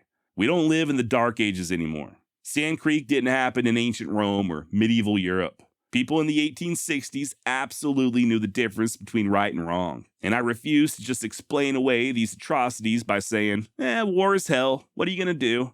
I'm ranting now, but I think you get the drift, right? Go to war if you must. Destroy your enemies, burn their homes, and make orphans and widows out of their loved ones. But don't kill kids or rape women. I find it very hard to believe that that's a controversial stance. I don't think that's asking for too much. All right, I'll get off my high horse now. As for Silas's widow, Hersa, she would eventually remarry to a politician named Alfred Leah and pass away in 1879 at the young age of 34. But before she died, she and Alfred had a son they named Homer. And Homer Leah would go on to become a famous man in his own right. A sickly child who never grew over 5 feet tall, Homer was nonetheless extremely intelligent and somewhat of a genius when it came to geopolitics. As such, he traveled to China during the Boxer Rebellion and talked his way into becoming a damn general. He too would die fairly young at just 35 years of age. All right, now, before we go, as promised, I do want to address whether or not Silas was assassinated due to his testimony against Colonel Shivington, as is commonly believed. And if not, what possible motivation could Private Squire have had? Obviously, Silas was on Shivington's shit list. I think that much is a given.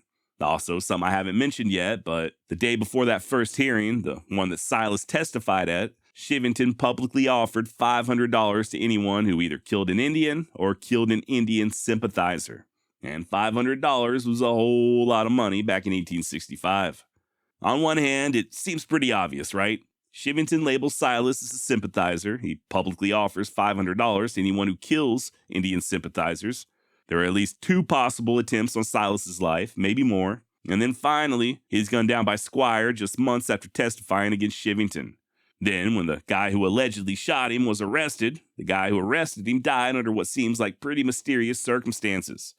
I don't know, man. I'm no detective, but it all seems pretty cut and dry. But then again, you must have evidence. And from what I can tell, not much evidence exists other than the circumstantial. Although Squire was a private in the Army, he was not a member of Shivington's 100-Day Regiment, nor was he a member of Silas's 1st Colorado. Squire did not take part in Sand Creek. Hell, truth be told, he didn't even enlist until after the massacre, by which point Shivington had already mustered out. We also know that Squire had previous run-ins with the law, possibly multiple run-ins considering an article published at the time of his arrest describing him as notorious. And even prior to Silas's death, he had been talking about deserting the Army. It could very well be that Squire just didn't want to get locked up again. And when Silas showed up, as he and his buddy were drunkenly firing off their guns, Squire just impulsively shot him. He then sobered up rather quickly and got the hell gone while he still had a chance. As for him being broken out of jail, I think that can be easily explained away by taking a look at his brother, noted archaeologist E.G. Squire. Apparently, old E.G. had a long history of bailing his little brother out of trouble. Even prior to Squire escaping from jail, E.G. was pulling all sorts of strings with everyone from generals and even the damn Secretary of War. And this is pure conjecture, but I can only assume that when they failed to act, E.G. took matters into his own hands and hired somebody to bust his brother out of jail. So I don't know, man. I'm kind of torn on this one. For what it's worth, Silas's former commander, Major Wincoop, did think that Shivington put Squire up to the killing. And so did another officer by the name of Samuel Tappan. Fun fact, at one point Sam Tappan was commander of Fort Garland and tasked with hunting down the murderous Espinosa brothers. I actually did an episode on them a very long time ago, but long story short, Tappan was successful in this endeavor. Or I guess I should say his tracker, the former mountain man Tom Tobin, was successful. Although one of the brothers had already been killed, Tom located the other, Felipe, along with his nephew, and dispatched both of them. He then cut their heads off and brought them back to Tappan as proof. In turn, Tappan sent the heads to Colonel Shivington. By the way, all this occurred prior to Sand Creek. And Shivington had the absolute gall to chastise Tappan for quote-unquote unchristian behavior. Guess the pious son of a bitch didn't approve of cutting the heads off of dead outlaws, but apparently he was A-okay with killing Cheyenne babies and letting his soldiers rape dead women, so long as they weren't white. Anyway, what do you think? Did Colonel Shivington orchestrate Silas's demise, or did Squire act out on his own accord? Hit me up at josh@wildwestextra.com and let me know what you think. Or was it option number 3? Was Squire telling the truth when he said that it was Morrow who killed Silas? I think we just assumed Squire was lying through his teeth, but hey, you never know. So which was it? Was Silas killed due to his testimony against Shivington, or did Squire and or Moreau act on their own? Once again, that's josh@wildwestextra.com. I am genuinely curious to hear your thoughts. Okay, before we go, I would like to also quickly discuss the aftermath of Sand Creek. As pretty much everyone with a brain could have predicted, this slaughter only served to intensify the violence. Many of the peaceful Cheyenne were radicalized by Shivington's actions to decide to go on the warpath. So did their allies like the Lakota and Arapaho. On January 7th, just a little over a month after the massacre, they hit the town of Julesburg, Colorado. Although few people were killed, I think the total was less than 20, the warriors still managed to loot the town and make off with quite a bit of plunder. They'd return a month later and burn the remaining buildings to the ground and just keep on raiding. Make no mistake about it, massacre at Sand Creek caused many, many other innocent people to be killed. In the final days of January, all the way into early February, the Cheyenne and their allies struck ranches and stages along the South Platte. According to George Bent, the entire South Platte Valley was, quote, lighted up with the flames of burning ranches and stage stations. But the places were soon destroyed and darkness fell on the valley. End of quote. Believe it or not, Black Kettle did escape Sand Creek, and he did continue to seek peace for his people, even after the soldiers killed his wife. Sadly, he too would be cut down just 4 years later in yet another massacre. Actually, it was just 2 days shy of the 4-year anniversary of Sand Creek. He and his band were camped out in western Oklahoma when Custer came calling with the 7th Cav.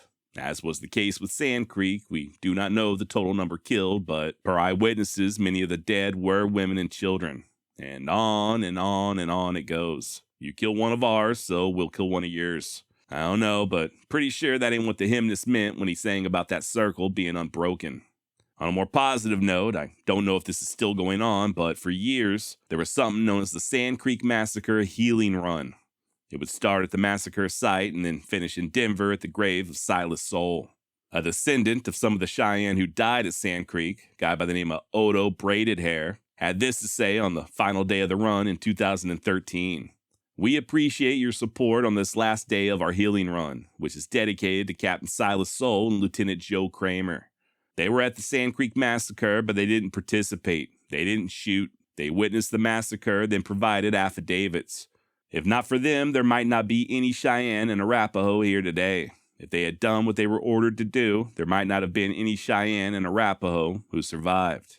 Now, if you would like to learn more, whether it be about Silas's time in Kansas or there in Colorado, I would strongly suggest picking yourself up a copy of Tom Bensing's book, Silas Soule, A Short Eventful Life of Moral Courage. Yeehaw! They say back in the old days, if you wanted someone gone, Jim Miller could make it happen. For the right price, that is. You see, in addition to being a part-time deputy and devoted deacon in the Methodist Church, Miller was also a stone-cold killer for hire. And trust me when I say that's just the tip of the iceberg. Is it true that Miller murdered his own grandparents when he was just 8 years old? What about the stories of him wearing a steel plate under his jacket to deflect bullets? And did he really kill the man who killed Billy the Kid? Stick around and we'll discuss all of this and more, including Miller's connection to the infamous John Wesley Hardin, how he earned the pious nickname of Deacon, and just what it was that made him one of the deadliest and most frightening figures in all of Old West history. My name's Josh, and this is the Wild West Extravaganza.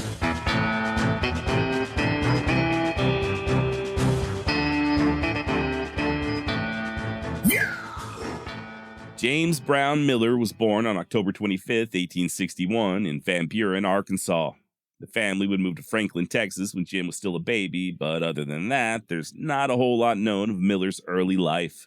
Legend has it that both of his parents died shortly after the move, and Jim was then sent to live with his grandparents over in Coryell County. And per legend, he ended up killing both of them. Yes, you heard that correctly. James Miller allegedly murdered his own grandparents when he was just 8 years old. After which, he simply moved in with his sister and her family like nothing happened. Or at least that's how the story goes. Truth is, there's no evidence of such a crime ever occurring.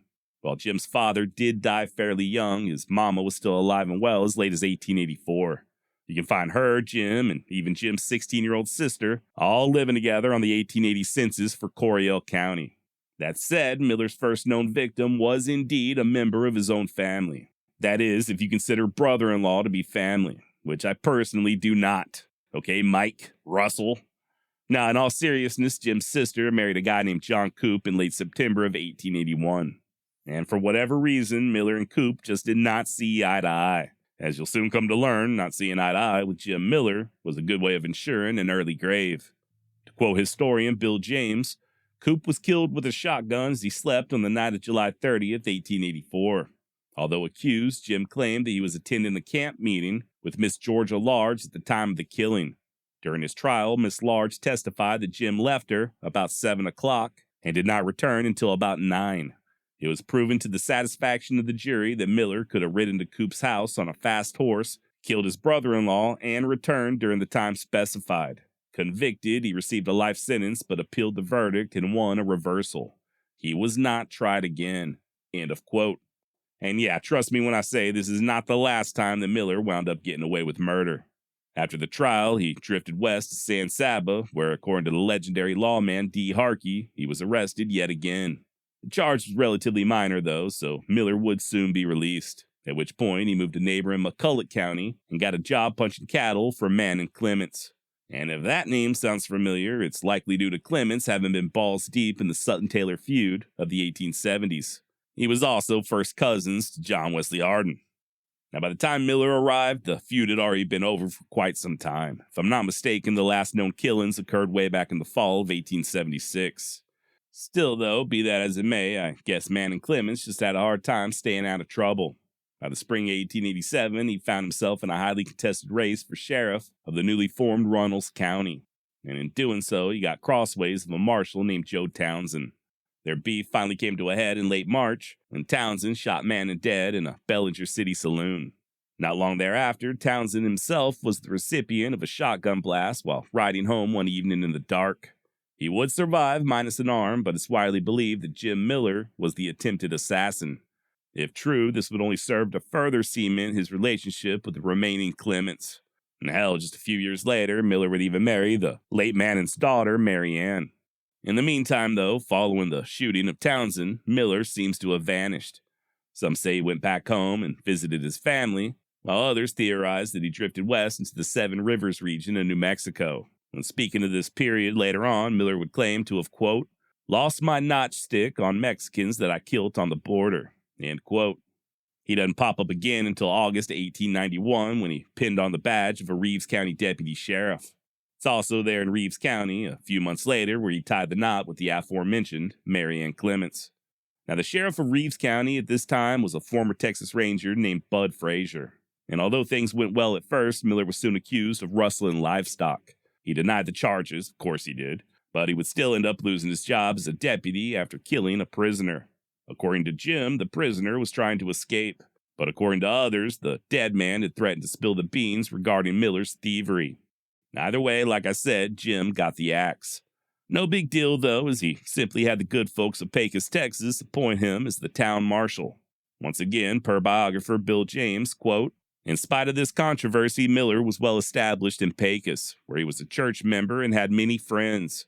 His mild manner and almost saintly actions led some to believe that he was almost faultless. End quote. And yeah, this is really about the time that Miller began garnering that enduring title of Deacon Jim. Not only did he pretend to be a devoted member of the local Methodist church, but he also avoided alcohol and tobacco like they was the plague. Hell, he even dressed the part by wearing a long black frock coat, even in the dead of summer, and for reasons that will soon become very apparent. Now, Pecos was and still is the seat of Reeves County. That being the case, Miller and his former boss, Sheriff Frazier, were forced to see each other on a regular basis. And to say that Miller still harbored a grudge after losing his job is a wee bit of an understatement. He soon surrounded himself with a small group of hard cases he called deputies, and it wasn't long before things got so tense that Frazier sent for some of his old Texas Ranger buddies to arrest Jim and his brother-in-law Manny. Apparently they and a few of their fellow hoodlums were planning on staging a gunfight during which Frazier would accidentally on purpose catch a stray round. A local by the name of Con Gibson overheard their scheming and told the sheriff, thus resulting in Jim being taken into custody. There was a trial, but the star witness, Mr. Gibson, ended up getting himself killed before he could take the stand. Imagine that. And his untimely demise did result in Miller being acquitted.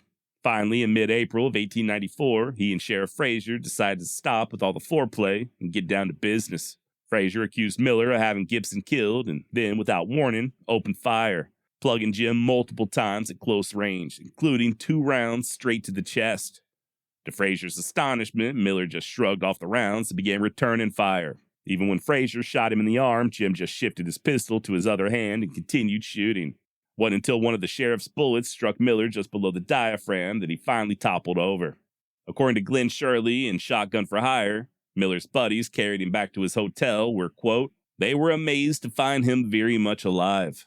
A quick examination revealed that 3 of Frazier's bullets had landed within a space of 2 inches, directly over his heart. They had flattened against a tough steel plate that he wore over his chest, concealed by his coat.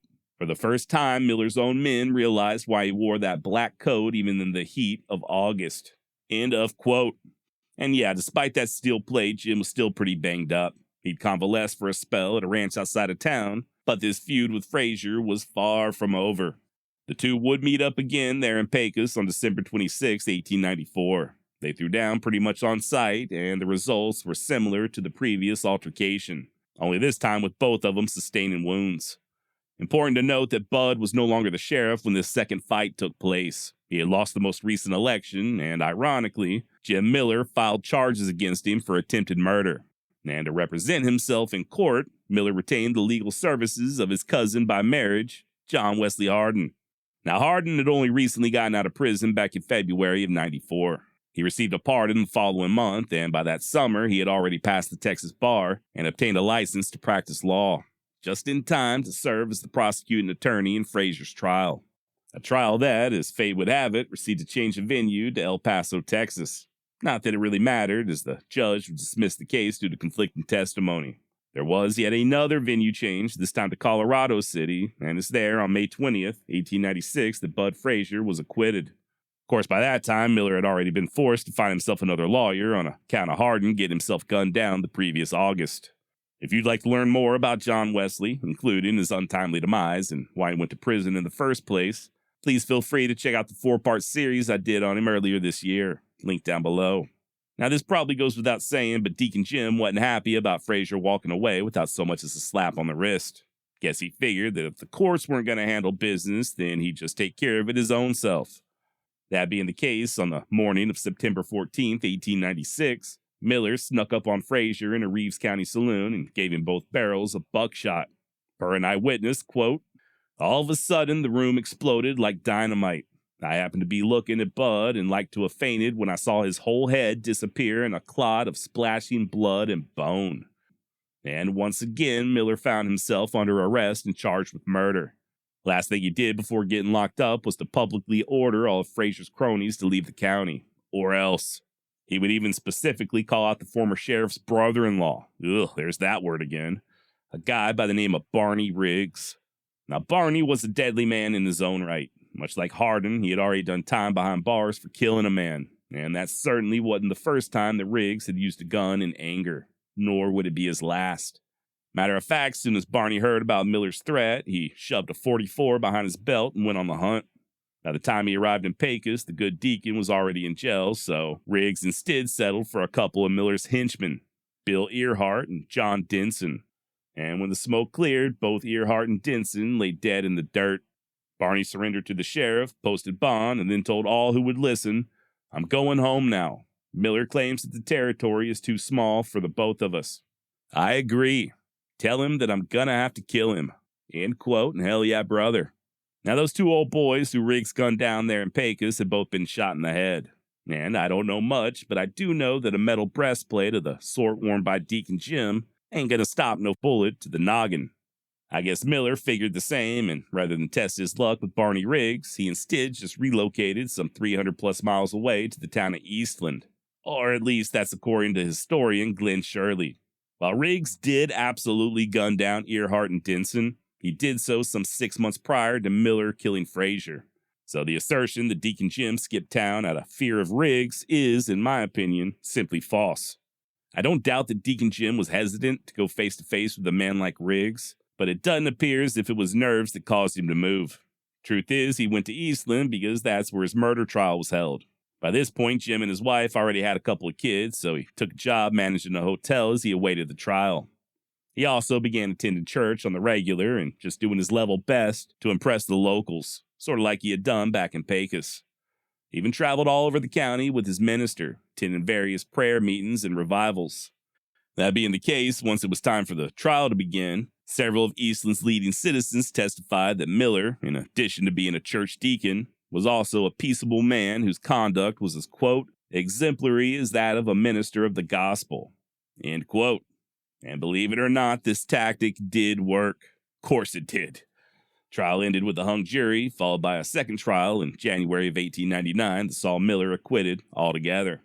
And once the trial was over, he almost immediately took up his old habits. Went partners in a saloon there in Eastland, strong-armed his way into controlling the entire joint, and then sold it for a profit.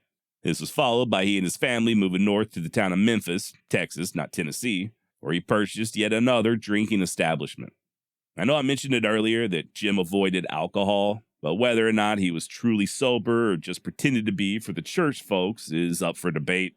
Case in point, After killing Bud Frazier, Miller allegedly bellied up to the bar and ordered a drink. Then again, if there's any occasion that calls for drinking alcohol, it's after taking a life, right? I'm also not aware of any instances of Miller getting wasted and shooting up a town, so who knows? Maybe he just indulged on occasion. Now, it was during this same period, when he moved up there to Memphis, that he somehow got himself appointed as a Special Texas Ranger under Captain William J. McDonald. In addition to his duties as a ranger, Miller would also work part-time as a deputy sheriff in nearby Collingsworth County. It's in such a capacity that he'd arrest John Beasley and Will Holmes for murder. A murder that just so happened to have been committed with a double-barreled shotgun. What are the odds? One of Miller's buddies, Joe Earp, no relation to Wyatt, even claimed to have witnessed Holmes and Beasley fleeing the scene. Turns out it was all bullshit and Miller just wanted to collect on the reward. Rather than arrest the real culprit, which, let's be honest, was probably himself, he instead had Joe Earp make up a story about Holmes and Beasley. And once it was determined that Earp wasn't even in the county at the time that the killing took place, he found himself charged with perjury, at which point he turned state's evidence and rolled on Miller. And finally, at long last, Deacon Jim was found guilty and sentenced to prison. Of course, his lawyer then took the case to the Texas Court of Appeals, and the sentence was reversed. Not only did Miller remain a free man, but just a few weeks later, Joe Earp was shot dead from ambush. Jim would later admit to riding 100 miles on the night of Earp's murder just to establish an alibi. Earp's death was then followed by the mysterious demise of the district attorney who prosecuted Miller's case. Reports vary, but at least one Sawbones would claim that the lawyer died of arsenic poisoning. Said he never mentioned it to authorities because he was scared of Jim's retaliation. Now, by the year 1900, the Millers ended up moving to the bustling metropolis of Fort Worth, Texas. He and his wife purchased a large home they converted to a rooming establishment as Jim began dabbling in real estate. And just like everywhere else, he became heavily involved in the church, just doing his level best to ingratiate himself among the respectable folks there at Fort Worth. He even took to hanging out at the Delaware Hotel, a popular meeting place for local businessmen. To quote historian Glenn Shirley, secretly he had evolved into a deadly, emotionless machine. The worm that had laid concealed in him for so long had gnawed to the surface. The word went out that his gun was for hire.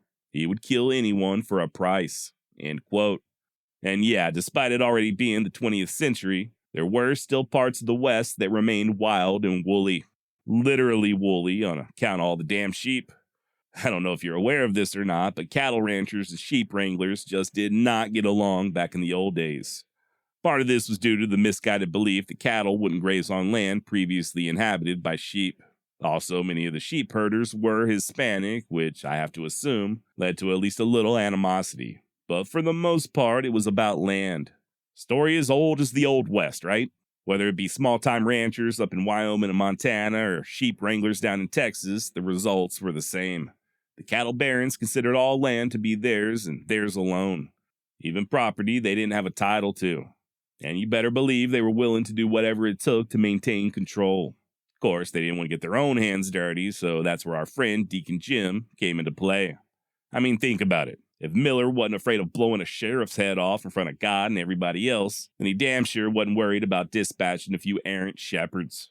Especially considering that he was getting paid a going rate of $150 a head. Which, spoiler alert, is just a drop in the bucket to what he'd be earning just a few years later. Nonetheless, during the summer of 1902, Miller was rumored to have gunned down at least 4 sheep herders, as well as a pair of Mexicans that he claimed were butchering a steer that didn't belong to him. He also took to shooting or otherwise terrorizing farmers, or nesters as they were called by the big ranchers. Once again, this was all about asserting control over the land. And when a young lawyer by the name of James Jarrett took up the cause of the farmers and sheep herders, Miller killed him too. Allegedly. Story goes that it took 5 rounds from a Winchester to stop Jarrett from breathing, and Jim would later tell a friend that he was, quote, the hardest damn man to kill that I ever tackled. Now, full disclosure, according to Bill James in his biography on Miller, no source has yet been found to establish that such a killing took place. There are anecdotal stories, but you'd think that if a lawyer turned up shot to death, there would have at least been a couple of newspaper articles printed about it, right? And who knows, maybe there were, and Mr. James just never located them. By the way, speaking of James, my 2 main sources for researching today's topic were the books Jim Miller The Untold Story of a Texas Badman by Bill C. James, and Shotgun for Hire by Glenn Shirley. They're both great reads with a ton of insight on Miller, but they're also somewhat outdated. I think Shotgun for Hire was published in 1970, and Jim Miller, The Untold Story, in the early 80s. So we're not exactly dealing with up-to-date information. I'm hoping that sometime in the near future, someone more talented than myself will take another stab at Miller's life. Gotta assume there's even more information out there just awaiting to get discovered. Now, as to how many people Miller assassinated while he was persecuting those sheep wranglers, well, your guess is about as good as mine. He had obviously done well for himself, though, at least monetarily, as evidenced by his specially tailored suits and fancy diamond rings. But then again, he also didn't restrict his earning potential to just murders for hire. Miller also dabbled in real estate, stolen livestock, and he was even known on occasion to pass bogus checks. One of his more lucrative schemes was selling city lots located in the Gulf of Mexico. Yeah, that Gulf of Mexico. In other words, the damn ocean. Miller's partner, Frank Four, would sell these plots of land sight unseen to the buyers before he figured out Miller's game. Once he realized what was going on, he threatened to go before a grand jury, so Deacon Jim just did his thing. Followed Four into a washroom right there at Fort Worth's Delaware Hotel, pulled out a pistol, and shot him dead.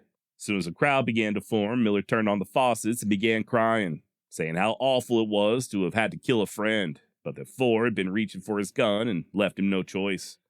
Then, during the trial, a few of Miller's rich cattle baron cronies backed him up by testifying that Four had been going for a weapon and that Jim was simply defending himself.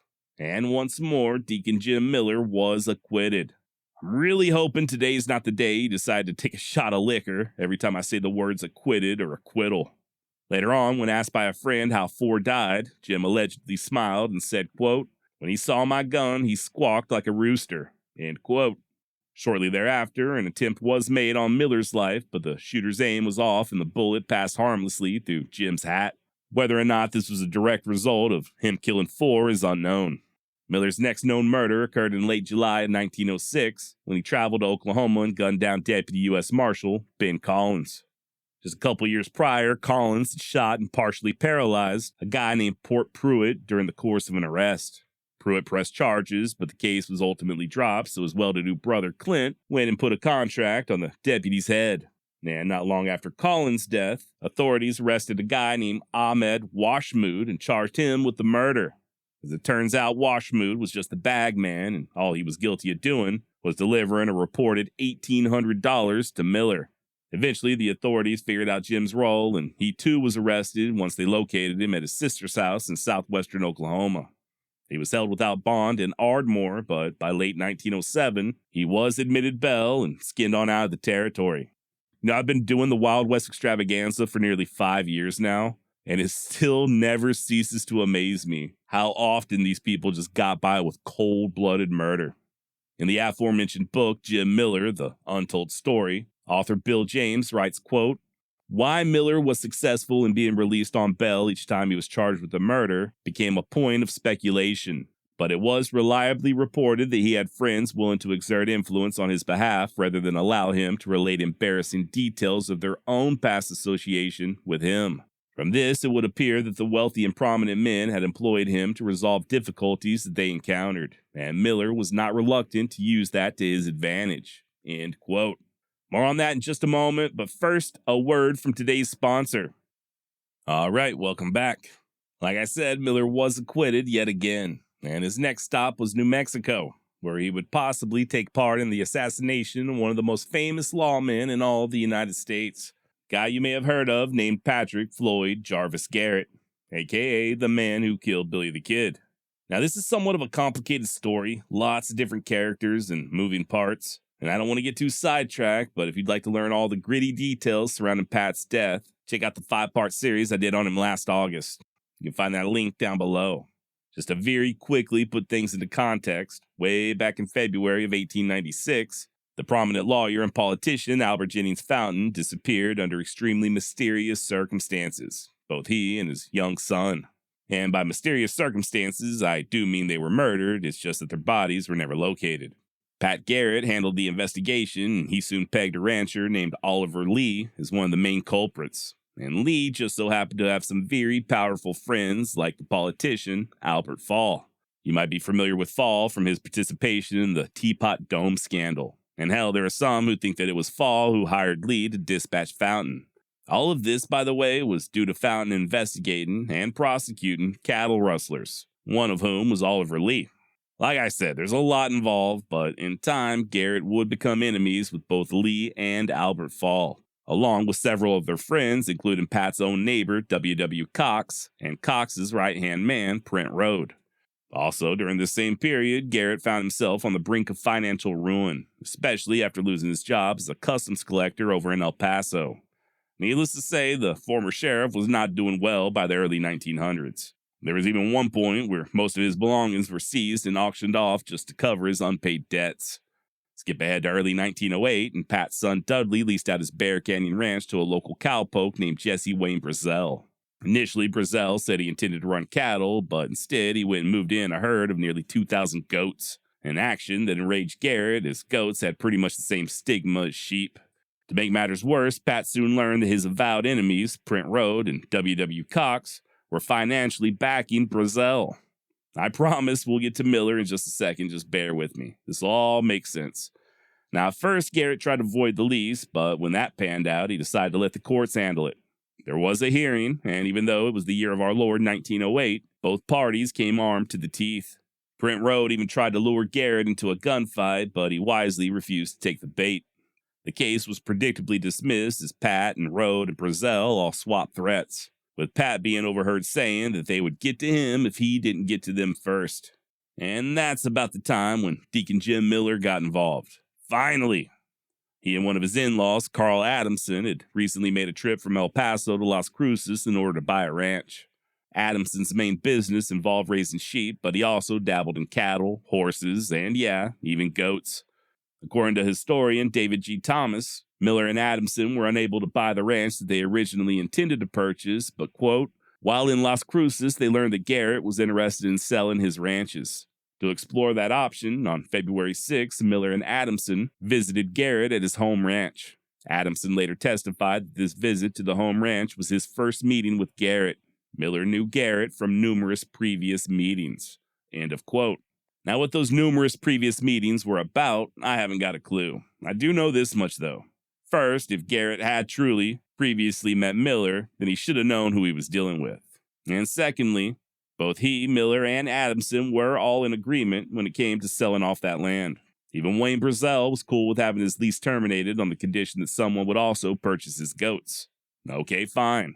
Carl Adamson said that he'd buy all 1,200 of them for $3.50 a head. Only problem is, when Brazel went and recounted the herd, he discovered that he had a total of 1,800 goats as opposed to just 1,200.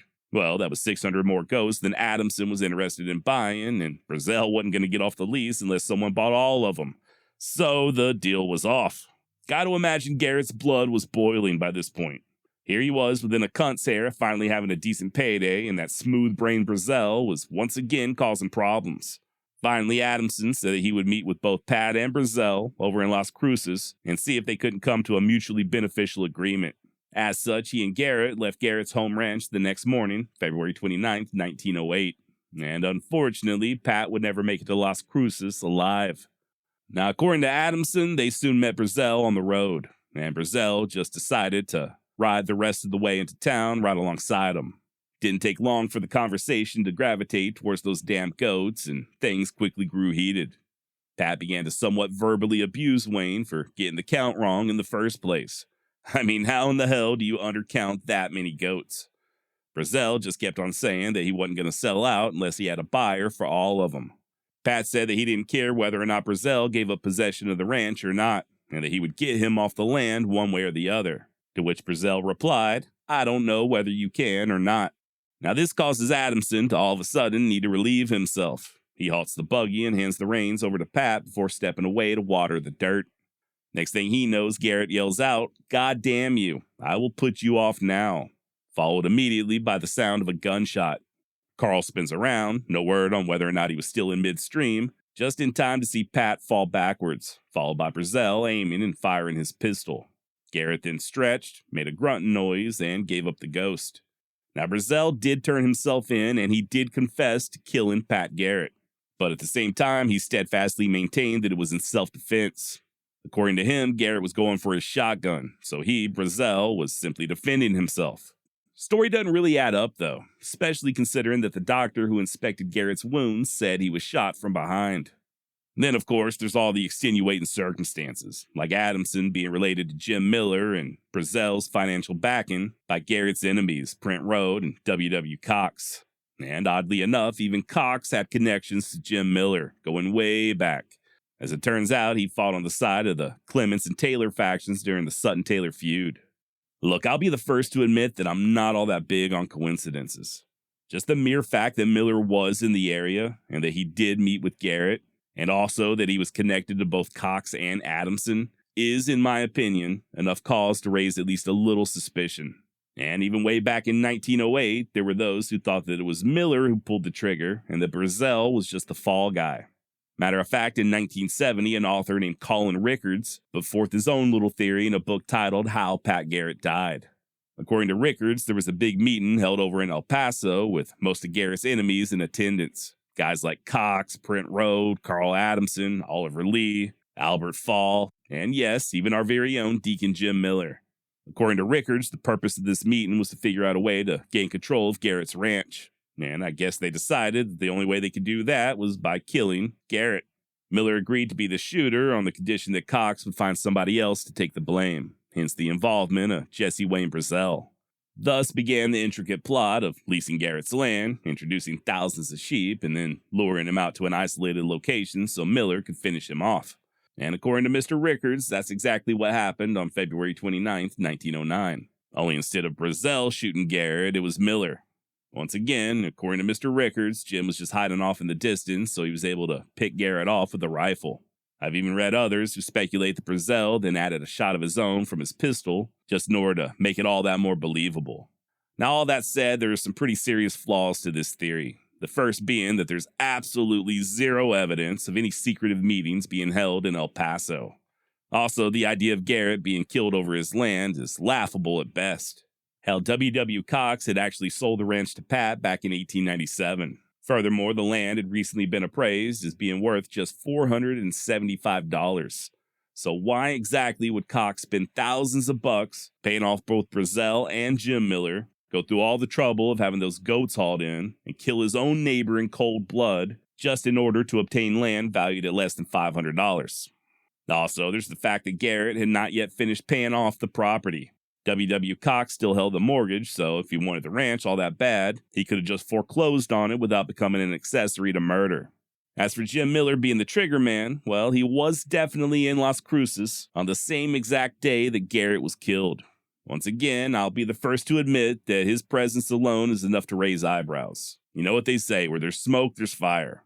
But then again, and I do know that people hate it when I say this, but you've got to have at least a semblance of evidence. And despite the anecdotal stories and Miller being in that same area, there's just no hard proof of him being Garrett's assassin. Even the logistics are complicated. And I really like what David G. Thomas says in his book, Killin Pat Garrett. According to Mr. Thomas, quote, "Let us debunk this absurd theory once and for all. The facts are that Miller rode into Las Cruces by train on February 29th, the day the deal papers were to be signed. He took a room at the Park Hotel. If Miller killed Garrett, he would have had to have snuck out of the Park Hotel that morning, rent a horse at the livery stable, sneak to where Garrett was shot, sneak back to the livery stable, turn in his horse, and sneak back into the Park Hotel, all without anyone seeing him." End quote. And yeah, I agree. I mean, if you think about it, there's really no sensible reason for all those dramatics. You know, the secretive meetings and all the various players and goats and all that. If all they wanted was for Miller to assassinate Garrett, then why go through all that trouble? All Deacon Jim really had to do was just hide behind a hill and gun Pat down at his earliest convenience. No need to involve all those people, much less damn near 2,000 goats. Anyway, like I said earlier, check out that series I did on Garrett if you'd like to learn more. Also, there's the book Killing Pat Garrett by David G. Thomas and Pat Garrett, Story of a Lawman by Leon Metz. They both do a really great job at dissecting all the available information. And for those of you who still think that Miller was the one who killed Garrett, well, you're in good company. Lorenzo Walters, who apparently knew all involved, also thought that Miller was the hitter. So did Texas Ranger John R. Hughes and the famed lawman D. Harkey, both of whom had their own run-ins with Deacon Jim. That said, it does seem as if most modern-day historians think that it was Wayne Brazel who was Garrett's true killer. Occam's razor, right? The simplest explanation is usually the most correct explanation. And it doesn't get much more simple than Brazel being scared shitless of Garrett and determined to kill him before he himself got. Now, Jim Miller would leave Las Cruces just a few days later on March 4th, 1908. He'd later be subpoenaed by Brazel's defense attorney, but, well, let's just say that by that point, Miller was somewhat preoccupied. We'll get to that in just a bit. In the meantime, he simply headed back home to Fort Worth. Miller still had that impending trial up in Ardmore hanging over his head, so he just bid his time and occupied himself with gambling and his various real estate ventures. And then, on December 29th, 1909, his brother-in-law, Manny Clements, was gunned down in El Paso's Coney Island Saloon. Lots of history in the Coney Island Saloon, by the way, which I definitely do not have time to get into right now. Miller initially vowed revenge, but before he got a chance, he got called in for another piece of work up in Oklahoma. And for the price of $2,000, I guess Deacon Jim found it hard to say no. By the way, $2,000 back then is equivalent to around $60,000 in today's money. So we're not exactly dealing with chump change here. As for the victim, well, apparently a guy up in Oklahoma named Gus Bobbitt was feuding with his rivals Jesse West and Joe Allen. Or at least he was before West and Allen were booted out of town. They relocated to the Texas Panhandle and did well enough for themselves financially, but I don't reckon they ever got over that sting of being ran out of Oklahoma. So they went ahead and hired our very own Deacon Jim Miller to set things straight. And sure enough, on February 27th, 1909, Gus Bobbitt was thoroughly ventilated by 2 blasts from a double-barreled shotgun. He and one of his buddies, Bob Ferguson, had left the town of Ada earlier that day and were nearly to Bobbitt's ranch when they came across a man on horseback. The mysterious figure spoke with Bobbitt for a moment before galloping away. And a little further down the trail is when the assassination occurred. According to Ferguson, the first load of buckshot struck Bobbitt in his legs and caused him to rear up in the buggy. The second shot caught him in the left side as he yelled out, "Oh God," and fell to the ground. His team ran off, and so did Ferguson, jumping from his own buggy and taking refuge in the bushes. It was then that he saw the same man that they had met previously on the road, saw him emerge from the tree line and take off down the trail. As I'm sure you can imagine, the next morning the population of Ada was absolutely buzzing. Locals raised several $100s to fund a manhunt, and nearly every single resident that could carry a rifle set out in pursuit. Sure enough, it didn't take them long to figure out where the mystery man, aka Jim Miller, had cut a fence in order to cross through a pasture.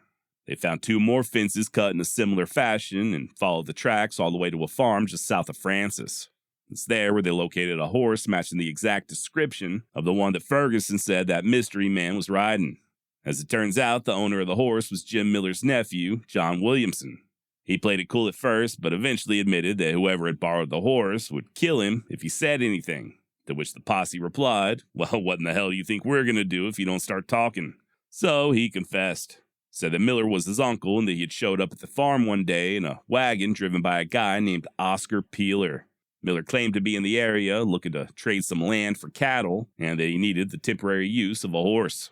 And when Uncle Jim returned the horse, the saddle blanket was plumb sweated through. Not only that, but Miller was very open about having just killed Gus Bobbitt. Told his nephew to keep his mouth shut lest he likewise wind up dead. Now, authorities were able to determine where Miller stayed in Ardmore. The lady who owned the boarding house specifically mentioned him having a big shotgun covered in an oilcloth with tan straps around it. This also perfectly matches the description given by that eyewitness Ferguson. Unfortunately, by the time the local law had put 2 and 2 together, Miller had already fled the state. So instead, they arrested the aforementioned Oscar Peeler. The then just 19-year-old claimed that Miller had hired him to be a driver. It wasn't until they stuck him behind bars and charged him as an accomplice in murder that he started talking the truth. Said that he was the go-between for Miller and Joe Allen and Jesse West, guys I mentioned earlier who had been feuding with Bobbitt. It was Peeler's job to drive Miller around, and once the hit was over, to ensure that he received payment. And just so happens that Peeler named another suspect, a livestock dealer by the name of Barry Burrell. Apparently, it was Burrell who pointed Bobbitt out for Miller right there on the streets of Ada on the morning of the murder. Now, even though Burrell and Miller had returned to Texas, they were soon rounded up and extradited back to Oklahoma. When he got arrested, Jim told the lawmen, quote, "I've never given any officers trouble who came after me. I prefer to take my chances in court," end quote. He also asked permission to carry a brace of revolvers with him, but this request was denied. And by April 1st, he was back in Ada, behind bars. All that was left now was to apprehend Allen and West. This proved easy enough, as the prosecuting attorney simply sent him a wire, pretending to be Miller, and requesting their presence in Ada at once. As soon as they arrived, they were promptly thrown into the same jail cell as Deacon Jim and Barry Burrell. As for Miller's nephew and the buggy driver, Oscar Peeler, well, they turned state's evidence. And for their own protection, they were kept at the county jail over in Tecumseh. Now, I gotta admit, like him or not, Jim Miller certainly knew how to do time. Whereas West and Allen and Burrell were all scared shitless, Miller just laughed at the predicament and did his best to make the most out of it. He shaved his face twice a day, had fresh linen sent for his bed each morning, dressed impeccably, tipped the jailers, and even dined on porterhouse steaks from a nearby restaurant. What's more, it didn't take long before letters and telegrams began rolling in extolling Jim's virtues. Prominent ranchers from all over Texas and New Mexico began pressuring the authorities to drop the charges. Hal Miller even secured the services of noted attorney Moman Pruitt to defend him in court. Now, just to give you an idea, Moman Pruitt was known as the quote-unquote murderer's messiah, on account of him defending 342 murder cases. And out of those 342, they were all acquitted, save for 38, who just ended up getting convicted of a lesser charge. Only one of his defendants was actually found guilty for murder, but even then, Pruitt was able to have the death sentence overturned via presidential pardon. So yeah, not only is Deacon Jim making no bones about having money, he's pretty much just flaunting his wealth from behind bars, but he's also got an attorney who's all but guaranteed to get him set free. And you better believe this was not lost on the good citizens of Ada, Oklahoma. Trust me when I say that they was about fed up with how violent the area had become. That very same year, there had already been 36 murders committed within the city of Ada or its immediate vicinity. And just weeks before Miller's arrest, another old boy named Stevenson was acquitted and set free after murdering the town marshal. And I guess folks there in Ada figured enough's enough. Rather than risk Miller getting yet another acquittal, they decided to take matters into their own hands, which they did at approximately 2 a.m. on April 19th, 1909. A mob of around 20 or so masked men stormed the jail, pistol-whipped the guards, and tied them up with baling wire. The prisoners were next. Only West attempted to resist and was beaten to a bloody pulp. The others, Miller included, wisely decided to keep their mouths shut and do what they was told. They were then led down an alley to a barn just behind the jail and had their hands tied behind them. Apparently, the nooses were already hanging from the rafters when they arrived. The first to swing was Jesse West. Allen and Burrell followed, and finally, it was Miller's turn. His executioners tried to coax him into a confession, but rather than admit to any one murder or victim by name, all he said was, quote, "Just let the record show that I've killed 51 men. Miller then removed his diamond ring and asked that it be sent to his wife. He did likewise with a diamond shirt stud and asked that it be given to one of the jailers who had been kind to him. Finally, Miller requested his trademark frock coat, but the mob declined. So instead, he asked for his hat, which they finally agreed to give him. After one of the vigilantes shoved it down over his head, Miller laughed and said, "I'm ready now. You couldn't have killed me otherwise. Let her rip." Seconds later, Miller was hoisted up by his neck, and just like his compadres, he spent the next several minutes slowly strangling to death. It wasn't until he stopped kicking that they finally acquiesced and placed his coat around his shoulders. To quote Glenn Shirley in Shotgun for Hire, "The ghastly business done, the mob dispersed in the night through a light drizzle of rain that had begun to fall. The identities of the members of the lynch mob were never established. No one really cared. Too long had the town's growth been thwarted under the trigger fingers of the most cold-blooded killers in the Southwest. They had brought the curtain down with gruesome solemnity on an outlaw era." End quote. Miller's body was shipped back to Fort Worth on April 20th, where he was buried at the Oakwood Cemetery with a large stone placed over his grave. A stone that, according to biographer Bill James, is perhaps as cold as the deeds as the man whose grave it marks. Now, earlier I stated that Miller confessed to killing 51 men. Obviously, we haven't covered 51 killings on today's episode, but it does look as if Deacon Jim wasn't always the trigger man. There were some murders, like the case of a guy named William James, where he allegedly acted as more of an advisor. Most of these charges were later dismissed, but I'm willing to bet there were plenty of other killings that he was involved in that we just aren't aware of. Now, before we wrap things up, I just wanted to mention that during the course of this episode, I did refer to Miller as Deacon Jim Miller, mostly on account of me liking the way it sounds. But that said, he's also known as Killin Jim Miller and Killer Jim, but it doesn't appear as if anyone referred to him by any of these names, including Deacon Jim, until after his death. The only nickname that was consistently recorded as being associated with him during his own lifetime was that of Kid Miller. And I guess that's about all I've got on Deacon Jim Miller. Yeehaw! I want you to think back to when you were just 14 years old. What were you doing and what was your life like? Me, I was a freshman in high school, and my biggest challenges were acne, trying to impress girls, and making sure I got my homework done on time. And I pretty much failed at all three. That's okay, though. I had a roof over my head, 3 square meals a day, and the most traumatic thing I ever had to witness was, I don't know, maybe seeing one of my fellow classmates getting shoved into a locker. Sadly, things wouldn't be quite so easy for all of Oatman. Our family left Illinois back in 1850, bound for what they thought was the promised land, which, as it turns out, was just an inhospitable desert. Of course, by the time they realized their mistake, they had already been traveling for months. Just one man, his heavily pregnant wife, and their 7 children. The recently turned 14-year-old Olive among them. A family all alone in the middle of nowhere, on the verge of starvation and stranded hundreds of miles from their destination. And that's when disaster struck. In the span of just a few short minutes, Olive watched as nearly every single member of her family was slaughtered in the most brutal way imaginable. Only she and her 8-year-old sister were spared, and for the next several years they'd be held as captives. When Olive finally emerged, she was forever marked, both physically and mentally, a young lady not truly belonging to either culture. Or as a friend would describe her, a grieving, unsatisfied woman who somehow shook one's belief in civilization. Join me today as we take an in-depth look into Olive Oatman. Who was she? Why did her family decide to head west? And what was life like in captivity? And what about those tattoos? What did they really mean? Are the rumors true about Olive being married into the tribe? And did she really leave children behind when she was rescued? My name's Josh, and this is the Wild West Extravaganza.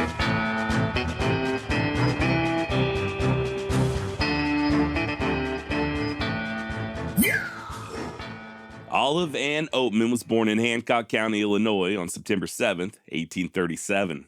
Her parents, Royce and Mary Ann, operated a dry goods store before settling down on a farm outside of Fulton. And from there, the family just continued to grow.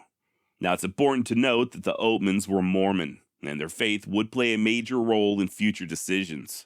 To be more specific, they were Brewsters, a Mormon sect that began in 1837 after 11-year-old James Colin Brewster had a series of divine revelations, one of which that designated the confluence of the Colorado and Gila rivers as the Promised Land. According to Brewster, it would be a Mormon utopia known as Bashan, a temperate and Eden-esque paradise with lush and fertile land, where they could not only govern themselves, but worship as they pleased. And yeah, I did just say the confluence of the Colorado and the Gila rivers. In other words, this lush paradise was to be located roughly in the same location as present-day Yuma, Arizona, an area that Mark Twain described as the hottest place on earth. Story goes that back in them days, the only thing separating Yuma from hell was a thin sheet of sandpaper. Now, in Prophet Brewster's defense, there were others around this same period who were also peddling southwestern Arizona as a veritable heaven on earth. Case in point, a travelogue from 1847 describing the area as follows. Broad, rich, and well-timbered. Everything in the shape of vegetation attains a lusty size, amply evincing the exuberant fecundity of the soil producing it. There are many sweet spots in the vicinity of both these streams, well deserving the name of earthly Eden. Man here might fare sumptuously, with one continual feast spread before him. The natives, for the most part, may be considered friendly or at least not dangerous. End quote, and my goodness, sounds wonderful. Only problem is the guy who wrote it had never been any further south than Taos, New Mexico. He didn't have a clue what that part of Arizona was truly like, and sadly, neither did Brewster or any of his followers. Something that the Oatmans would end up learning the hard way. In 1848, Brewster helped to form the Church of Christ, sort of what he hoped would be a successor to the Church of Latter-day Saints. Now, before anyone emails me, there have been many different churches throughout the years who also refer to themselves as the Church of Christ. This was just one of the many. A few months later, Brewster began publishing a monthly newsletter discussing his would-be promised land. And by February of 1850, Olive's father announced that they'd be joining Brewster on the journey west. By the way, it doesn't really look as if the official Church of the Latter-day Saints really cared all that much for this Brewster kid. Guess they figured he was sort of a budget bin Joseph Smith, and even worse, he was against polygamy. Before it was all said and done, Brewster would get himself excommunicated. But to be honest, I'm not entirely sure if that was before or after the tragic fate of the Oatmans. I will say this much though. Despite that part of Arizona being a hell on earth back in 1850, it turns out that Brewster's prediction wasn't completely wrong. He was just off by several decades. Stick around to the very end and I'll explain more. Pretty interesting little twist to this entire story. Now, like I said, Olive's daddy bought into Brewster's doctrine hook, line, and sinker. Ended up selling the family farm, purchasing a pair of wagons, and by May of 1850, he and the family departed for Independence, Missouri. It's there where they linked up with Brewster and the others, some 80-plus hopefuls bound for the land of Bashan. Be that as it may, they wouldn't actually begin their journey until early August, which, if you've ever played the Oregon Trail, ain't exactly the optimal time to be heading off into the wilderness. Other than a late start, though, it was pretty smooth sailing, at least initially. The men didn't have no trouble locating game, they took Sundays off to observe the Sabbath, and when they camped out, there was often music and dancing. But as I'm sure you've already hypothesized, things would not remain so idyllic. First off, the then just 24-year-old prophet, James Brewster, turned out to be kind of a dick. Or, as historian Margot Mifflin put it in her book, The Blue Tattoo, Brewster proved to be a contentious and unlikable zealot. Olive's father wasn't exactly the easiest person to get along with either. At least one member of the wagon train would recall Royce as being a, quote, fine fellow enough in most respects, but sinfully reckless and a most dangerous companion. And surprise, surprise, it wouldn't take long for Royce and Brewster to start butting heads. Remember, they had their eyes set on southwestern Arizona, but somewhere along the way, Brewster changed his mind. Or I guess according to him, God changed his mind, and said they should just instead find themselves a place there in New Mexico along the Rio Grande. Finally, the entire party just decided to split up. Brewster and around 30 of his most faithful headed south to Santa Fe and eventually settled near the village of Socorro. The others, now led by Royce Oatman, continued west. According to Olive, who had just turned 14 about a month prior, quote, these were the beginnings of our sorrow. Inclement weather, swollen streams, hostile tribes, scarcity of provisions, and failing teams were among the difficulties we began to meet. And yeah, sure enough, 2 of the Oatman horses were stolen in mid-October, either by bandits or hostile natives. As far as I know, they never did figure out who the culprits were. Then, just a month later, one of their party, a guy by the name of Asa Lane, lost his fight with tuberculosis. This was not the first death they had experienced, by the way. Mr. Lane's daughter had passed 2 months earlier, also from tuberculosis. And due to a lack of available timber, each of the families contributed boards from their wagons to construct her casket. By the time her daddy passed, though, there weren't enough wagon boards to go around, so they just wrapped him up in a blanket and stuck him in the dirt. And then it began to snow. Thankfully, they lucked out and found a well-timbered area to wait out the storm. Unfortunately, it was in said timbered area where some Apaches made off with 2 of the oxen belonging to Royce Oatman. If you'll recall, the Oatmans began the journey with 2 wagons. But now, minus those oxen, they'd be forced to abandon one of them altogether, including everything that was in it. Needless to say, Royce was not a happy camper. He began pushing the remaining animals relentlessly, barely even stopping to let them graze until they finally reached the village of Santa Cruz.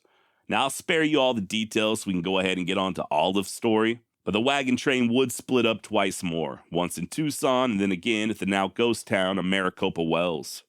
They most likely would have stayed put there in Maricopa Wells, just like their companions ended up doing, but the Oatmans were almost completely out of provisions. To make matters worse, there wasn't anything to eat at Maricopa Wells, thanks to a long winter drought and recent attacks by the Apache. And besides, even if there was something to buy, Royce was out of money. According to Olive, quote, the decision to leave Maricopa Wells was a severe trial to my father. If he went on, he must now go alone with his helpless family and expose them to the dangers of the way. And if he remained, starvation and perhaps death from the treacherous savages would be their fate. End of quote. So yeah, from that point on, it was just the Oatmans.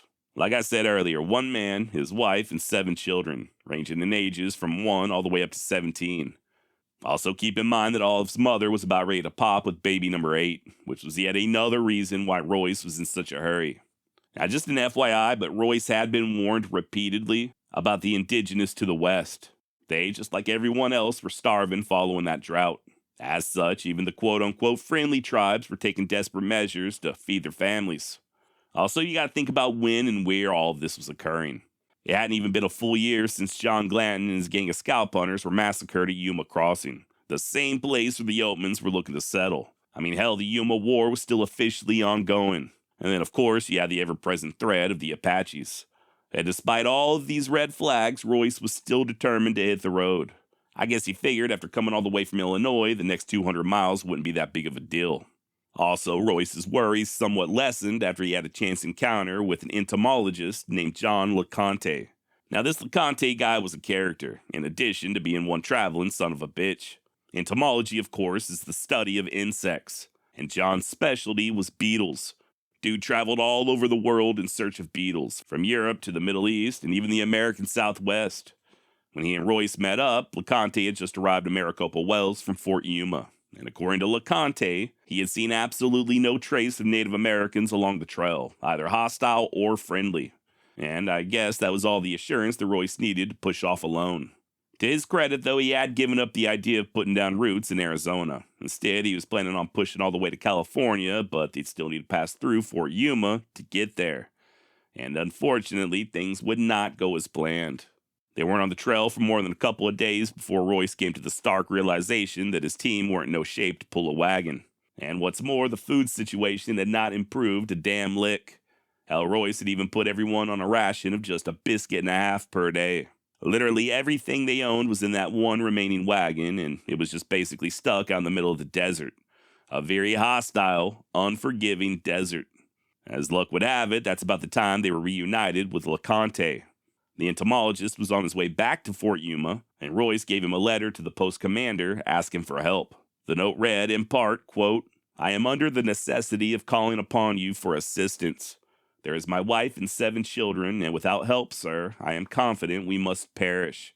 End quote. Now, LeConte was a nice enough guy, and he readily agreed to deliver the dispatch. And since he didn't have a whole lot to haul other than his bug-gathering gadgets, he was able to make pretty good time. Just to give you an idea how fast he was traveling, by the following day, LeConte and his companion had already made it 30 miles down the trail. At least they did before having the misfortune of running into a small party of natives. They appeared friendly enough at first, but as soon as LeConte turned his back, they made off with his horses. That being the case, he and his pard had to walk the remaining 100-plus miles to Fort Yuma, but not before posting a note of their own to Royce, warning the hostiles were about. Now, as to whether or not Royce would live long enough to see this note remains unclear. Truth is, he and his family wouldn't get much further down the trail themselves before experiencing their own rendezvous with disaster, most likely at the hands of the same bunch who had stolen LeConte's horses. The Oatmans spent their last night together as a family on a little sandbar in the middle of the Gila. Their team had gotten bogged down in the river trying to cross, and things appeared so dire that by that evening Royce broke down into tears as the children discussed what they'd do if attacked by Indians. And the next day, February 18th, 1851, their worst nightmare came to fruition. The oldest boy, Lorenzo, was the first to spot them, close to 20 in total, bronzed and fierce-looking warriors clad in wolf skins and asking for tobacco. Royce told his family to remain calm as he packed and lit his pipe, passing it to his guests as they assured him in Spanish that they came in peace, just looking for a little food is all. A request that caused Royce to hesitate on account of he and his family already being strapped for victuals. Still, though, he would end up giving them a little bit of bread, but just weren't enough. They kept demanding more, and it wasn't long before they took it upon themselves to rummage through the wagon.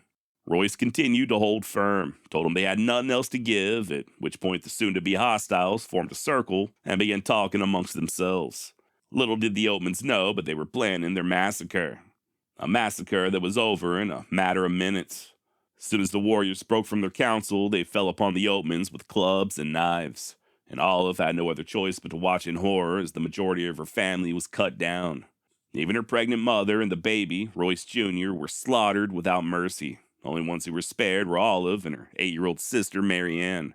Per Olive, quote, "When I recovered my thoughts, I could hardly realize where I was, and thought I was probably dying. I knew that all, or probably all, of my family had been murdered. Thus bewildered, confused, half conscious, and half insensible, I remained a short time. I know not for how long. Occasionally a low moan would come from some member of my family as in a dying state. I distinguished the groans of my poor mother, and I sprang wildly towards her, but was held back by the merciless savage holding me in his cruel grasp, and lifting a club over my head, threatening me in the most taunting, barbarous manner." End quote. Now the murderers would spend the better part of the next hour there at the wagon, just taking what they wanted and discarding the rest. At one point, Olive's older brother, Lorenzo, stirred and began moaning in pain, so they just dragged him over to the edge of a mesa and threw him off. As for Olive and Marianne, they were stripped of their shoes and forced to walk barefoot for the next 4 days, around 90 or so miles, as they were led to the main camp, which is thought to have been located somewhere in the Harkahala Mountains, a mountain range that I'm most likely not pronouncing correctly. Along the way, Marianne would grow weak and drop to her knees, only to then be beaten by her captors.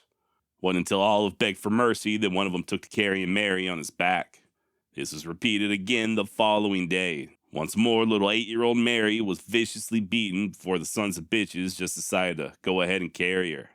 Now, as to which tribe this was, Olive would later identify her abductors as being Apaches.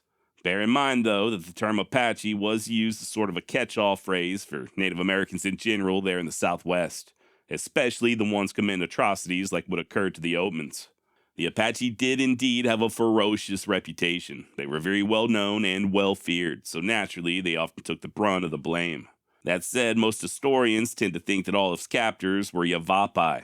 That said, the Yavapai were very closely aligned with the Tonto Apache, to the extent that quite a few people back in the day considered the Yavapai to just be a band of the Western Apache. Once they arrived at their destination, the sisters were forced to stand on a pile of branches and twigs, while the villagers gathered around them. As drums began to sound, the Yavapai, men, women, and even children, circled the girls and started yelling and spitting and hurling insults. Some threw dirt and others just reached out and slapped them. Not sure what the significance of the twigs and branches were, but I assume it was to make them think they were going to be burnt alive.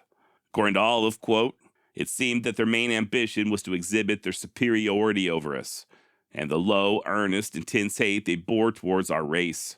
End quote.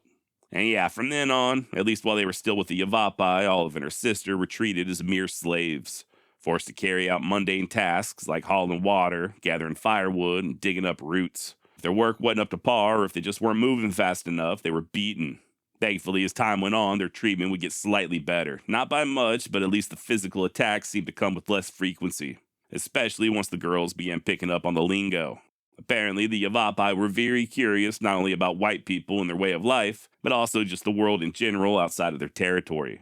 They'd ask Olive and Mary stuff like, how many white people were there? Did white men have multiple wives? How did they treat their wives? How far did the ocean extend? Stuff like that. Things also got a little better once the sisters realized that complaining was considered a sign of weakness, and the only way that the Yavapai knew how to deal with complainers was to inflict pain. So naturally, once the girls stopped complaining, their beatings lessened. Little Mary was still having a pretty rough go of it, though. She had always been somewhat of a sickly child, even back east. Now that she was forced into slave labor with very little in the way of food or nourishment, her condition only worsened.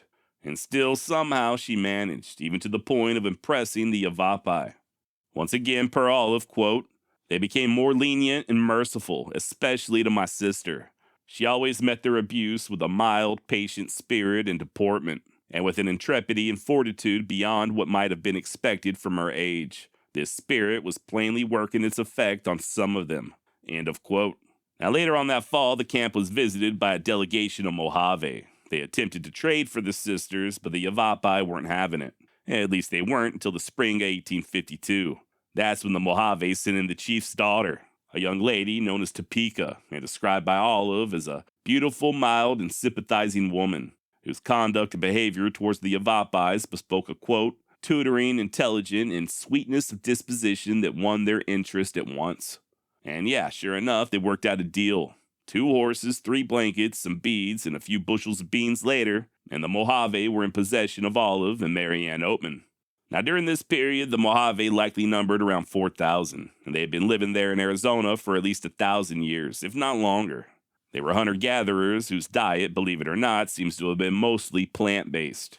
Sure, they'd hunt for small game when and where they could, but they were mostly dependent on the yearly flooding of the Colorado River to irrigate their crops that they lived on throughout the winter. Of course, this harvest was then supplemented by an assortment of wild seeds, roots, and even fish. Known to be kind and hospitable to strangers, the Mojave also had a reputation as fierce warriors. They raided their enemies, the Pimas and Maricopas, and had even known to have had a few violent encounters with American fur trappers. Just ask old Jedediah Smith how that turned out. Now, it would take around 10 days to make it back to the Mojave Valley, just a stone's throw away from California. And it's there where Olive and her sister were greeted far differently than they had been by the Yavapai. Rather than hurling insults and striking them, the Mojave instead threw a celebration. This was followed by the girls being taken in by the chief's family. His wife especially, a lady by the name of Espanio, would act as sort of a surrogate mother. Now, if you don't mind, just a couple more quick notes on the Mojave as a people. There are numerous accounts, just description after description, of the Mojave men being quite the masculine specimens. They all stood at least 6 feet tall, and according to at least one anthropologist who spent time with them in 1851, they were, quote, as fine a race of men physically, perhaps, as there is in existence. Oh my. Or another explorer, quote, it was a real pleasure to see these finely developed forms as they came bounding towards us in immense leaps over stones and bushes, with the agility of black-tailed deer, and their pleasant, almost open looks, which even their frightful styles of decorations could not disguise, and to watch the perpetual good humor that seemed to prevail among them, their playing and romping with each other, and the shouts of laughter that followed the reciprocal jokes the whole day long, end quote. So there you go, not only a physically impressive people, but they also enjoyed a good laugh. What's more, according to historian Margot Mifflin, the Mojave were also very open with, well, let's just say romantic affections. I'll once again refer you to Mrs. Mifflin's excellent book, The Blue Tattoo, if you'd like to learn more. But suffice it to say, the Mojave were very fond of sexy time. Join the club, right? Only thing is, with the Mojave, it was not just relegated to behind closed doors. Like I said, they were very open about what Olive would describe as their quote-unquote shameful indecencies. Don't worry, we will come back to this topic a little bit later on, especially in regards to whether or not Olive herself partook in any of these air-quote indecencies. But for now, she and her sister were just trying to stay alive, and hopefully somewhat assimilate to life among the Mojave. And seeing as how they were no longer slaves, the girls enjoyed a hell of a lot more freedom than they had experienced with the Yavapai. And even better, they were no longer subjected to routine beatings. Still had to work though. You know the old saying, you don't work, you don't eat. Be that as it may, once the daily chores were done, Olive and Marianne would be free to join the others in playing games or even just swimming in the river. The sisters would also take to singing church hymns, which the Mojave really seemed to enjoy. So much so, they'd even pay the girls in beads or pieces of cloth to keep them singing. Now, speaking of freedom, Olive at one point was told that she was free to leave any time she wished. Only thing is, none of the Mojave would agree to guide her back to her own people. I guess they were worried about the soldiers causing trouble. And since Olive didn't really have any idea how to get back to civilization on her own, she and Mary were pretty much just stuck. Maybe. And this is where things start to get a little mysterious. As it turns out, there might be a little bit more to it than that. Even nowadays, it's fiercely debated as to whether or not the girls even wanted to leave. Alright, so hear me out. Back in 1854, almost exactly 3 years after the sisters were first taken captive, the Mojave were paid a visit by a Mr. Emile Weeks Whipple. You may recall him from the episode I did titled Blood Meridian Christmas Miracle. Link down below if you'd like to give it a listen. Whipple was a topographical engineer by trade, and his most recent adventure was mapping out a railroad from the Mississippi River all the way west to the Pacific. He was also somewhat of an amateur ethnologist, always looking to learn more about the indigenous and chronicle their quickly vanishing way of life, which is partly how he ended up camping with the Mojave. Now, for this particular job, Whipple had a force of over 100 men, fellow engineers, geologists, soldiers, even a few astronomers. They pitched their tents there in the valley for about 2 weeks in late February of 1854 and ended up doing quite a bit of trading. Important to point out that this was the main body of the tribe. The Oatman girls should have been present. Olive would later state that she had never left the main camp during her entire time with the Mojave. But although Whipple would remember seeing native slaves being held by the Mojave, he never mentioned casting eyes on any white women, much less a white girl. Which begs the question, Were the Mojave purposely keeping Olive and Marianne from being discovered, or were the sisters hiding on their own accord? I mean, Whipple would have most definitely been their ticket to freedom. He likely could have purchased them outright, or if things were looking sketchy, he could have just waited and reported their whereabouts to the army. As it were, though, he had absolutely no clue that they were even there. But once again, why? Why didn't the girls try to reach out and make their presence known? There's no easy answer here, but I do think there's at least a few different possibilities. First, Whipple could have just simply mistaken the girls as being Native American. It had already been 3 years, so they would have been completely dressed in Mojave garb, which in the case of women just meant a willow bark skirt tied at the waist. Their hair was dyed black and their skin would have been deeply tanned. So yeah, I have no doubt that the Oatmans could have easily blended in with the crowd. But even if that is true, if they were there and Whipple just didn't realize they were white, why wouldn't the girls themselves at least try to make contact? As I mentioned earlier, there's always a chance that the Mojave just wouldn't allow it. Maybe they were scared of being punished, or maybe they thought they were even protecting the girls. Or maybe, just maybe, after 3 long years with the indigenous, Olive and Marianne were fully assimilated, and they didn't want to leave. I mean, think about it. The only family they had left was each other. Their adoptive mother treated them well, and who knows, maybe they were happy. Or at the very least, they just didn't have any pressing desires to return to white society.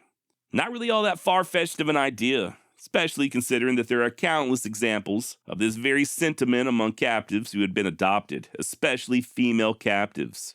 Also, as much as I hate to say this, there's a very strong chance that Olive had been sexually assaulted during her stay with the Yavapai. I have no proof to back up this assertion, but once again, there are countless examples of this occurring in the Old West. I know she was only 14, but I don't think that was going to stop anybody. And if that was the case, then Olive could have possibly been too ashamed to speak with Whipple. Maybe she figured that if she was rescued, she'd just be considered damaged goods for the rest of her life. Then there's the fact that by the time Whipple arrived, Olive and her sister had already been permanently marked. From then on, no matter what they did or where they went, it'd be evident to all who cast eyes on them what they had been through. And yeah, I am referring to the famous Olive Oatman face tattoo. Now, Olive would later claim that she was given this tattoo as a slave, just a way for the Mojave to track her down if she ever managed to escape. We now know this is false, and such tattoos were given to female members of the tribe, not slaves. It was their belief that these markings would help their loved ones recognize them in the afterlife. According to Llewellyn Barackman, a tribal elder of the Mojave, these tattoos were voluntary. In other words, it wasn't something that would have been forced on Olive or her sister.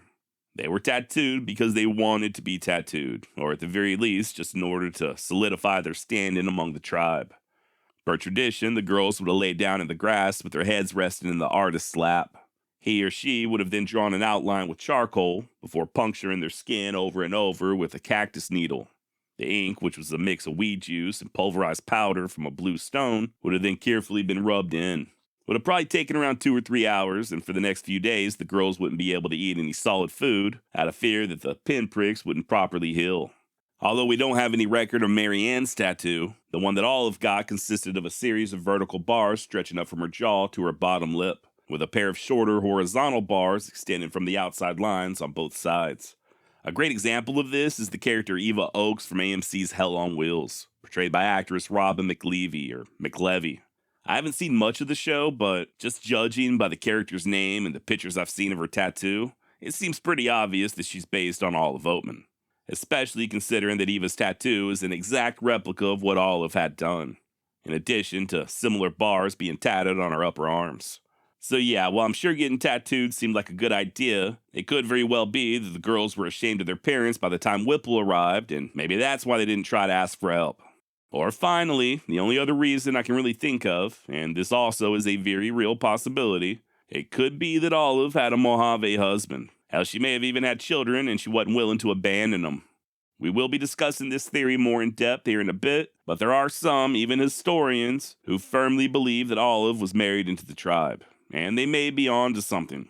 Now, this next part doesn't really have anything to do with the Oatmans. I just found it amusing, but apparently the Mojave women were grossed out by Whipple's beard and the beards of his men. Quote, "They gave us to understand in an unmistakable manner that they did not consider these appendages, their beards, at all attractive, though we were rather proud of them, as testifying to the length of our journey. He'd go on to write that the women would point and laugh, or sometimes even cover their mouths as if they were about to throw up just from looking at them. But yeah, disgusting beards aside, it wasn't long before Whipple and his men departed, and life got back to normal there in Mojave Valley. And honestly, for a time, things really did seem to be going well. To once again quote Margot Mifflin, the tribe had been on a roll. From the bountiful harvests of 1851 and 1853 to the productive exchange with Whipple in early 1854, and later the same year, the triumph of war with the Cocopas. But now things were about to change, for the girls and the Mojaves. The harvest of 1855 was bad, fatally so. After a spring drought prevented the banks of the river from overflowing, the crops came up late and the yield was paltry. Olive and Marianne were given seeds in a 30-foot square garden plot, where in previous years they had planted wheat, corn, and melon. It brought to our minds the extended grain fields that waved about our college in Illinois, wrote Olive, along with the May mornings when we had gone forth to the plow fields and followed barefooted in the new-turned furrow. Their labor of love had now turned to tough, necessary work, but the garden had failed. Mesquite mush ground in a stone pestle was becoming the tribe's only food, and even that was giving out. By the fall, food was being rationed, and 11-year-old Marianne was faltering. End of quote. Things got so bad that many of the Mojave were going entire days without food, or if they were lucky, maybe someone would happen upon a handful of wild berries or some bird eggs, but it was never much in the way of substance. And people were beginning to die, mostly children, literally starving to death. And sadly, Marianne Oatman was one of them. Olive stayed by her side, as did a few of the other women, including Topeka and their adopted mother, Espanio. They attempted to comfort Marianne as much as possible, but I guess she was just too far gone. And there were just so many instances of Olive referring to her sister as being sickly, even before the famine, so I assumed there were underlying issues that led to her untimely demise. The lack of food damn sure didn't help matters. Now, the Mojave cremate their dead, but out of respect, they allowed Olive to bury her sister in the ways of the white people. They dug a grave for her in that little garden where the sisters had toiled, and gave Olive room to mourn, or at least as much as she was capable of mourning, while herself being on the verge of starvation.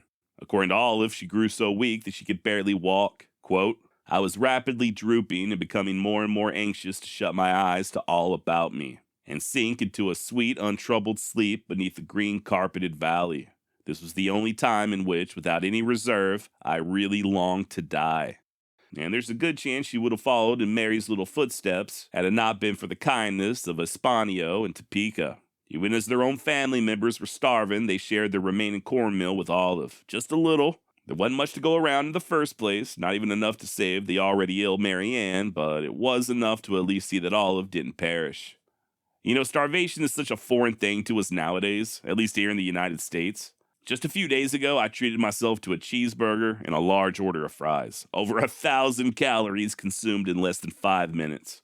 An overindulgence on my part that likely could have sustained Olive for over a week. Hell, most of us throw away enough food to feed an entire village.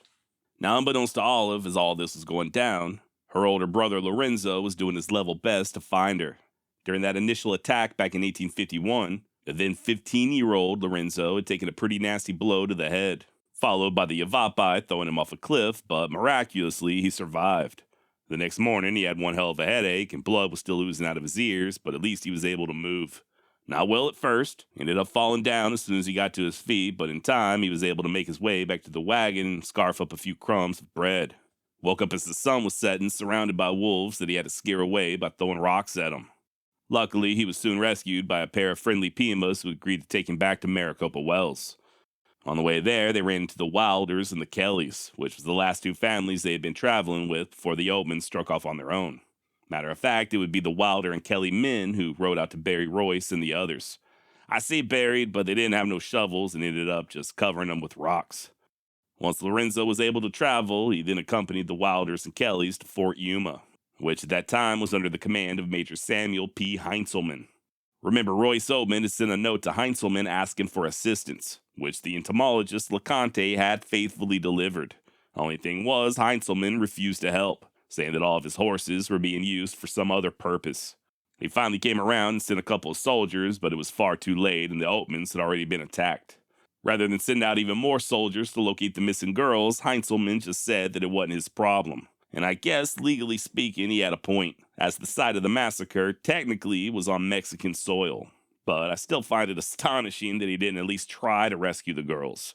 And to be honest, this Heinzelman guy, by all accounts, was just a real douchebag. First, he blamed the fate of the Oatmans on LeConte, who he referred to as Dr. Bugs. Then he decided that the entire ordeal lay on the shoulders of Royce, writing, quote, Oatman was of an obstinate and contrary disposition, and would take advice from no one. He was warned of the imprudence of going it alone, end quote. And that may be true, but what's the point of having the damn army stationed at a frontier outpost if they won't at least go searching for missing girls? The surgeon there at Fort Yuma, Dr. Henry Hewitt, ended up filing charges against Heinzelman for neglect of duty and cruel and inhuman conduct. Hell, the second in command, Lieutenant Thomas Sweeney, sided with the doc, which really tells you all you need to know about Major Heinzelman. Now, the Kellys and Wilders would stay there at Fort Yuma for a spell, but they ended up pushing west into California, sans Lorenzo. He stayed behind, still hoping to rescue his sisters, but he too would head to California a few months later with Doc Hewitt. According to Lorenzo, the doctor became sort of a father figure, quote, at a time when, but for his counsel and his affectionate oversight, I might have turned out to wreck upon the cold world, end quote. By that fall, Lorenzo, who was still just 15 years old, had managed to find himself a warehouse job in San Francisco. Wouldn't last long due to a back injury, and after Doc Hewitt departed for the East, Lorenzo was essentially on his own. Had a string of menial jobs, everything from prospecting to farming, and all the while doing his best to bring attention to the plight of Olive and Mary Ann. This kid was barely literate, by the way. I've read a few of his letters, and the spelling is damn near indecipherable. Like, we're talking first grade level. Doesn't matter, though. He knew his sisters were out there somewhere, possibly still alive, and he wasn't about to give up on them on account of a shoddy education. So he continued writing letters. First to the military authorities at Fort Yuma, for all the good that would do, then to the powers that be in California, even the Bureau of Indian Affairs in Washington, D.C. It wasn't until Major Heinzelman was replaced by Brevet Major George Thomas that Lorenzo's letters began taking effect, but not by much. Turns out Thomas wasn't all that fired up to mount a rescue attempt either. Lorenzo would travel back to the fort to question travelers, but he'd have to wait till the spring 1855 to get any sort of word on his sisters. And even then, it was tentative at best, just that there were 2 white girls supposedly living with the Mojave. Several months later, this was backed up by a California rancher who publicly claimed that the new commander over at Fort Yuma, Thomas's replacement, Major Martin Burke, had refused an offer to purchase the girls back for the mere price of a few blankets. As it turns out, that last part wasn't true. Doesn't even really make sense. I mean, why in the hell would an officer refuse to secure a captive's release for such a cheap price? Nothing of the sort ever occurred, but the rancher's allegations did cause enough of a controversy to spur on an investigation. It also lit a fire under the major's ass to send emissaries out to the local tribes fishing for information. Something that, in my opinion, should have been done years prior, but alas, nobody asked me. When the runners returned to Fort Yuma, they came bearing the news that while there had indeed been 2 white girls living with the Mojave, one had recently passed away, and that the other was married to the chief. There goes that M word again.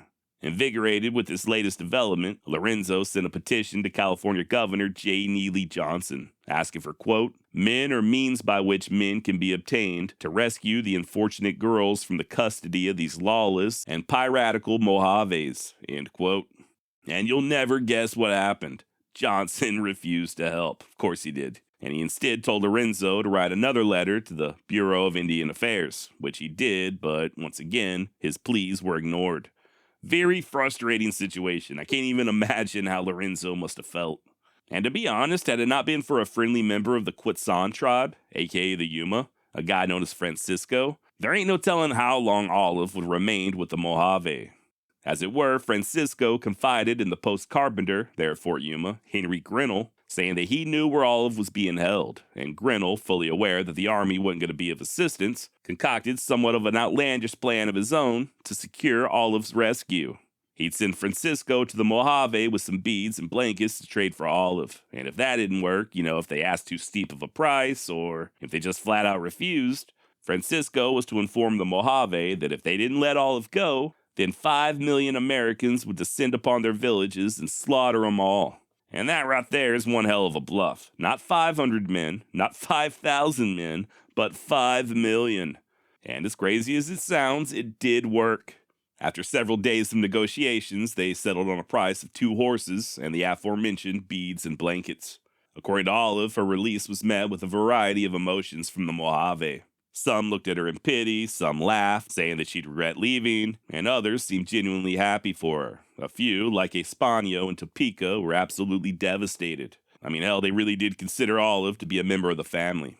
Now, the trip from Mojave Valley to Fort Yuma would end up taking around 10 or 11 days. It was Olive, Francisco, a few of Francisco's cousin, a Mojave man known as Muskmelon, and finally, Olive's adopted sister, Topeka. They arrived on the outskirts of the fort on the evening of February 27th, 1856, 5 years to the month since Olive and Mary Ann were first taken. She and her chaperone spent that night under the stars, and the next morning, Francisco sent word to Grinnell that Olive had arrived and for him to send out a dress for her, which Grinnell did, personally delivering the dress himself. According to Margot Mifflin in the Blue Tattoo, quote, "He hurried down to the crossing, sped across Jaeger's Ferry, and stepped off to see that Olive already had an audience. A collection of Quetzan Indians, seized with curiosity, had converged on the riverbank with their trademark quivers on their backs, knives at their hips, and rings in their ears and noses. Wearing only a bark skirt, Olive was sitting on the ground, hiding her face in her hands. Tan, tattooed, and painted, she was all but unrecognizable as a 19-year-old white woman. The straight line of a vertical blue tattoo ascended each of her bare upper arms. Her naturally light brown hair was as dark as a Mojave's, dyed black with the gum from the mesquite trees. When Grinnell approached, she cried quietly into her hands, but let him lead her to the water, where she washed and changed into the calico dress an officer's wife had sent from the fort. Now, free of face paint and hair dye, and wearing Anglo garb, she was ready, or at least dressed, for her return." End of quote. As Olive approached Fort Yuma, the soldiers began cheering and firing off cannons in celebration. This was followed by a thorough questioning from Major Burke, sort of an after-action report as Olive described the massacre and her life among the indigenous. Although her English was shaky, she did remember her family name and that she had 6 siblings. Other details were a bit more jumbled, though. For instance, she recalled her age at the time of capture as being 11, when in reality she was 14. Then she oddly mentioned that her older sister Lucy's husband was also killed in the massacre. Only thing is, Lucy wasn't married. Fact of the matter is, Olive went through a very traumatic experience, much of which she likely blocked out of her head, just as a survival mechanism. Does go to show just how untrustworthy our memories can be, though. As for her time with the natives, she described how the Yavapai, who she labeled as Apache, badly mistreated her, but the Mojave were very kind, even giving them credit for saving her life after Mary Ann's passing. Once the debriefing was over, that's when Burke let Olive know that her brother Lorenzo was alive and well and looking forward to seeing her. Remember, last time Olive had cast eyes on him, he was gushing blood from both ears and taking a short trip off a high cliff. Olive had assumed he was dead, and this revelation for Burke caused such a shock that she had to lay down. Now, in the weeks that followed, the press would have a field day reporting on this story. As news spread, folks all across the country began offering to take Olive in. The Sisters of Mercy out of San Francisco promised to, quote, "wean her from all savage tastes or desires to return to Indian life." And the Collins family, who had also traveled with the Oatmans out of Illinois, petitioned a judge to have her sent to live with them in San Diego. In the meantime, Olive found herself in the very capable hands of the legendary Great Western, a lady described by Texas Ranger Rip Ford as being able to whip any man, fair fight or foul. She could shoot a pistol better than anyone in the region, and at blackjack could outplay or outcheat the slickest professional gambler. Chances are, if you're a fan of Larry McMurtry or Cormac McCarthy, you've probably already heard of the Great Western, but you might not know she was a real person, and honestly, she deserves an episode all of her own. But if you don't mind, I'd love to share a brief bio. I think you'll find her to be as interesting as I do. Born Sarah Knight, sometime either in 1812 or 1813, she apparently experienced one hell of a growth spurt during her formative years. As an adult, the Great Western stood at least 6 feet tall, weighed in at over 200 pounds, and was said to have been a, quote, "remarkably large, well-proportioned, strong woman, of strong nerves and great physical power." And yeah, it was due to her size that she got the nickname the Great Western, a nod to the SS Great Western, which just so happened to be the largest passenger ship in existence. At least it was, till it got eclipsed by another ship in 1839. Nevertheless, the name stuck. Now, there is a ton of sketchy info out there on Sarah, and I don't want to get too sidetracked here, But the long and short of it is that she began traveling with the army as a laundress and a nurse. She had a series of military husbands, which is how she wound up with her various last names like Bowman or Borginess. But it was during the Mexican-American War that the Great Western really made her bones. More specifically, during the siege of Fort Brown. Rather than hide with the other women down in the bunker, Sarah requisitioned a rifle and busied herself caring for the wounded and delivering coffee to the troops. Doesn't seem like that big of a deal, but this was during a very active battle, and Sarah was dodging bullets left and right. Even had a few close calls when her bonnet was perforated, and the bread tray she was carrying stopped a ball from a Mexican musket. 7 months later, she did pretty much the same thing during the Battle of Buena Vista, just delivering food to the beleaguered troops, assisting the wounded, and even helping to load rifles. Legend has it that she killed a Mexican soldado after he sliced at her with a saber, but how true that is, I do not know. At one point towards the end of the war, when she was in between husbands, the Great Western was told she couldn't continue traveling with the army unless she was married to a soldier. So what did she do? She hopped into the saddle and began riding throughout the camp, hollering, "Who wants a wife with $15,000 and the biggest leg in Mexico? Come, my beauties, don't all speak at once. Who is the lucky man?" Now, I don't know how literal that leg reference was, or what it even means for that matter, but a brave dragoon did step forward and take her up on that offer, on the condition that their marriage be officiated by a priest, to which the Great Western replied, "Bring your blanket to my tent tonight and I'll learn you to tie a knot that'll satisfy you, I reckon." Once again, I don't really know what that means, or what it has to do with a priest, but something tells me the private dragoon didn't get much sleep that night. Eventually, the Great Western reached Fort Yuma and opened up a restaurant, most likely supplementing her income by doing a little whoring on the side. In all fairness, I don't think that it's been definitively proven that she engaged in prostitution, but there are many first-hand accounts where Sarah is described as both a prostitute and a pimp. Even before reaching Fort Yuma, she was known as El Paso's first madam. Rough exterior notwithstanding, the Great Western was said to have had a heart of gold.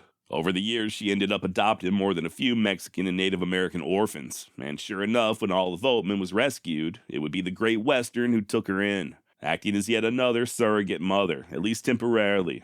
It took weeks for Lorenzo to learn of Olive's rescue, but just as soon as he found out, he rushed to Fort Yuma as quickly as possible. And after what I can only imagine was an emotional reunion, he took Olive back with him to his home in El Monte. Now, the Thompson family, which was yet another family who initially began traveling west with the Oatmans, they also resided there in El Monte. So thankfully, Olive did have some familiar faces to greet her. According to Susan Thomas, Olive was a, quote, grieving, unsatisfied woman who somehow shook one's belief in civilization. She was more savage than civilized, and she often told me that she would like to see some of her old friends, even if they were Indians, end quote. In contrast, others noted that she had a ladylike deportment, pleasing manners, and an amiable disposition.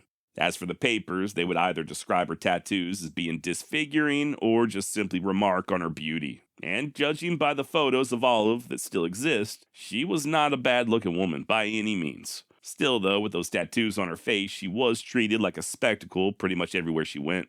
Wasn't long before Olive began covering her chin with her hands anytime she met someone new, and later in life she would take to wearing a veil when appearing in public. According to an 1856 article out of the Los Angeles Star, people would, quote, rush to see her and stare at her, with about as much of a sense of feeling as they would to a show of wild animals. Now from El Monte, Lorenzo and Olive would move further north to the town of Gasburg. It's there where she met a young Methodist preacher with the pompous-sounding name of Royal Byron Stratton, and it was Stratton who was responsible for publishing Olive's story, a book titled Life Among the Indians that consisted of first-hand accounts from both Olive and her brother. And you better believe that Stratton added his own little touch of flair. Certain facts were omitted, like the Oatmans being Mormon, certain events were exaggerated, and others just seemingly made up out of thin air. Also, the Mojave weren't portrayed nearly as good as they had been during Olive's initial statements back at Fort Yuma. For reasons unknown, she began to insist that even among the Mojave, she had been a slave, and that her tattoos were the markings of a slave. I know I touched on this earlier, but we now know that is not true. Those facial tattoos, 100%, were relegated to female members of the tribe, not slaves.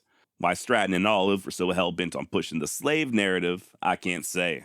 Other than to maybe squash rumors that Olive had received the tattoos willingly, or that she was living with the tribe willingly, or as early newspaper articles claimed, that she was married into the tribe. And yes, we are about to discuss that very thing, I promise. First, though, I don't really feel like I'm doing service to just how riddled with inaccuracies Olive's book was. I mean, it is just falsehood after falsehood.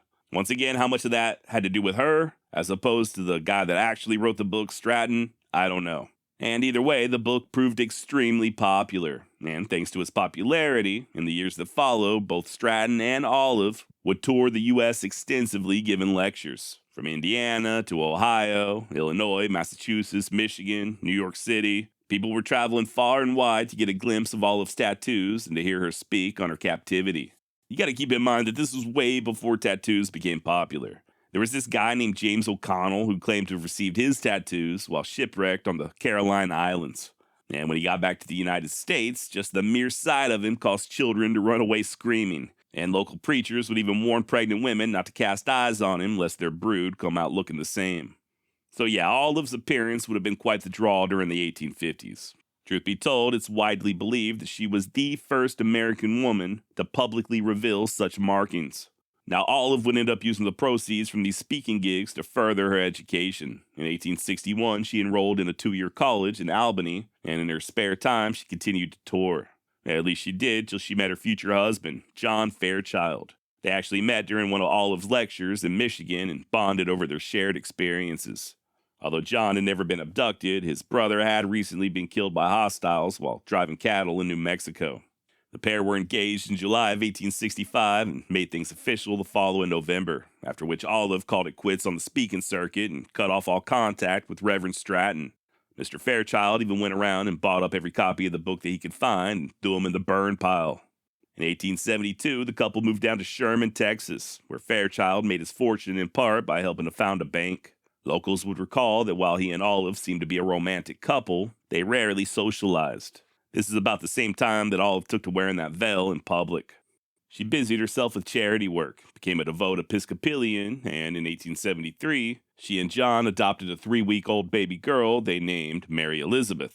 And yeah, it's there in Sherman where Olive would live out the remainder of her days, never fully able to put her past behind her, and if her letters are any indication, plagued by loneliness. Although happily married, Olive would often pine for her dead family, especially her mother, and there are some who think that she even mourned for the Mojave she left behind. As the years went on, Olive became more and more of a recluse, but she apparently never lost her humanity. According to a family friend, quote, "I used to sit by the fire when a child, watching Mrs. Fairchild and admiring her kind and gentle ways. Her sweet face was surrounded by beautiful white hair like a halo. The tattoo had faded to a pale blue. And of course, I was so used to seeing it that I didn't even notice it anymore." End of quote. Olive passed away in March of 1903 at just 65 years of age. Her husband John, still fearful that the Mojave would try to get her back, had Olive's casket sealed in iron. He'd follow her to the grave just 5 years later, and Lorenzo had already preceded both of them back in 1901. As for their adopted child, Mary, she moved to Detroit, got hitched, and had a baby of her own, a daughter she named Olive. Now, as for the Mojave, I think this goes without saying, but life had changed drastically for them following Olive's release. Although they remained relatively cut off from white society during her stay with them, this would change shortly after her rescue. More and more settlers began passing through their territory, trampling over their crops and acting like they owned the place. The Mojave put up with it for a spell, but eventually they retaliated, striking a wagon train, killing 8 travelers. The army responded by putting a fort right there in the Mojave Valley, which prompted yet another attack, one that saw at least a dozen warriors killed. Still others would follow in an ill-fated campaign against the Pima and Maricopa, including many of the friendly Yuma like Francisco.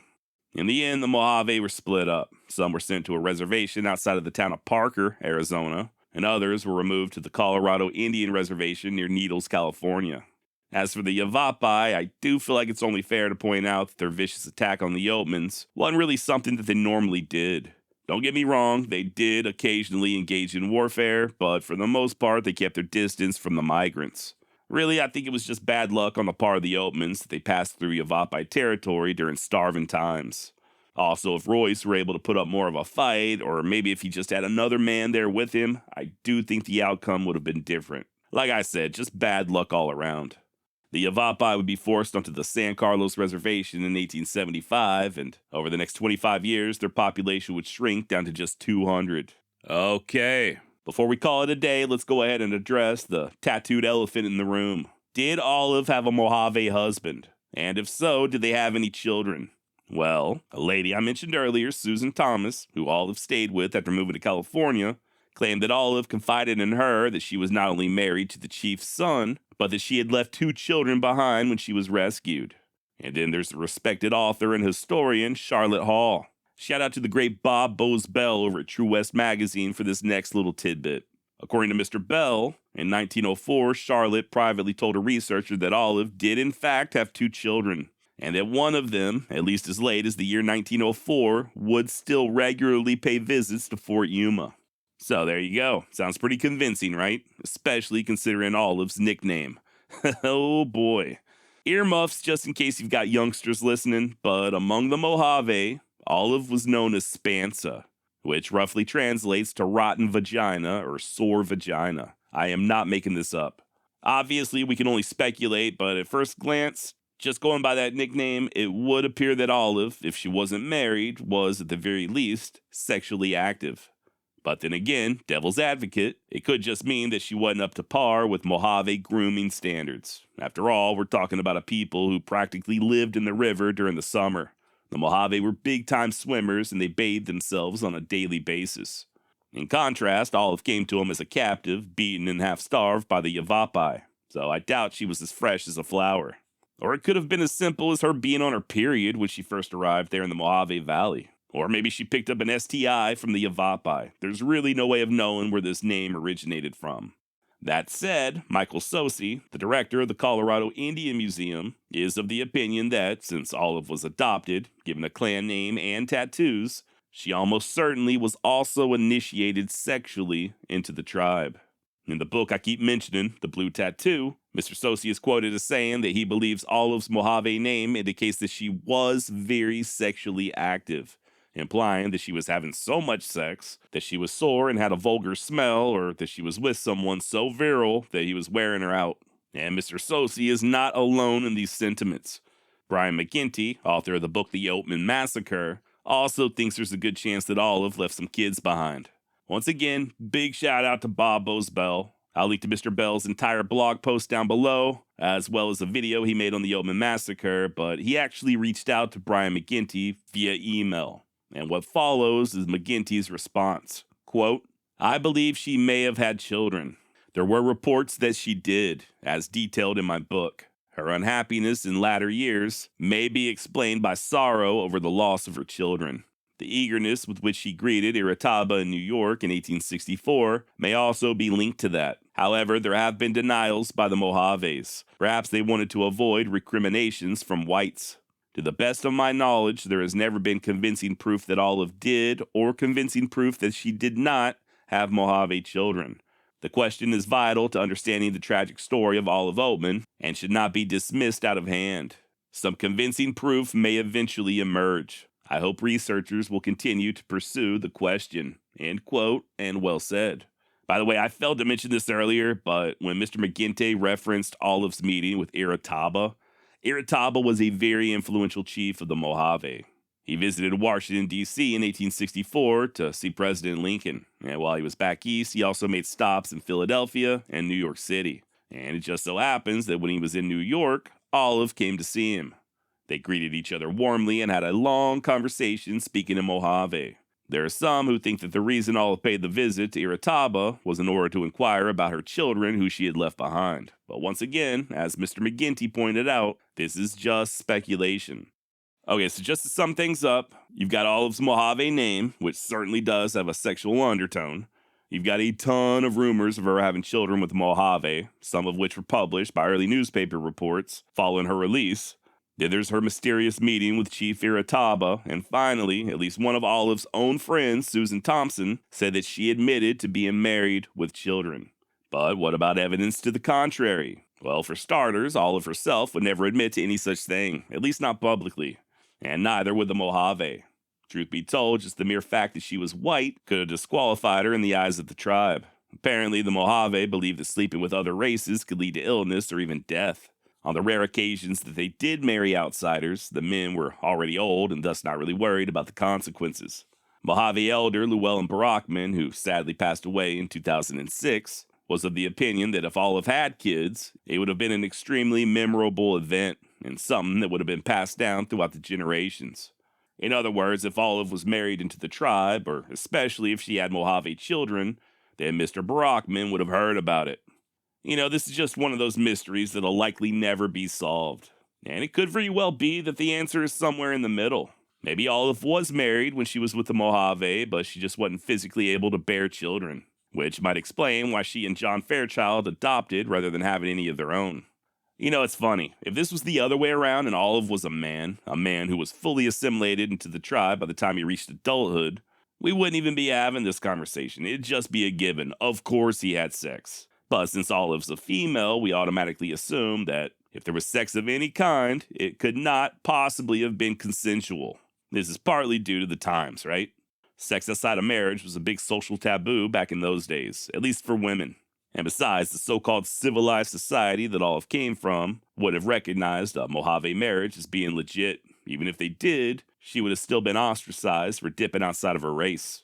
We're talking about a young girl who saw her family massacred. In the blink of an eye, she became the sole guardian of her 8-year-old sister. You got to imagine that she partly blamed herself when Mary Ann passed away. Whatever Olive did or did not do to survive these circumstances, whatever joy she may have found in the embrace of another, is, in my opinion, irrelevant. She survived. That's really all that matters, right? And she went on to live a very long life. The stories are true, a long life that included helping others in need, working with charities, and raising her own adopted child. Okay, one final thing. This also comes from the great Bob Bowes-Bell. Once again, link down below to watch the entire video, but as it turns out, that prophet James Colin Brewster, the guy who led the Oatmans west to begin with, he may not have been as totally full of manure as I initially thought. Now, this is crazy. Remember, according to him, the area around what's now Yuma, Arizona, was to be a fertile, lush paradise, which was the exact opposite of how it was back in the 19th century. Back then, it really was just a desolate wasteland. However, thanks to Teddy Roosevelt, it wouldn't stay that way. In 1903, Roosevelt turned the land around Fort Yuma over to the Bureau of Land Reclamation, who in turn irrigated over 58,000 acres in what's now Yuma County, Arizona, aka what Prophet Brewster claimed would be the land of Bashan. Thanks to these efforts, that area now boasts of year-round farming. In fact, somewhere around 90% of North America's leafy greens, grown between the months of November and April, come from Yuma County. Per a 2023 article from the Arizona Farm Bureau website, Yuma is to agriculture what Silicon Valley is to computers. So, I guess Brewster was just off by a few decades. You know what they say, even a blind squirrel can find a nut on occasion. Alright, I think that about does it on Olive Oatman. Yeehaw! Back in March of 1872, a Kansas farmer made a grisly discovery while working on his property. The body of a newborn infant, wrapped in calico with its little throat cut from ear to ear. A few weeks later, another decomposed body was discovered just due south of the neighboring town of Oswego. This time a grown man. Although animals had been at the corpse, it was clear that the victim's throat had likewise been slashed, in addition to having the back of his head caved in. Skip ahead to October of that same year, and yet another body was discovered. Same county that the baby had been found in, and much like the previous victim, this cadaver was suffering from a cut throat and blunt force trauma to the back of his head. And those are just the bodies. Plenty more people in that same area left home never to be seen again. Take James Longcore, for example. He and his 19-month-old daughter left Montgomery County, Kansas in the fall of 1872. Mr. Longcore had recently been widowed and was headed back home to Iowa. Sadly, neither he or his daughter would make it. And I could go on and on. Benjamin Brown, William McCrotty, Henry McKenzie, William York, all of them traveling along the Osage Trail there in southeastern Kansas, and all of them seemingly vanishing without a trace. If that's not creepy enough for you, a paper out of Oswego published a story during this same period describing some rather eerie occurrences. Locals claimed hearing ghastly screams and moans coming from the dark prairie, and even seeing an ominous wagon speeding across the horizon in the dead of night. Hell, by 1873, so many folks had gone missing that travelers began avoiding the trail altogether. But then again, this was the frontier, and people often went missing when they ventured out into the great unknown. Could it have been hostile Native Americans, maybe roving bands of outlaws? Or was it something far more sinister? A murderous family like something straight out of a Rob Zombie movie known as the Bloody Benders. My name's Josh, and this is the Wild West Extravaganza.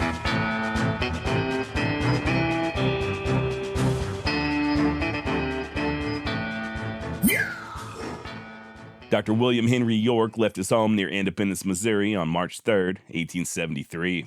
And when he failed to return, his wife Mary grew nervous. She reached out to family, and not long thereafter, two of York's brothers, one of whom was a colonel in the army, began their search. They and a posse questioned homesteaders, combed thickets, and even dragged a few creeks and rivers, but to no avail. By the start of April, the worst was assumed, but still they kept on a-looking, eventually reaching the Bender homestead, just a few miles northeast of Cherryville, Kansas. Now, the Benders were German immigrants who had settled there in Labette County in late 1870, and in time they opened up sort of a combination store/inn right there on their property, a place where travelers could stop for a hot meal and hopefully catch a few Z's. By the way, this cabin was very tiny, just 16 feet by 24 feet. The Benders slept in the back behind what's often described as a large curtain. In all actuality, it was a repurposed canvas wagon cover. And up front is where the weary travelers would rest and re-up on provisions. The patriarch John Sr., also known as Paul Bender, was a rather large man in his mid-50s, described by neighbors as a profane and hideous brute.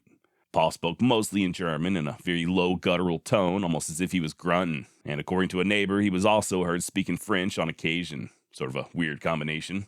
Depending on the source, Paul was either of medium height or well over 6 feet tall, with broad shoulders and a burly build. Both his beard and hair were long and unruly, and he walked stooped over, with a downcast appearance. So yeah, all in all, just a big ray of sunshine. His alleged wife, Ma Bender, was a few years younger, but had an even meaner disposition than her old man, along with a hair-trigger temper to boot. Some claim she was tall and well-built, others that she was very sparse, almost wiry, with plain features, and that her hair was dark with a touch of gray. They also claimed that Ma talked at a very fast pace. About the only thing faster than her speech, according to the neighbors, was her temper. And then you've got the two kids, John Jr. and Kate. John was in his early 20s and considered to be feeble-minded. Had a facial tic and would often burst out laughing for no apparent reason. Still, though, he was thought to have been one of the more sociable members of the family.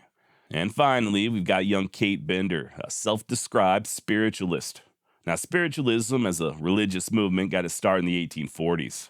Its adherents believed that the living could contact the dead, and they frequently attempted to do so by holding seances. And Kate Bender was no exception. She would sometimes give lectures there in Kansas under the very awesome name of Professor Miss Katie Bender, as well as advertising her services as a medium and healer. She also had a few, well, let's just say unconventional views. In addition to thinking that she could heal the sick and make contact with the dead, Kate was also a very strong proponent of free love, incestuous relationships, and even the idea that human beings have a moral right to commit murder. According to at least one source, she was also a communist, didn't agree with children receiving an education, and believed that she was Jesus Christ reincarnate. Had me at free love, but very quickly lost me at the incest and other batshit crazy beliefs. Now, Kate, much like her brother, was very social and would often attend dances and other events in neighboring Cherryville.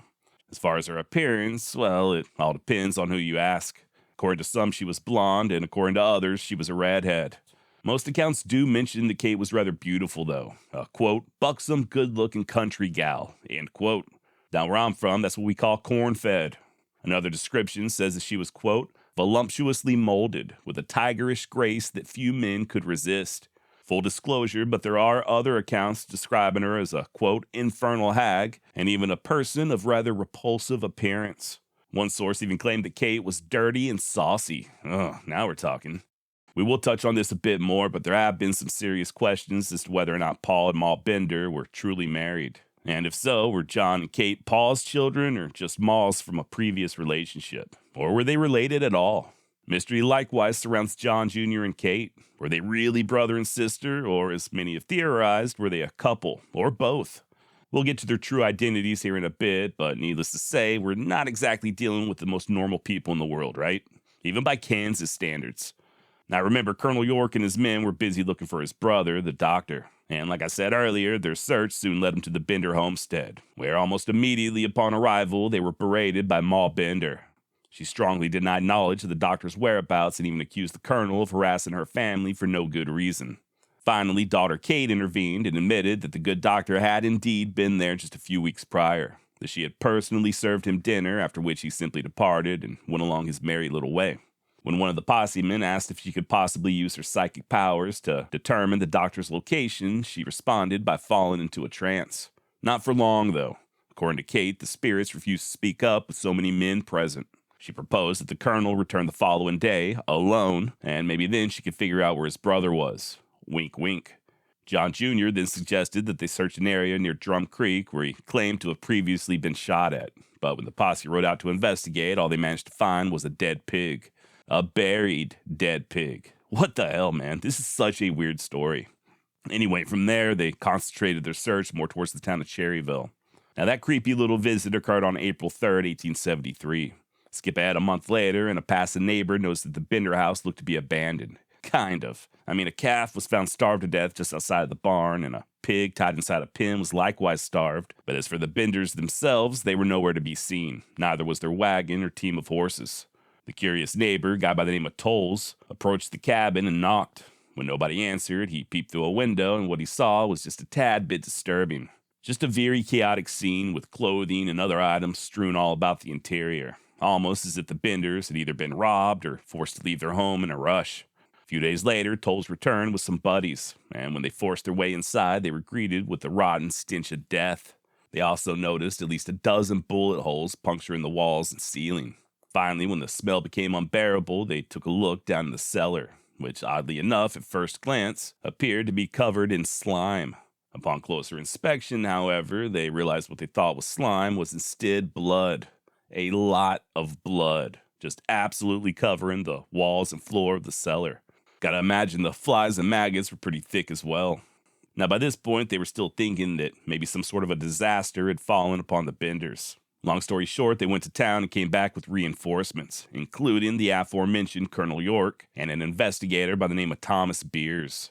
They, too, inspected the inside of the cabin, and it didn't take long for Colonel York to locate some eyeglasses that belonged to his missing brother. He also peered down into the cellar, but despite all that blood, it was empty, so he continued his search outside. That's when he and investigator Beers noticed a slight depression in the garden.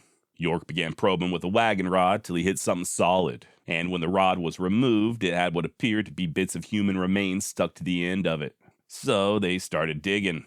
First body they found was that of a man, partially decomposed and wearing nothing but an undershirt. And sure enough, once the head was uncovered, the body was positively identified as Dr. York. Much like many of the victims that I discussed in the intro, the back of his skull had been caved in and his throat was cut from ear to ear. By late afternoon, a crowd numbering close to 1,000 descended upon the homestead as the men continued to dig. And sure enough, they discovered yet another body right there next to where York was buried. Turns out it was Hank McKenzie. He had gone missing months prior, and he too appeared to have had his head caved in. And on it went, just one body after another. Most of the victims had been stripped naked save for an undershirt. Some were reportedly mutilated, and by mutilated I do mean their genitals. And to a man, they all had the same type of injuries to the back of their heads and their throats slashed. All except for one, that is. Consider this a friendly warning, but what you're about to hear is extremely disturbing and not for the faint of heart. If you need to hit that skip forward button a few times, I certainly won't blame you. But yeah, one of the bodies they discovered was George Longcore. Remember, he's the guy I spoke of earlier who was headed to Iowa with his 19-month-old daughter, Mary Ann. And sadly, she was found buried right alongside her daddy. While Mr. Longcore had the usual markings of a slit throat and bashed noggin, little Mary bore no physical signs of damage. That said, her hands, which were still covered with mittens, were tightly grasping the clods of dirt and clay. It's theorized that Mary was buried alive and she had struggled to dig her way out. Now, sources do vary as to how many bodies were located. In addition to the garden, there was also a fruit orchard where they found additional victims. They even found one guy who had been dumped into an abandoned well. But the best number I can find seems to be a total of 9 cadavers, and that's including the baby. But it's not including all those other bodies that had previously been found in nearby counties. There's no definitive proof that they too were victims of the Benders, but I do think it's likely. As I'm sure you can imagine, an altogether different type of search soon materialized. What had begun as a rescue was now a full-blown manhunt. a manhunt that we will discuss in just a moment, as well as the true identity and probable fate of the Benders. First, though, I would like to circle back to the victims, or more specifically, how they were killed. I mean, obviously they had their heads caved in, right? But how exactly did that occur, and with what? Well, first of all, I should point out that several hammers were located inside the cabin, ranging in size from the type used by shoemakers all the way up to a heavy sledge. It's thought that the victims were seated at the dinner table with that curtain directly behind them. Somewhere during the course of the evening, either Paul Bender or John Jr. would sneak up from the other side of the curtain and smack him in the back of the head with one of those hammers. Another member of the family, possibly Kate, would then rush in and cut their throats before the victims were shoved into the cellar to bleed out. Later on, they'd move them outside under the cover of dark and bury them.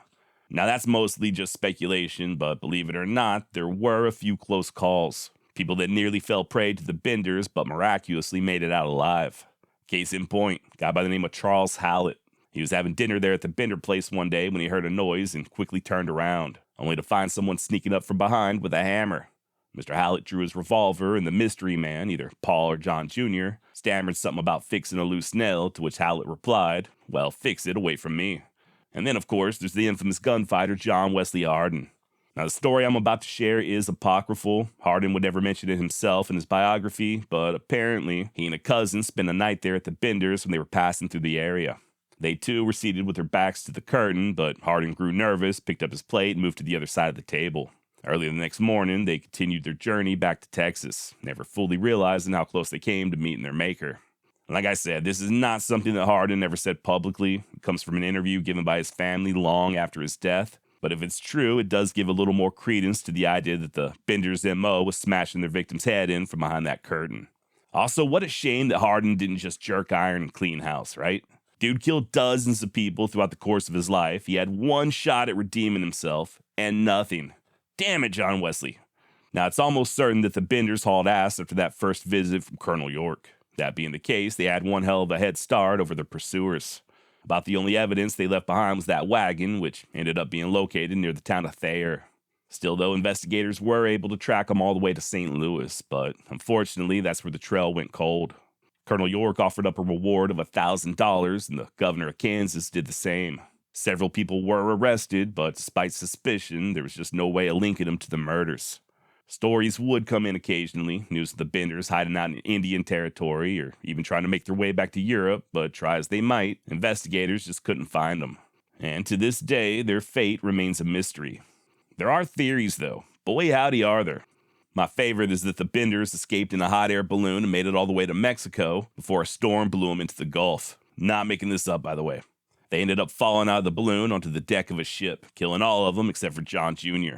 And even then, he only lived long enough to give a deathbed confession. Speaking of deathbed confessions, at least one of the many vigilantes hunting down the Benders would himself give a dying testimony that he and his cohorts did indeed locate the murderous family. They found them in the territories, lynched them, and burnt their bodies. And believe it or not, there are many other stories suggesting that the Benders fell prey to vigilante justice. Probably the best known told by none other than Laura Ingalls Wilder, the author of Little House on the Prairie. She and her family lived near Independence, not far from the Benders, and she even claimed to have paid a visit to their inn when she was a young girl. What's more, her father allegedly took part in the search. According to Wilder, quote, "Paul always said in a strange tone of finality, 'They will never be found.' They were never found, and later I formed my own conclusions why," end quote. I guess the idea is that the posse found them, and rather than letting the courts decide, they instead dished out a little frontier justice of their own. And yeah, maybe, but if true, I do find it weird that everyone remains so hush-hush about it. We're talking the Kansas frontier in the mid-1870s. Death and vigilante justice weren't exactly frowned upon. And then there's the matter of that $2,000 reward. That would have been life-changing money back in those days, and nobody even attempted to collect on it. As far as Wilder is concerned, it's pretty clear that she fabricated the story about her father. Turns out they moved out of Kansas a few years before the Benders were even found out, and at the time of the manhunt, they were living in Wisconsin, so I highly doubt her daddy was one of the vigilantes.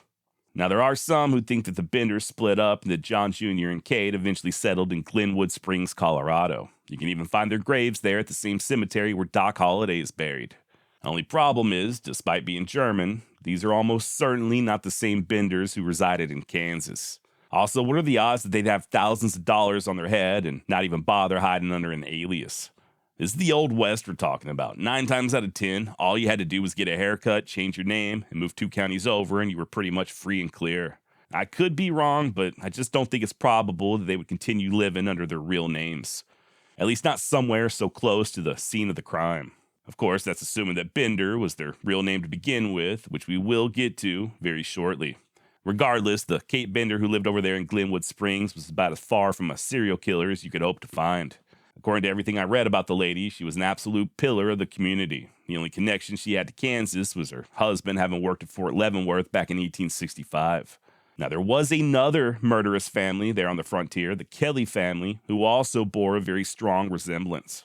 Much like the Benders, the Kellys were comprised of an older married couple and their 2 adult children, a son and a daughter. They operated a saloon in what's now the Oklahoma Panhandle, and instead of hiding behind a curtain, they situated their guests atop a large trap door. When the signal was given, the door would fling open and they'd fall into the cellar, after which they'd be finished off with an axe. All total, I think they killed somewhere around 11 people, and when they were finally found out, they were lynched by vigilantes. Now, this occurred in early 1888, so about 15 years after the Benders disappeared. And once again, despite the similarities, including the daughter being named Kate, their ages are just a little too far off. Now, this is my second time covering the Bloody Benders, and on the previous installment, this is pretty much where we left off. The Benders just vanished into the wind, and nobody knows what ultimately became of them. Hell, at that time, nobody even knew for sure that their surname was truly Bender. And like I alluded to earlier, rumors still persist that John Jr. and Kate were common law married, as opposed to being brother and sister. Well, thankfully, due to some very diligent research from author Lee Ralph, it does appear as if the mystery of their true identities has finally been solved. And possibly even their fate, sort of. In his recent book, Hell Comes to Play, The True Untold Story of America's Mass Murdering Family, Mr. Ralph outlines how he was able to locate the Benders on multiple census records prior to their move to Kansas. I won't bore you with the many details. Check out the book if you'd like to learn more. But long story short, Ralph does make a pretty strong case for the Benders living in Syracuse, New York as early as 1865, and then moving from there to Decatur, Illinois. And sure enough, if you look at these records, the names and ages all line up. You got John Sr., John Jr., Catherine, a.k.a. Kate, and the matriarch, who, according to Mr. Ralph, was Anna Maria, maiden name Laudermilch. Not Elvira or Almira like you'll see on other sources. Hell, Ralph was even able to determine that they arrived in the United States in 1863 from, wait for it, Le Havre, France. And yes, I am fully aware that I'm butchering that pronunciation. What do you want? This is a history podcast, okay? I'm not a speech therapist. But Josh, I thought you said they were from Germany. Yeah, I did. And if you look at the census records, they're all listed as being born in Germany, except for Kate. She's the only one with France as her place of birth. If you'll recall, the locals there in Kansas did say that she and her father were both known to occasionally speak in La Francais. Kate seemed especially proud of having been born there as opposed to Germany like the rest of her family, and I don't blame her. Only thing worse than being German is Polish. Ugh. One neighbor in particular would even say that Kate claimed to have known Napoleon Bonaparte, even though Napoleon died decades before her birth. Who knows, maybe she spoke to him during one of her little black magic rituals. Now that author, Lee Ralph, well, he kept on digging, and he was able to find an announcement of Kate's birth in the French papers back in February of 1857. He also found the date of birth for John Sr., thanks to Lutheran church records, as well as records of his marriage to Anna in Germany in 1843. Is Lee Ralph doing a little bit of reaching? Maybe. I mean, the names John and Kate aren't exactly all that rare, right? And currently, per the website forebears.io, there are over 100,000 people worldwide with the Bender surname. 54,000 of them reside here in the States, with another 39,000 in Germany, where I can only assume they're busy wearing lederhosen, doing clog dances, and eating sauerkraut.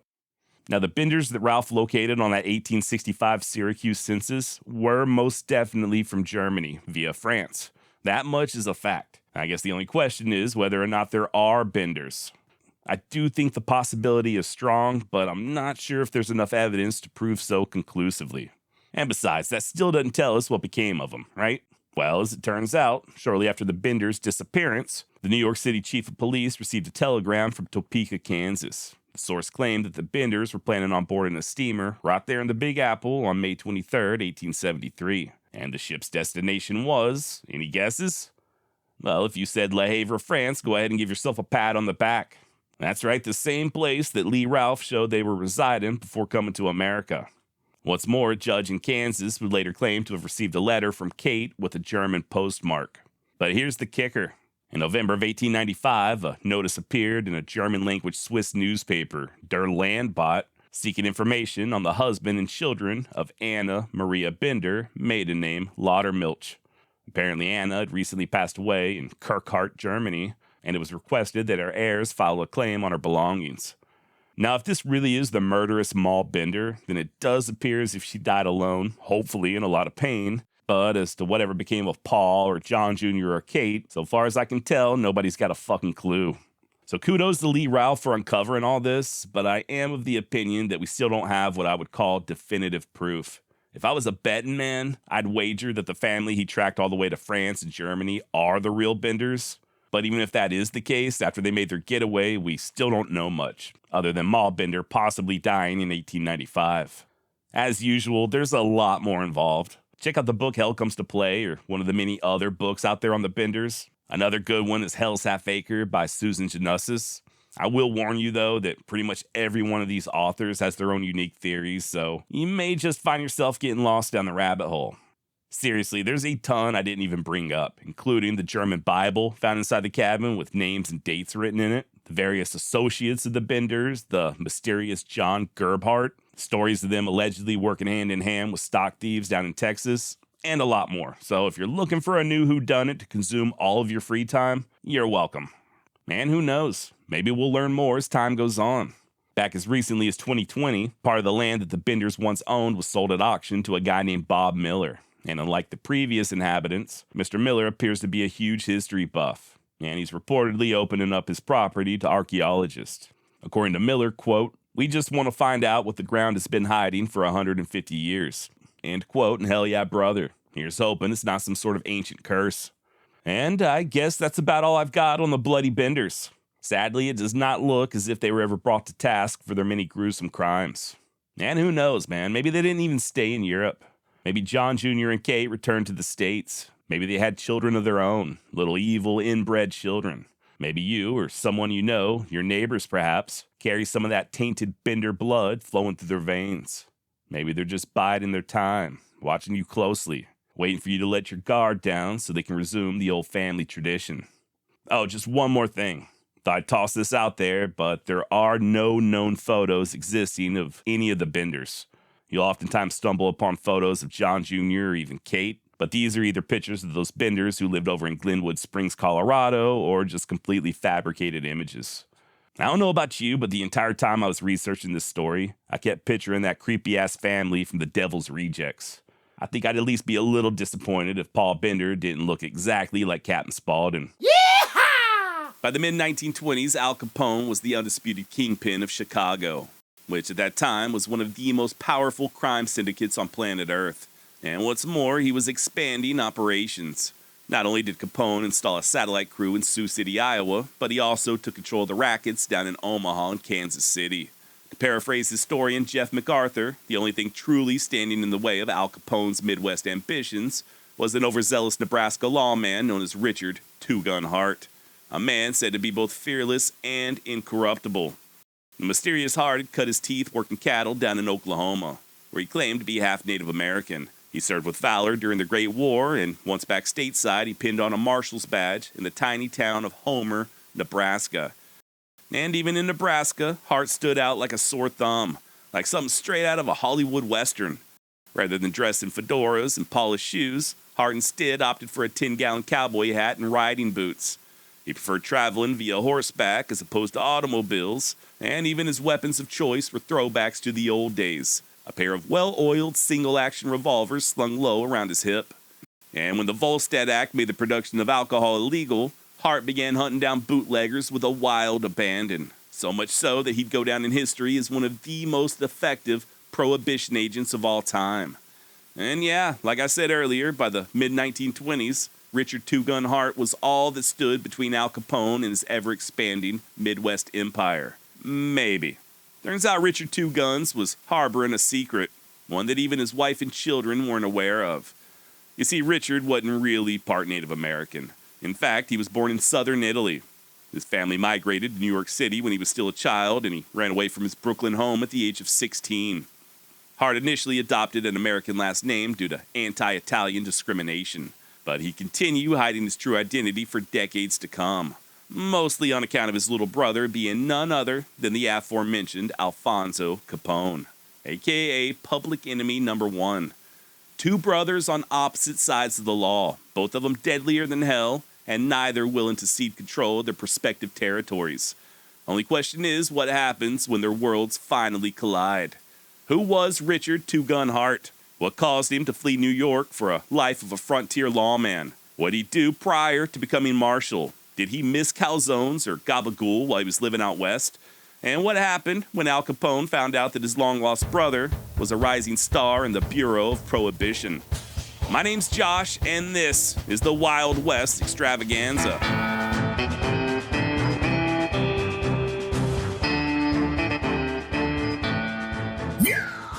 Vincenzo Capone was born in southern Italy on March 28, 1892. His parents, Gabriel and Teresina, migrated to the United States just a few years later, during the summer of 1895. Just like thousands of other Italians fleeing poverty. They'd settle in the slums of Brooklyn, where Gabriel found work as a barber. And before it was all said and done, he and Teresina would have a total of 9 children. 6 boys and 3 girls.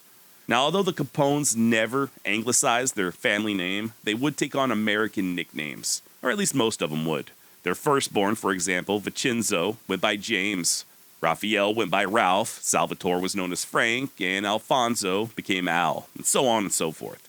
Today's story is mostly going to focus on Vincenzo, and early on I will refer to him either as James or Vincenzo, and then later on I'll call him by his alias Richard Hart. Just wanted to point that out. Hopefully it's not too confusing. And also, before we go any further, I would like to discuss the state of organized crime there in New York City during the early 1900s. Keep in mind that this was before the advent of what we now consider the modern American mafia.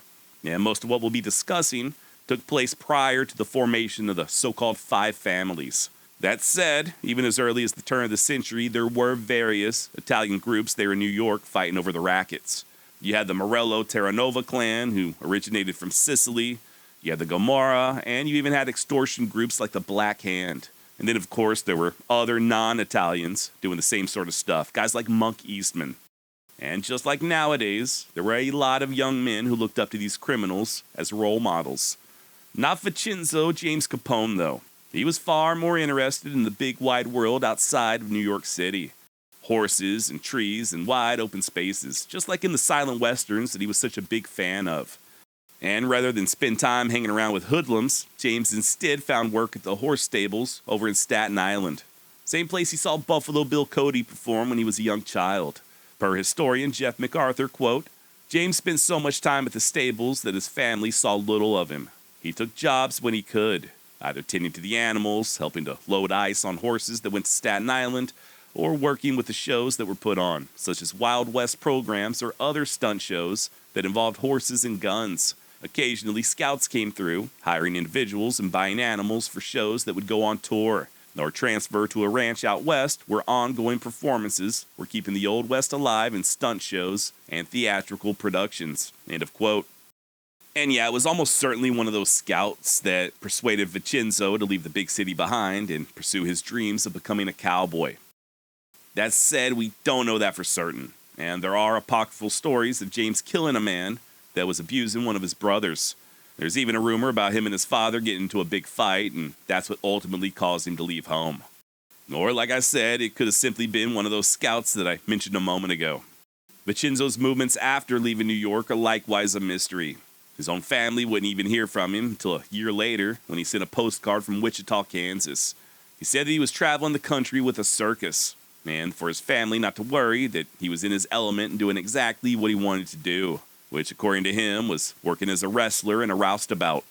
He had also taken to calling himself James Hart, after the famous actor William S. Hart. Remember what I said earlier about Vincenzo being a big fan of the westerns. Now, if you're not familiar, William S. Hart was sort of like a John Wayne of the early silent films. He too was from New York, but he spent time out west in his youth. He was allegedly friends with Wyatt Earp and Bat Masterson, and was said to have been especially obsessed with realism. Hart considered the usual depictions of the West to be totally inaccurate, or at very least, they didn't line up with the frontier that he experienced as a child. As such, he always did his best to appear as authentic as possible on screen. And what's more, whenever he was in the Big Apple, he would visit the same stables where young Vincenzo was working. Whether or not they truly knew each other at that time, it's completely unknown, but one thing's for certain, Vincenzo Capone was obsessed. Not only did he start dressing like William Hart, but he even adopted his last name. And as I mentioned in the intro, part of this was due to Italian-American discrimination, which was a very real thing in the early 1900s, especially leading up to World War I. Hell, James would even claim to be half Native American as a way to explain his dark hair and natural tan. But yeah, we really don't know a lot about what he was up to when he first left home, but he would definitely tour with the Miller Brothers Wild West show. He also worked at the Miller's Ranch down in Oklahoma, doing everything from punching cattle to working on oil rigs. Or at least he did until 1917, when he enlisted in the United States Army. I can only imagine his surprise when he found out they didn't serve baked ziti at the chow hall. No, in all seriousness, James would serve on the Texas border for a spell before being sent to Europe to take on the Kaiser. And just to give you an idea of the type of action that Hart saw, he later described the Battle of Kittini as follows. I know now that I was afraid, but nevertheless, when the whistle blew, I leaped up and was over with the first wave. The shelling to me was terrific at the time, but it was nothing compared to some other engagements in which I took part later. I stumbled and fell down, but did not know that I had been hit until some time later when we had gained our objective, and found my knees saturated with blood. I have been asked how it felt to be hit by a bullet. At the time you were hit, there is no feeling but a slight numbness. And many a man never knew for hours afterwards, especially if they were in rapid advance. This is one of the first engagements in which the Americans took part independently, and it was the first wedge which was driven into the Hindenburg Line. End of quote. Now, James was eventually sent to an officer's school in Paris before being assigned to the military police, investigating crimes among the American Expeditionary Forces. He also worked in Italy in support of the 332nd Infantry. He saw action at the Battle of Piave and was even awarded a Distinguished Service Cross from General Pershing himself. But here's the catch. Due to James enlisting under an assumed name, there is no official documentation showing that he actually served in the military. And we can't even look up his alias due to the St. Louis fire of 1973, which destroyed around 80% of the records for Army personnel discharged between 1917 and 1960. He did have other forms of proof, though, mostly photographs. You can see pictures of James in uniform over in Europe. Hell, there's even a photo of General Pershing pinning that medal on his chest, a medal that he would keep for the rest of his life. So I just wanted to point all that out. I do personally believe that James Hart did serve, but whether or not he was wounded or whether he took part in the battles that he claimed, I have no idea. Just wanted to toss it out there. He was definitely stationed in Europe at some point during the war, that much is certain, but I really can't vouch for the other details. Thankfully, he does get much easier to track following his discharge. That's when he moved to Nebraska and started calling himself Richard. According to biographer Jeff MacArthur, Richard James Hart strolled into the town of Homer, Nebraska in the spring of 1919. Quote, a stranger in a strange land. He knew no one, and best of all, no one knew him. He could start over yet again, creating himself in whatever image he wanted. Only problem was there wasn't a decent cannoli within 200 miles. And when Richard finally broke down and tried Nebraska's version of lasagna for the very first time, he took one bite, spit it out in disgust, and declared, Mamma mia, Alfredo Spaghettio, Mario Luigi. He then reportedly stormed away, muttering something about the quote-unquote goddamn Yankees. No, I added that last part about the cannolis and Mamma Mia, but Richard did move to Homer, Nebraska. That part was true. And this is really when he started leaning into that cowboy persona. While everyone else was wearing suits and bowler hats, he was walking around looking like Buster Scruggs. Be that as it may, though, Hart was said to have at least attempted to keep a low profile. He also took pretty much any odd jobs he could find, doing everything from repairing appliances to working on a road crew and even painting houses. His big break into law enforcement was really just an accident. You see, one day came a real turd floater there in Nebraska, a real frog strangler, and Richard was able to save an entire family from being washed away in the floodwaters. Matter of fact, that's how he met his future wife, Kathleen. She watched in great admiration as Hart saved the lives of her mother and little brother, in addition to a young girl who was also caught up in the rising waters. So yeah, not only did Richard become an instant hometown hero, but he also got the girl. He and Kathleen started courting, and just 4 months later, they tied the knot. What's more, Richard's heroics soon garnered the attention of then Nebraska Governor Samuel McKelvey. So impressed was McKelvey that he went ahead and made Hart the town marshal there in Homer. Now, I don't have much in the way of specifics. I don't even know if Homer had a marshal prior to Richard Hart, but there was something else that occurred during the same period that would have a major impact on his future. A little something known as the Volstead Act.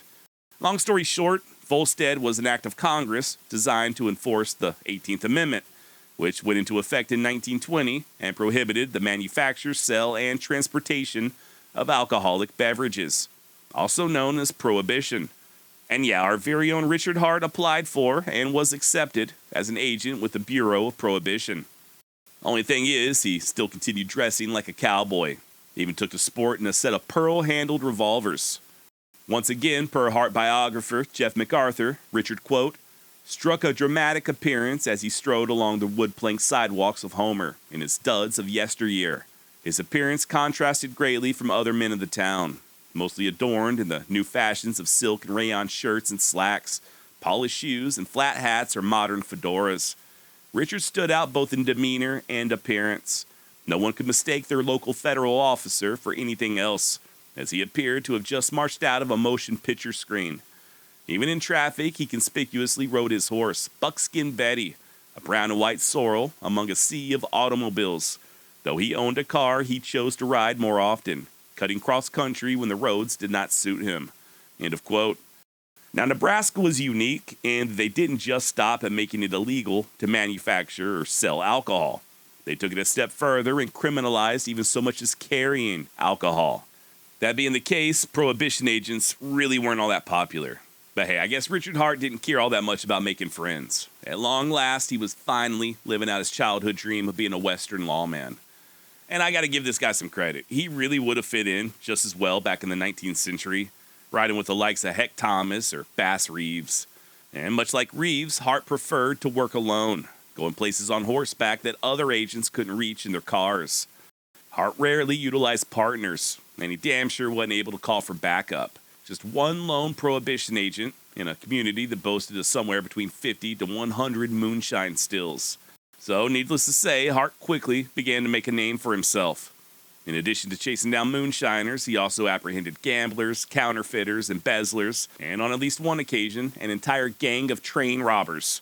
He could use his guns if need be, but he also knew how to use his hands. Matter of fact, his signature move was just to knock the hell out of the first suspect he encountered. If Richard walked into a room, he was slugging the first man he saw. Same thing if he pulled you over in a vehicle. If you got outside to talk, he'd just smack you in the face. According to Hart, quote, you've got to get in the first lick, end quote.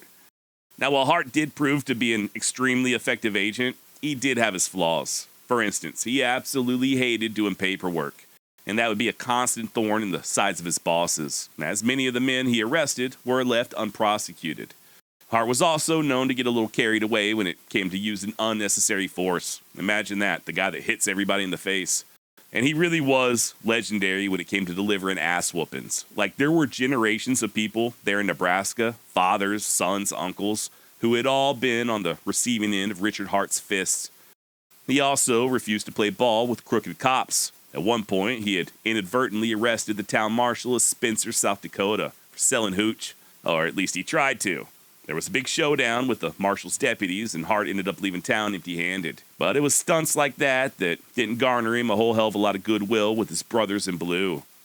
It was that and his tendency towards violence, coupled with his disdain of paperwork, that ultimately cost him his job with the Bureau in the early part of 1922. Luckily for Richard, a local Indian agency just so happened to be in dire need of help right around that same time. The superintendent even petitioned the Commission of Indian Affairs to have Hart assigned to the reservation. Quote, I know of but one man in the vicinity whom I can recommend for appointment as special officer, and that is Mr. Richard J. Hart.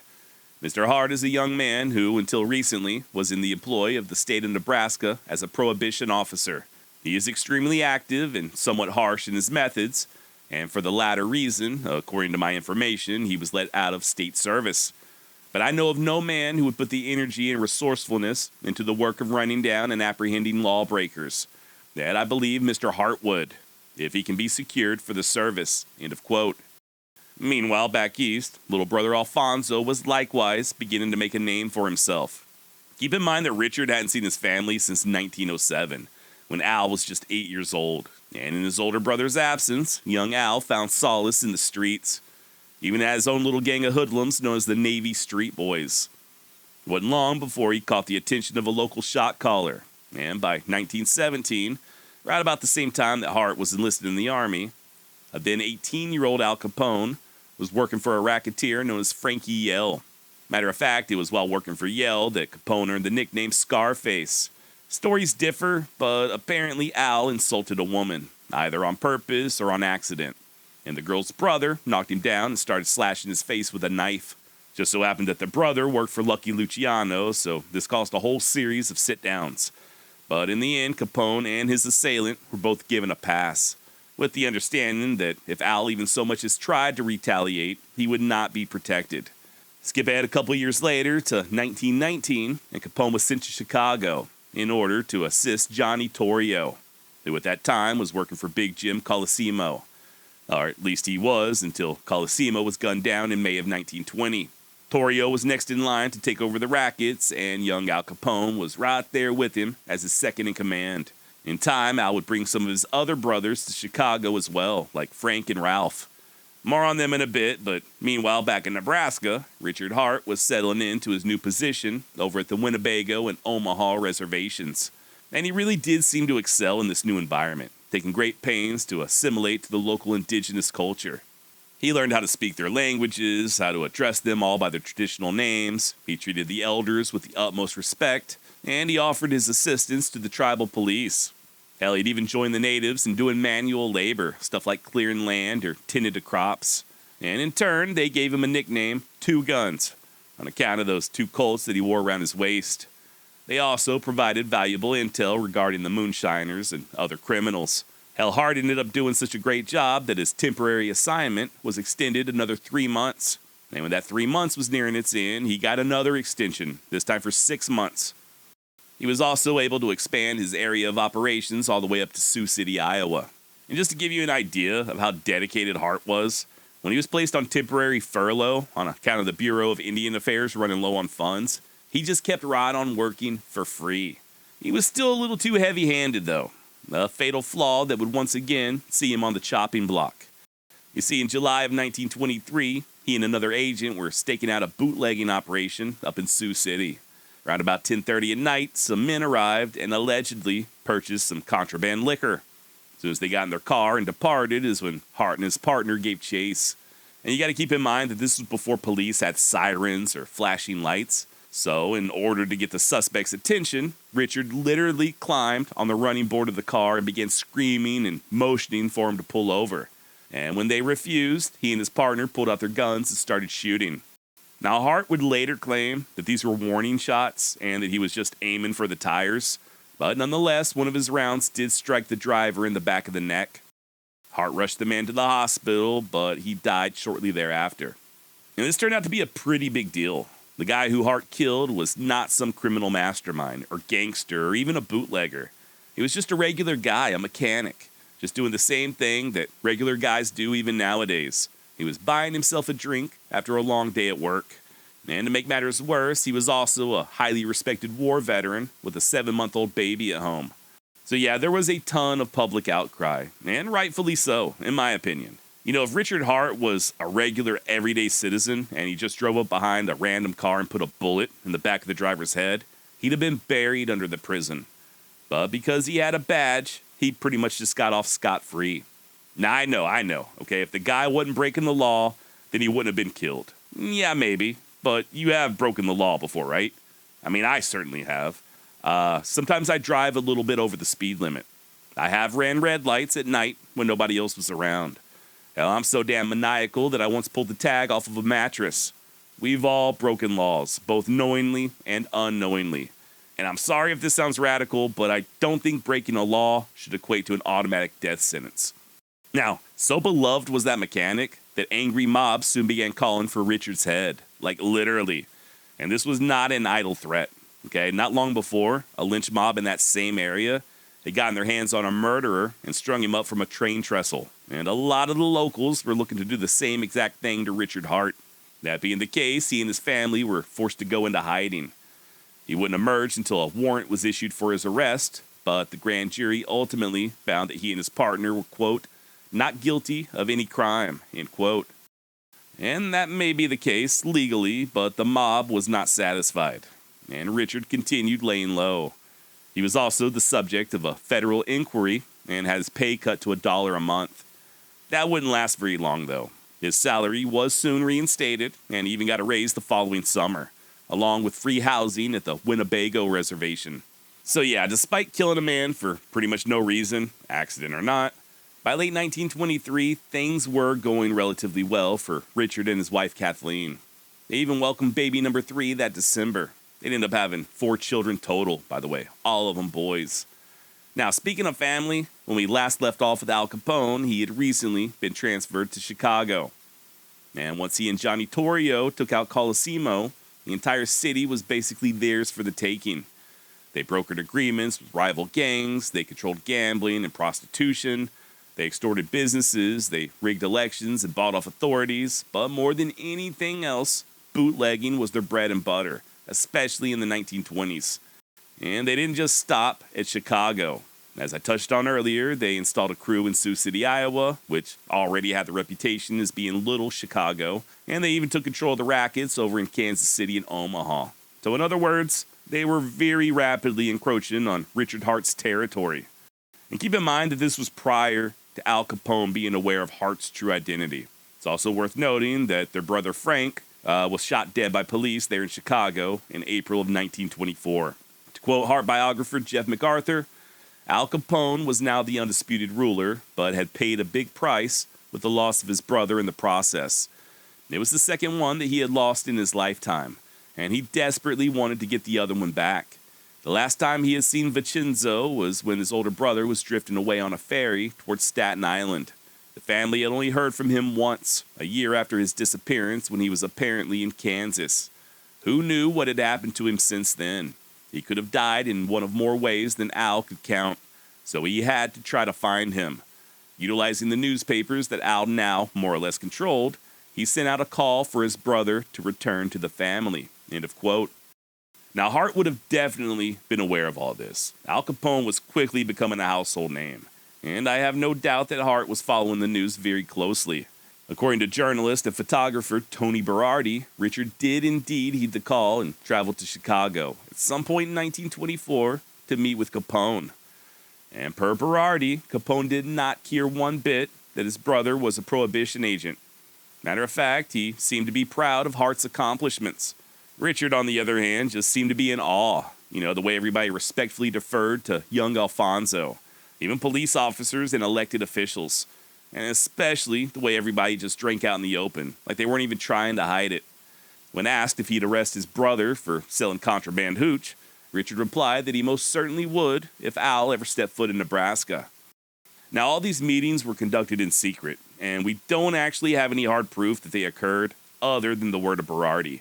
By the way, if you've ever seen a photograph of Al Capone that wasn't a mugshot, it was probably taken by Berardi. This guy was definitely a part of Capone's inner circle. Also, there are stories about a rather portly man, one with scars on his face, who visited Richard Hart at the Winnebago Reservation during the same period. Another thing I haven't really touched on just yet, but Hart would often disappear for long stretches of time. Sometimes this was for official business, but other times nobody knew where he was, including his own family and immediate supervisors. He was just gone. And there are many who think that he was disappearing in order to visit Capone, either in Chicago or up in Sioux City. Whatever the case, they would keep the relationship a secret for quite a while. Like I said, even Hart's own wife and children still did not know his true identity. Now, this was also when Richard was transferred to the Pine Ridge and Cheyenne River agencies of South Dakota.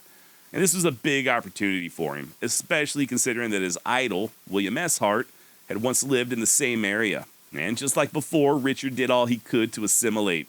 He deferred to the elders, he absorbed the culture and languages, and even volunteered as a boxing instructor for the children, at least when he wasn't scaring the hell out of them. And in turn, they gave him a new nickname, the Big Hairy Thing. Apparently, there was an incident at a powwow where Hart was hiding among the children, hoping to catch some moonshiners. And sure enough, when the moonshiners produced the shine, here comes Richard, jumping out from among the kids with his guns drawn. And from that point on is when they took to calling him the Big Hairy Thing. Not just another one of my lame jokes, that was literally his name among the Lakota, the Big Hairy Thing, which, as it turns out, was also my stage name back when I was stripping. I don't like to talk about that, though.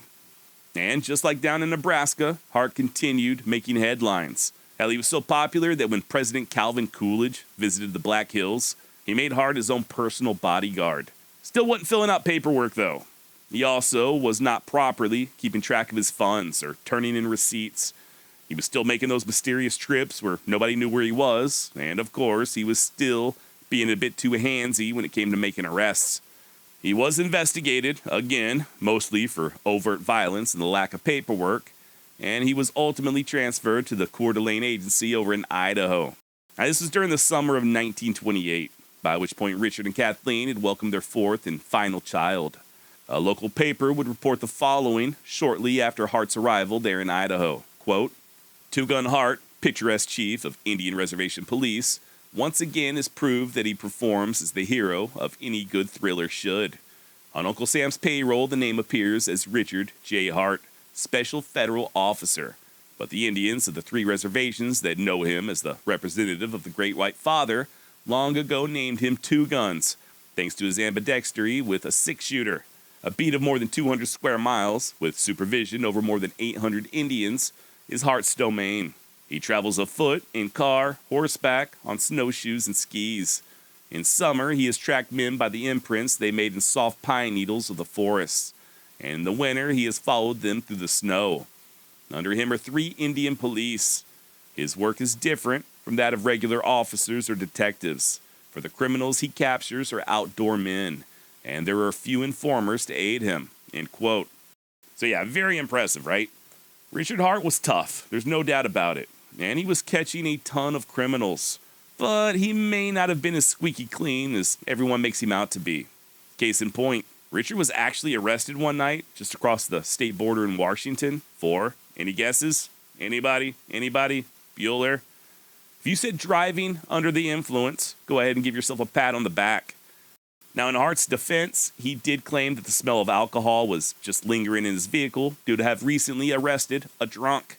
And at the DUI trial, other police officers did testify on his behalf, as police tend to do, so the judge just let him off the hook. Of course, by then, Hart was already butting head with his boss, Reservation Superintendent Byron Sharp.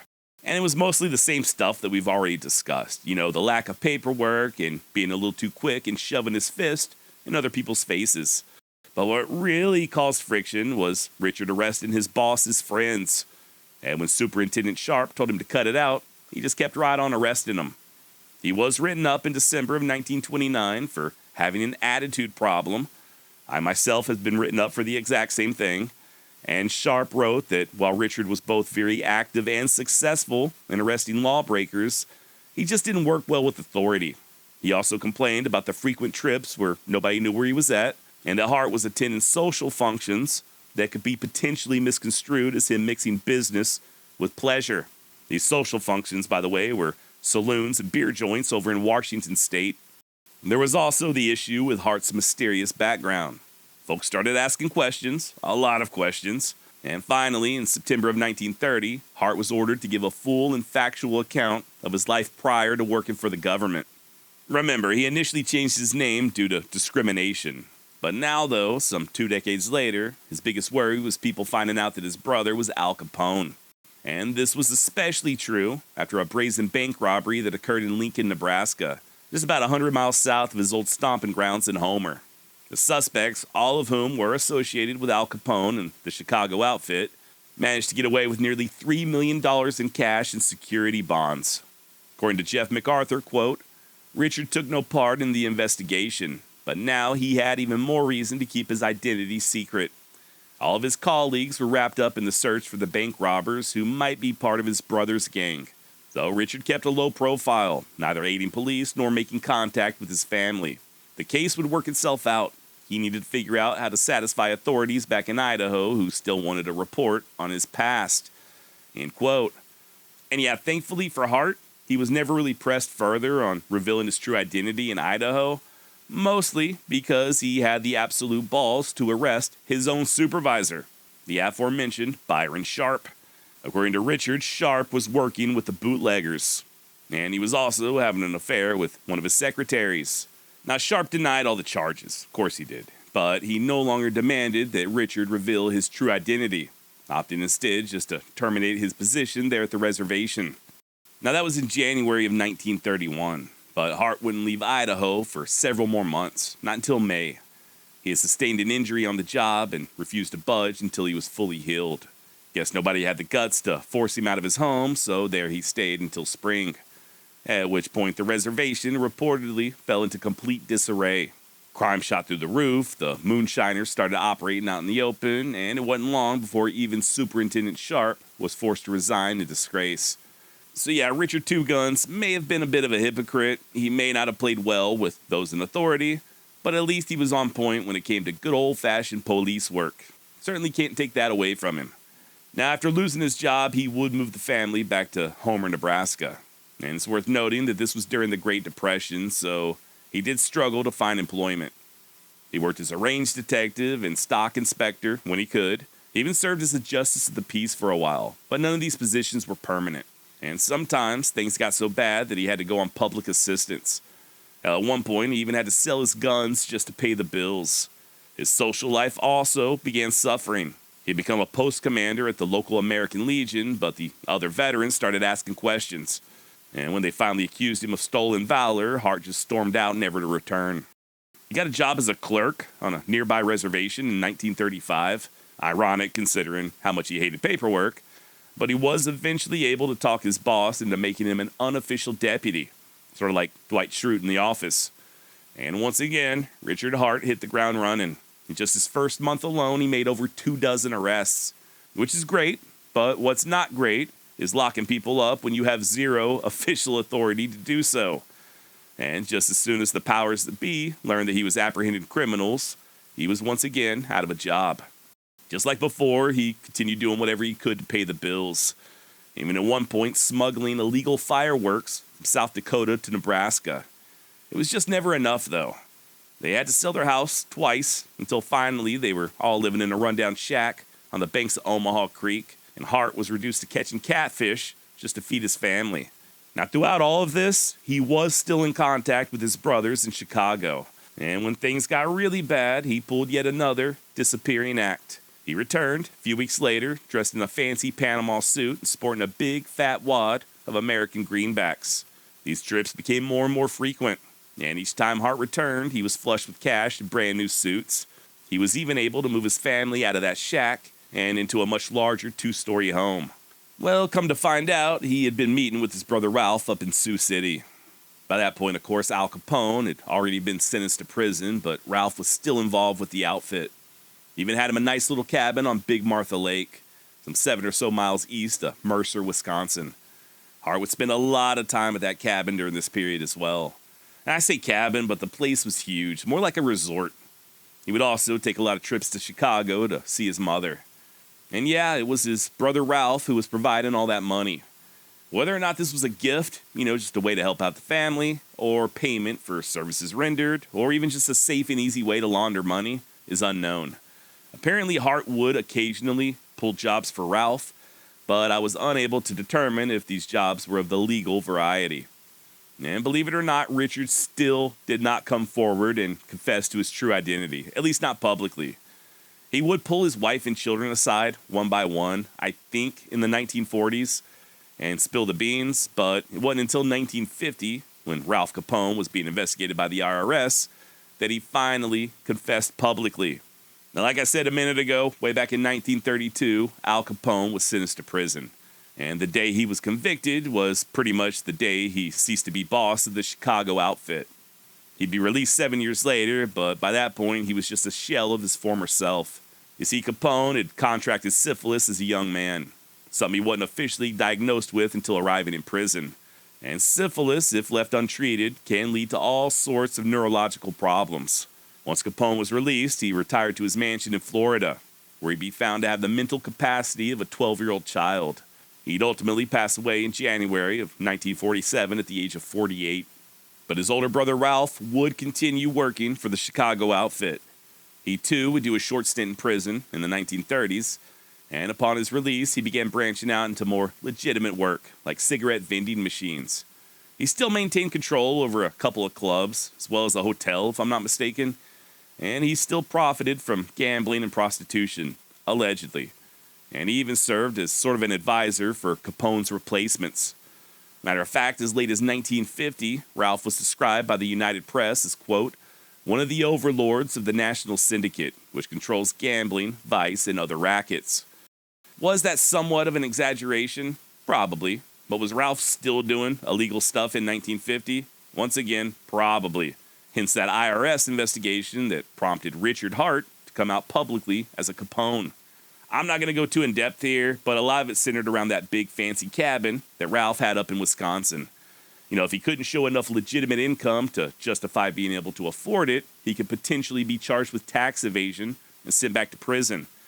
Tax evasion is the same thing that Al Capone went to prison for. Before it was all said and done, Ralph was forced to testify in front of a Senate committee, during which he claimed that Richard was the true owner of the cabin, and that he purchased it with money given to him by their mother. Eventually, Richard was also forced to testify. He actually insisted on wearing his trademark cowboy hat on the stand. He described running away from home as a child, his experience in the Army, and even his time as a prohibition agent. And when they finally got around to talking finances, he did perjure himself by backing Ralph's story. Doesn't matter, though, because the case ended up not going to trial. Charges against Ralph were dropped, and the only real consequences were Richard being forced to pay around $54 in back taxes. He then returned to Homer, Nebraska, only to pass away a little over a year later in October of 1951. He was complaining of chest pains, so they sent for a doctor, but by the time the doctor arrived, Richard was already in a coma. Gave up the ghost later on that evening at just 60 years of age. To quote biographer Jeff MacArthur, Richard had been one of the bravest and most successful law enforcement officers in the country. Not only had Hart broken the stereotype of Italian Americans being gangsters and criminals, but he had also been a shining example of a truly untouchable hero. End quote. And yeah, I'm not sure that I agree. By the way, big shout out to Mr. MacArthur. His book on Richard Hart, it is excellent. Okay, I'll drop a link down below. But I would definitely recommend you picking up a copy if you'd like to learn more. A lot of stuff I didn't have time to mention. But like I said, though, I'm just not sure that Richard Hart was as stalwart as MacArthur makes him out to be. Hey, so I'm recording this after the fact, so my apologies if it looks or sounds a little bit different. And I'm doing this mostly because I felt like my original script was a little too harsh on Richard Hart. I just wanted to provide some extra context and hopefully sort of clarify my thoughts. So here's the thing. Richard spent the bulk of his professional career locking people up over alcohol, a vice that it turns out he himself would also occasionally enjoy.